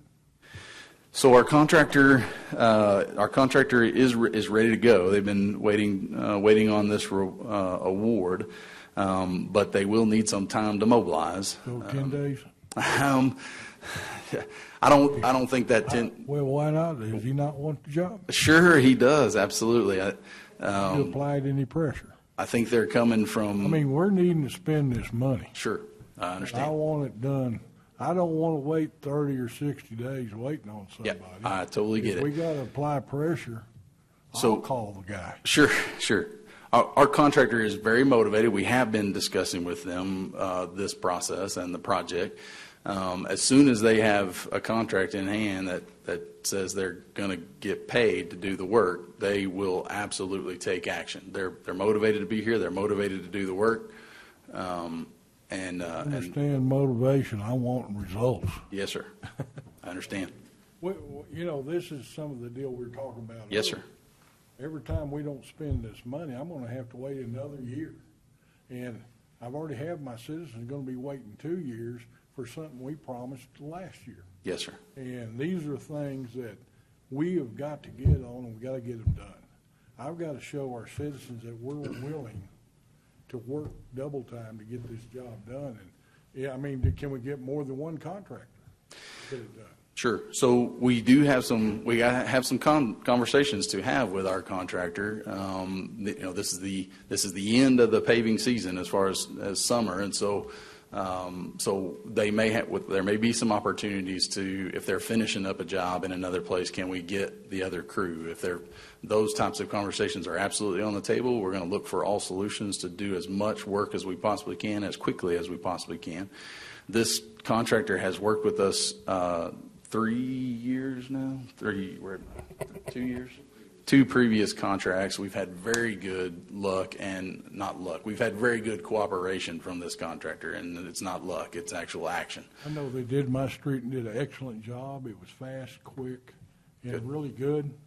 The only thing is, it's very important we get Move it forward. done as quick as we can. Yes, sir. That's just my opinion. I'm speaking for myself. Yes, sir. Heard you loud and clear. Yes, sir. Anything further? So we're paying for, this is going back to our topic of the day, the street bonds. Yes, sir. Was this project originally in the list? No, sir. This was okay. The continuation of street maintenance is, technically always on the list. But was this particular project specifically identified as the Prop 1? No. All of the maintenance and I would say all of the maintenance and operation jobs that were set and scheduled for Prop 1 have been completed. The jobs that are remaining on that list are growth capital type expansion of the existing street network, and so this job was forecast to be after the Prop 1 would have been the new bond dollars with your $1 million set aside and $14 million that accurately stated we can't get to. These type of maintenance projects are one of the ways that we can accelerate expense of those dollars based on we already have all right-of-way needed. These are existing infrastructure items that we can work on immediately. We're not out designing a new grade or designing a sewer system to go in place first. These are maintenance type work, and the quickest way to expend those dollars. Also, the most needed as far as condition of the existing system. Mm-hmm. And ideally, how often do you do a street maintenance program like this? I mean, if we were keeping up, how often should streets go through this maintenance program? Yeah, absolutely. Great question. So in general, a resurfacing product, a maintenance product on a street is every 5 to 7 years.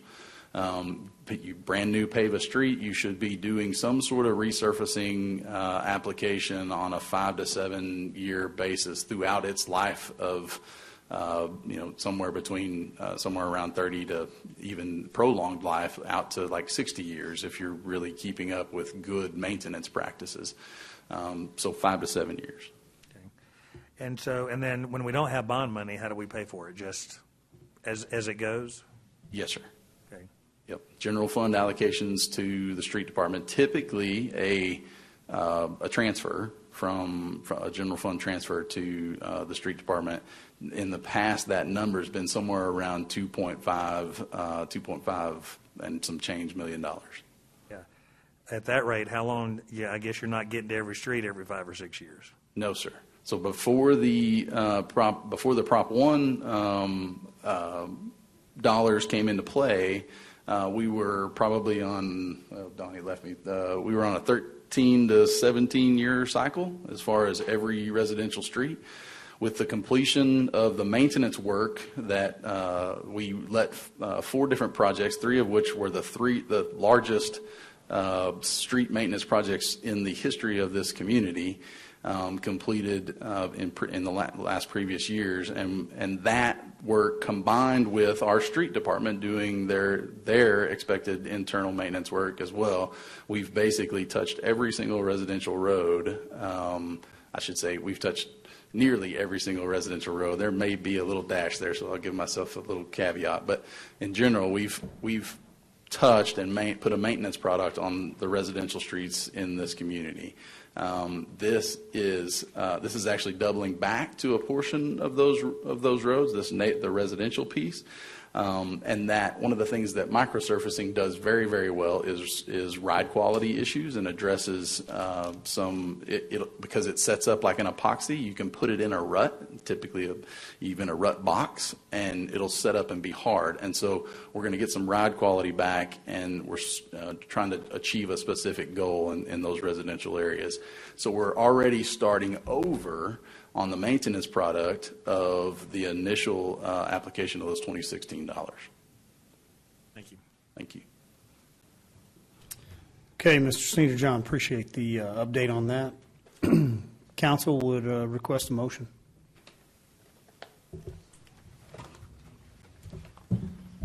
I move to move to award a contract in the amount of $7,603,000, $297.30 to Intermountain Slurry Seal, Inc. I'll second. Motion and a second. All in favor, please say aye. Aye. Any opposed? Motion passes. Item 9C. So we have Miss Stephanie Coggins here, but I'm not going to call her down to the front, I don't think, on this one, just because this item 9C is consideration of a resolution that is not appropriately informing the public of what resolution we were wanting to take action on.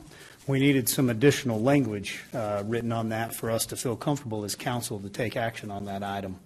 So we are going to not take action on item 9C. However, because it's been included in the packet, what this is the Sanctuary City for the Unborn petition. This is the language that we would be looking at in the way in which this would be placed on the ballot. So I would like to take a opportunity here to engage with council based on what you are seeing from both attorneys coming to you.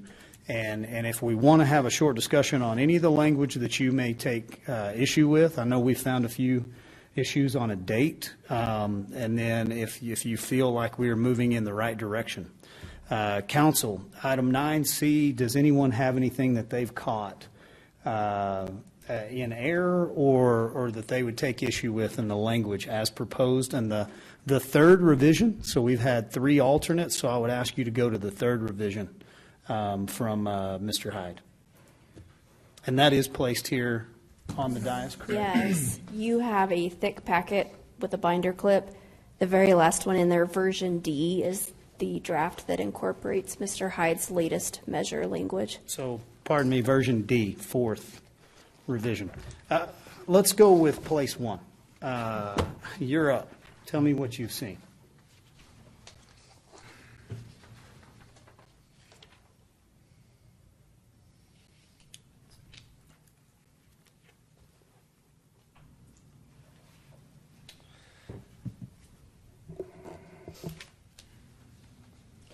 I found the first one. Let me make sure. Let me look at the second one before I speak.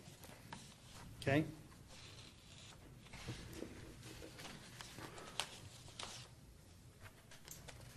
Okay. So the second one's been fixed. So the only thing that I would like to add in this is the statement within the ordinance that talks about extraterritorial jurisdiction. He isn't. So on the ballot language for the proposition.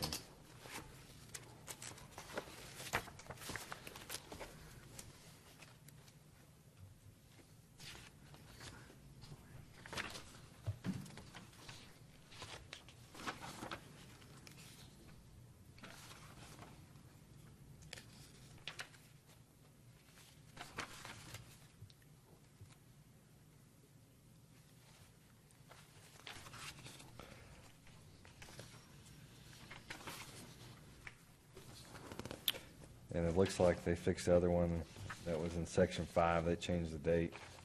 So the error on the date that was noticing May 5th, I believe, Yeah, has been corrected now to November.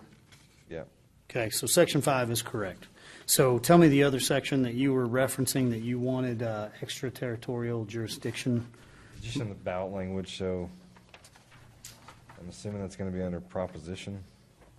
So in the way in which it says shall apply regardless of location of the abortion, is that where you would like to inject that language? I would be fine with that. Okay. Council, do y'all have any issues with the direction that Mr. Kraft is moving? I guess I'm lost. Okay, so let's backtrack here. Grab version D. Version D. Version D, you got that one. Go to, you have your resolution, then you have proposed ordinance. So your measure, down from there, we are now into the proposition language. And where did he add? So I'm struggling to find it here, but where it says regardless of the location to where the abortion is performed, he would like that to say applies extraterritorially. Yeah, to the full extent. To the full extent of the U.S. and Constitution. And I don't necessarily want to tell any of us that we need to locate this. I think we need to describe the language that you're wanting in addition to this or to exclude, and we rely on Mr. Hyde to restate this per our direction. Right.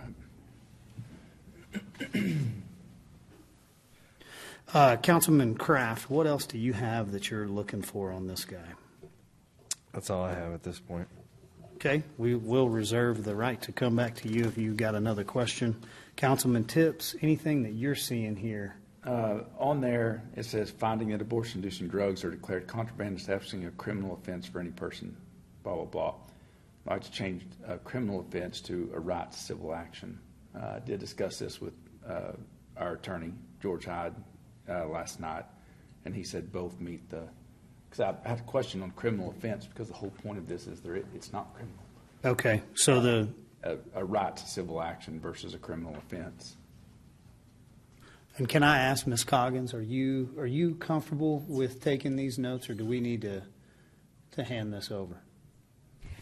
I will take the notes, but I don't think I can give you any legal advice, so I want to be very Right. careful that we get them to And I Hyde. just want to have it recorded as to the location. So under the proposition language, about, I don't know, a third of the way down on page 3, you're gonna see a criminal offense for any person, and Councilman Tips would like that to read, provides a private right of action.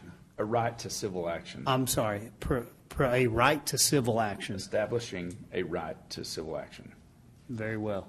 Establishing a right to private civil action or just civil action? Just civil action. Okay.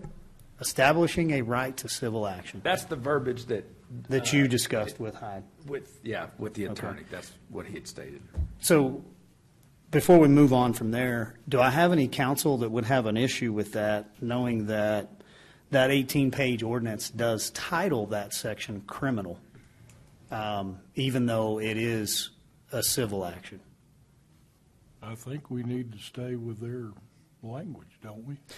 Well, Mr. Hyde is advising, according to Mr. Tips, Councilman Tips, that it meets the standard, which is a low one, that we are fulfilling our obligation to notice the public here, but we would be removing the criminal offense and putting in a civil action language.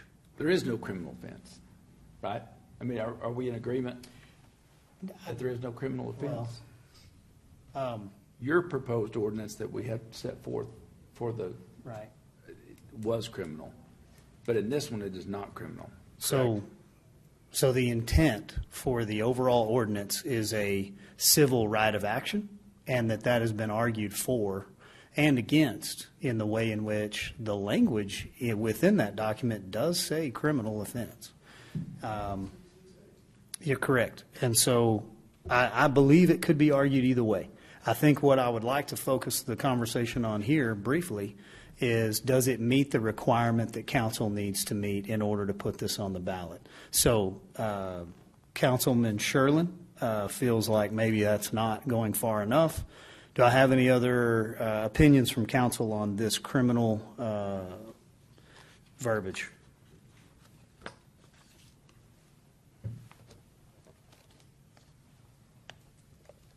I mean, actually, is this even good verbiage since the Supreme Court has already said you can send these drugs in? I mean, that's my question. I don't know. Tom, when you was talking to Hyde, did you? Well, he said that either one of those would fit, actually. He said, but to Mayor's point, the bar's low. I thought, because I pointed out, I asked him, why does it say that? And there's some references back and forth. And he said, but either one. But, I mean, either way, I mean, I don't want it to be misleading either way is what I'm trying to get at. I mean, either way. I just don't want it misleading. We just need the language there that people understand. Correct. I agree. So let's read this, if y'all will follow along. Establishing a criminal offense, and then below it, without a criminal penalty. So much as has been the struggle with this topic and this document, it doesn't just say what it says, in my opinion. So it literally notices, according to Mr. Hyde, what he's struggled to do here, establishing a criminal offense for any person, acts as an accomplice, manufacture, possess, distribute abortion-inducing drugs in the city of Amarillo without a criminal penalty. So he is describing the fact that per the ordinance, I believe it is described and listed under that section that it is criminal, but then it removes the criminal penalty and I guess substitutes a civil penalty or a civil right of action. So Councilman Tips, would you be willing to say establishing a criminal or civil offense? I don't have to have one or the other. That's what I'm saying. If y'all are opposed to changing it, then leave it. Okay. I mean, it makes me no difference. I just thought it's a little clearer, but if you feel it's not, then that's. Were there any other items that you saw? So that would really be the one. Let's come back to it. We'll leave that one alone for a second.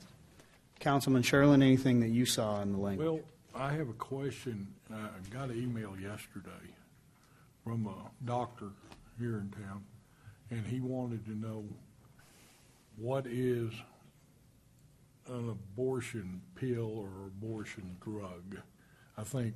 And it's a good question because we can hold a doctor liable. So, I mean, it's like boy, I thought I shot there for a minute. It's like the Minipresto. Sure. Mm-hmm. It's good for a lot of things besides an abortion drug.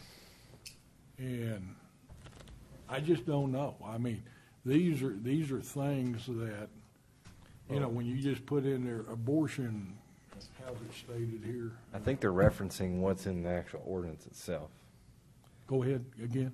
I think this is referencing what's in the ordinance itself. Mm-hmm. Does that make sense? So in the ordinance it states abortion-inducing drugs. We don't have any control over the ordinance. Well, that's true. The doctor has a valid point. I'm not saying that. Yeah. But the ordinance states that. So what George Hyde had to come up with is this is a synopsis of an 18-page document. Yeah. So he's having to pull out, and he made a great point. He said, Don, he said, if they use profanity in the document, I would have to use profanity in here. He said, I wouldn't want to, but I have to. Yeah. Just stating that he's got to pull the language from the ordinance. Like, what it says can no longer be argued. The citizen committee did what they were supposed to do. They had the power, so they're bringing forth the ordinance. Now it's up to our guidance, from our attorney to say, hey, but this is a synopsis of that 18-page document. So we can't really argue what he may have a valid point, Yeah. but Yeah. we can't really argue that.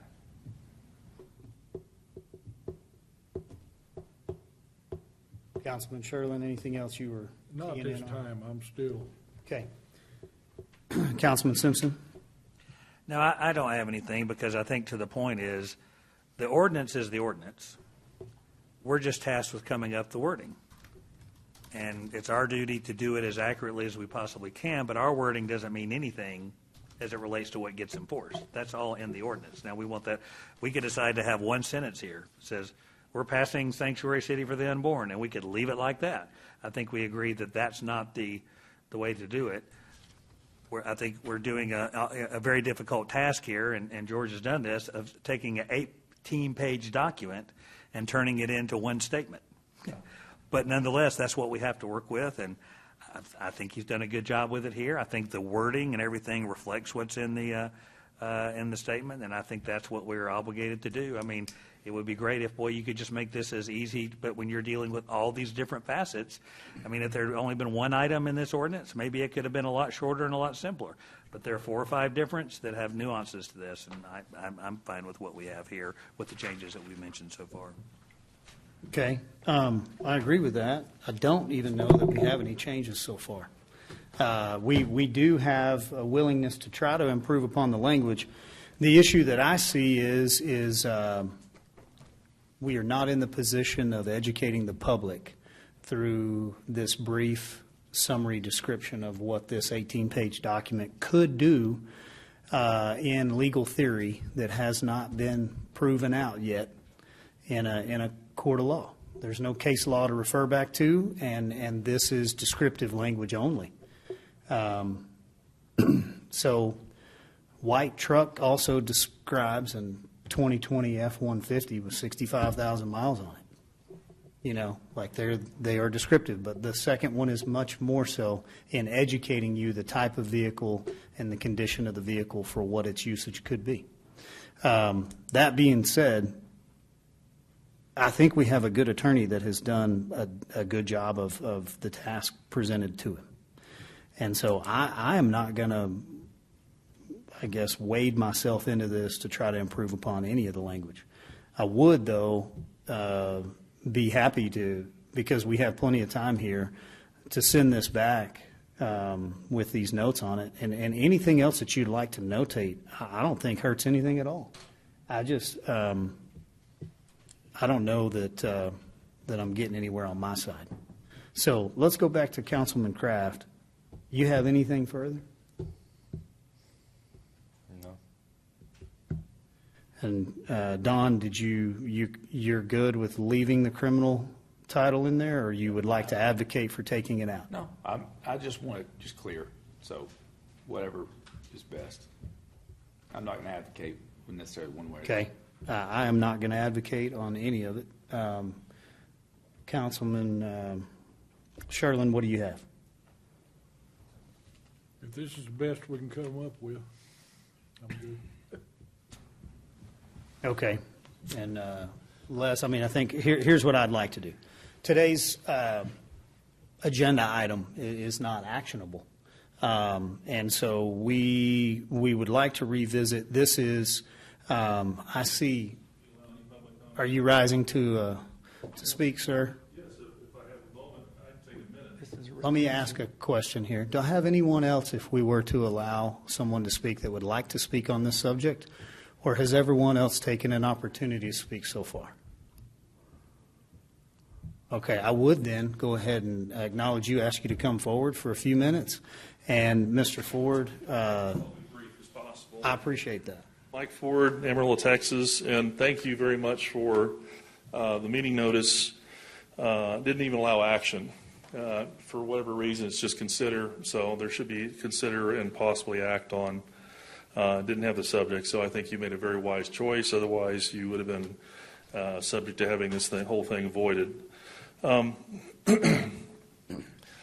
You're talking about a low bar, and we really got to do better than that, folks. I mean, we're talking about a ordinance that has such broad-reaching effects, such potential long-term effects. Like one basic example is double jeopardy, triple jeopardy, whatever. It allows the same individual to be charged with the same crime an unlimited number of times within 6 years. The only bonus is the first guy to charge and get to court gets the $10,000. Nobody else gets the $10,000, but that's it. The defendant, if they prevail in a court action, cannot recover any fees. If it's a harassment suit, they can be taken to court over and over and over again. And they have no recourse for claiming any type of redress for a harassment suit. Why can't we put that? Why can't it say, number one, on top of the unenforceable declarations, it doesn't explicitly mention the extraterritorial application of the ordinance. It doesn't mention that any person, including corporations and potential foreign entities, can bring lawsuits in any district court in Texas. It doesn't mention the potential restriction on travel for obtaining legal abortions in other states. It doesn't mention that multiple lawsuits, as I just said, can be brought. It doesn't mention that defendants are prohibited from recovering legal costs. And it doesn't clarify that the city and its employees, I mean, these are just a few things. You're talking about an 18-page ordinance. And you guys are good with this. That's not okay. That's a misstatement. All those declarations in there that are from the declaration section are specifically barred in the ordinance itself, in the language. So those are lies. That's not part of the ordinance. That's not part of what the ordinance would do, the municipal code would do. So those things can't go in there. So I would just beg you, please, let's at least tell the truth. Let's call balls and strikes. We don't have to be partisan one way or the other, but let's just take it. What does the statement say? It says this, okay, put it in there. The next thing says this. The people should know these tremendously harmful changes to the local law that are being made. Thank you very much. Mr. Ford, we appreciate you. I appreciate you taking the time to speak. I think we will consider and take that under advisement. We'll refer that back to Mr. Hyde once again. I do agree with your comment that these are just a few things that you pointed out. There could be potentially 100 other things. I don't think that the consideration on this council is to list everything. Otherwise, what I'll do is I'll just copy and paste the 18.5 page and put it on the ballot. What I would propose is this. I think council could take action and direct our election officials and volunteers to have a printable copy, readable there on site at each polling place. And I think that we could direct that staff or those volunteers to say, hey, I need your driver's license. Do you still reside here? By the way, there's a copy of this right here. If you'd like to take a second, step aside and read it for yourself. Are you educated? Beyond that, I think that we are tasked with the very tough task of taking 18.5 pages of a document that we haven't been able to make sense of with ultimate clarity for the last year in 100 hours worth of discussion and put it into a short paragraph, a succinct paragraph of its nature and purpose. So I feel like this can definitely be critiqued and criticized. I don't disagree with you. I just don't know how much more we can improve upon it. I believe we all have that example. Are Yes, you a sir. practicing attorney? I work with attorneys, Don. I've worked with them for 40 years. I'm admitted to the federal district court as an expert witness. I've worked with the Texas legislature since 2007. I write. Are you a practicing attorney? Just yes or no? Okay. I have studied legislation, statutes, Okay. and I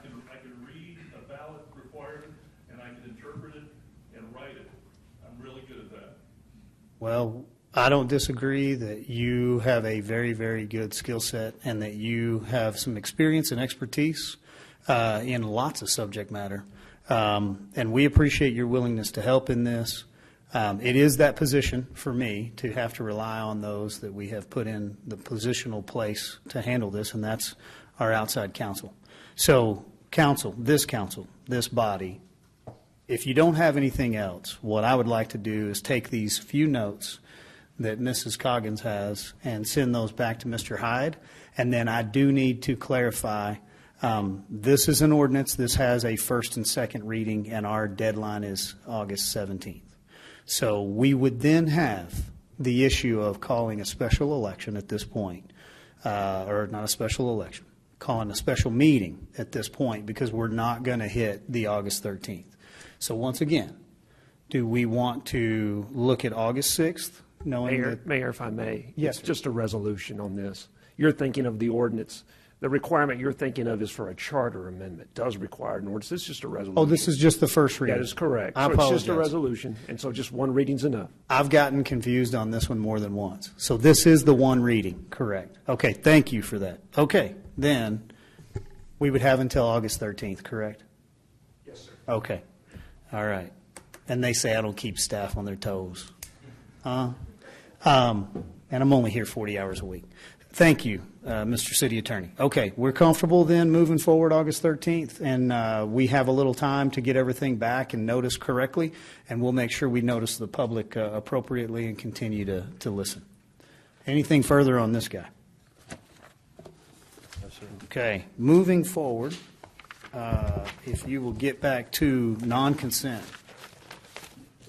Item 9D, Mr. Carter, you're finally up. I told you 7, I meant 8:24. Good evening. Evening. Mayor, Council. 3 items that I have. This is the first of that. This is to discuss, consider, and take appropriate action on an agreement between the Amarillo Area Foundation, Amarillo Independent School District, Amarillo College, and the Amarillo Economic Development Corporation to fund the Thrive program. This is a program that started 5 years ago, and what it does is it funds, no matter what the income level is, it will fund up to 60 hours of tuition at Amarillo College for graduating students out of the Amarillo Independent School District, provided that they've met certain attendance requirements and certain grade average, and also the state testing requirements. This funding agreement would allow the incoming freshman class to be participants in that. So it would take it all the way through their 4 years of high school and then their 2 years. Well, actually, they have 3 years to get the 60 hours. And so it would fund the incoming freshman class. The difference between this agreement and the last agreement that we did was the Amarillo Area Foundation funded 40% of the project. This agreement allows the 4 partners to be equal partners, so it would be 25%. We're projecting a $3 million cost over a 6-year period. And so there's been about 540 average participants over the last few years. The funding, when it first started, and that's hard to read, I'm sorry, we were projected to spend about $5.6 million, or actually $18 million was the projected cost over the first 5 years. The actual cost has been $5.6 million, and one of those things is several of the students have qualified for Pell Grants. One of the requirements for going to Amarillo College is you have to fill out the FAFSA, or the Federal Student Aid, and that student aid comes off the top before the partners are charged. But it does include books, tuition, and fees. And the reason why this program was started was to help with our workforce needs and to grow our workforce with our students and to give them an opportunity to learn a skill. And so we think it's been successful. It's been about 540 average students over the last 3 years that have gone through the program. Our board took this up on July 16th, and they voted 5-0 to continue the program. Certainly would answer any questions. Questions, council? Yes, sir. Okay. Thank you for presenting that. Would request a motion on item 9D.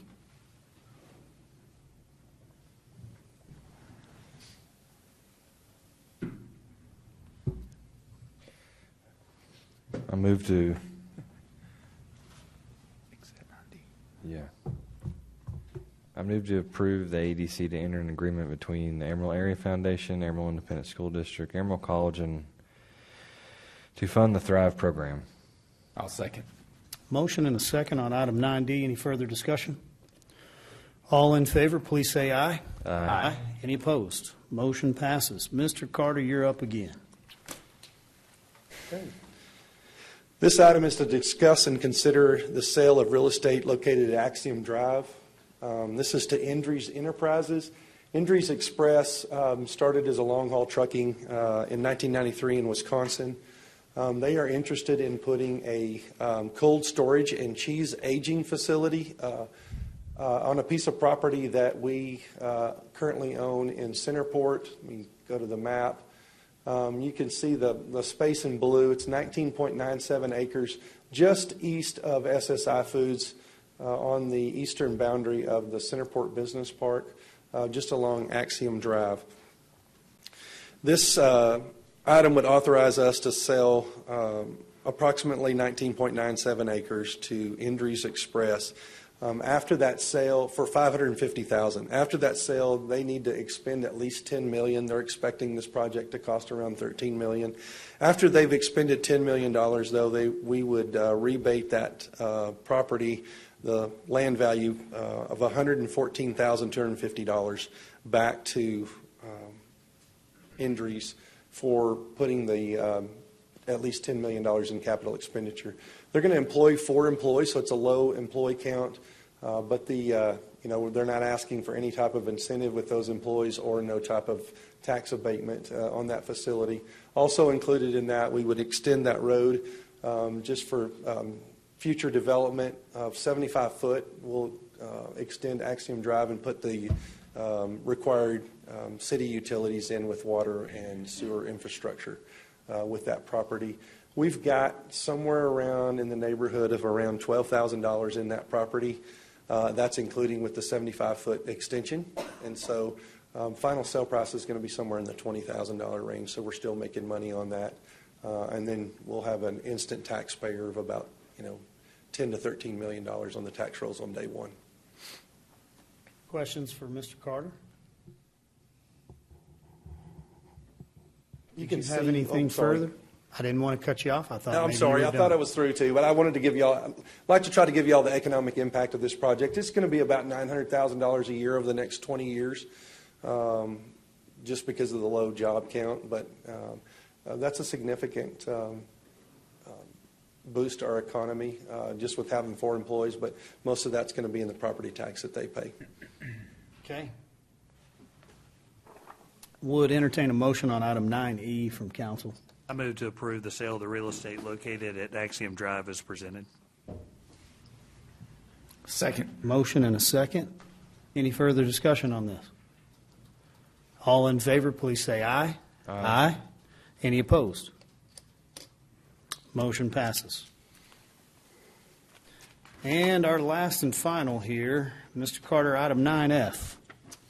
Yeah, and I have a representative with this project. This is Old English Field LLC.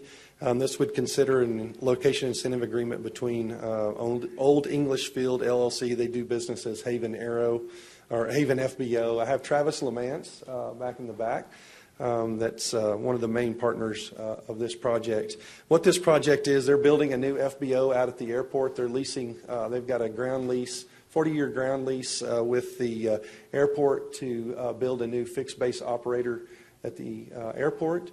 They're going to build a little over 42,000 square foot facility with a cost of about $8.5 million. They're going to employ 20 new employees with an average salary of just over $57,000. You can see they've already started the construction on that spot. You can kind of see on the airport property where that's going to be. That the outline of that is not very bright, but it's going to be just in the middle of the white building to the far top of the page and then the silver roofed building right there. Like I say, $8.5 million. The incentive agreement between them and the AEDC would be to incentivize the 20 new employees at $10,000 per job. We would pay that out over 10 years as they perform. So nothing up front. They would pay as they would perform. This would be up to $200,000 for job creation out over the 10 years. AEDC staff is recommending the approval of the agreement. The AEDC board approved this 5-0 on July 16th. Certainly would answer any questions, or Travis, I'm sure, would be willing to answer any questions that you might have on this project. Real good. Anything, council? So when it's built, how do you access it? Is it what? Travis, you want to answer that question, or I can certainly try, but go ahead. The road that comes around the backside of it, there called Baker Street. Right. Around that piece of the fire station, it comes off the same road as the fire station there. Okay, got it. You can sort of see the outline of that, Councilmember Simpson. Yeah, right there. Any further questions? Would ask for my last motion. I move to approve the location incentive agreement as presented. Second.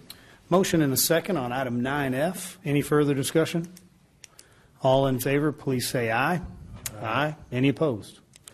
Motion passes with a 5-0 vote. We have officially ran out of motions and seconds, so Thank I'm you, just Council. going to adjourn us. Appreciate it. Thank you for being here, EDC, and wait on us. You're adjourned. Thank you guys for attending. All right. That's a long one.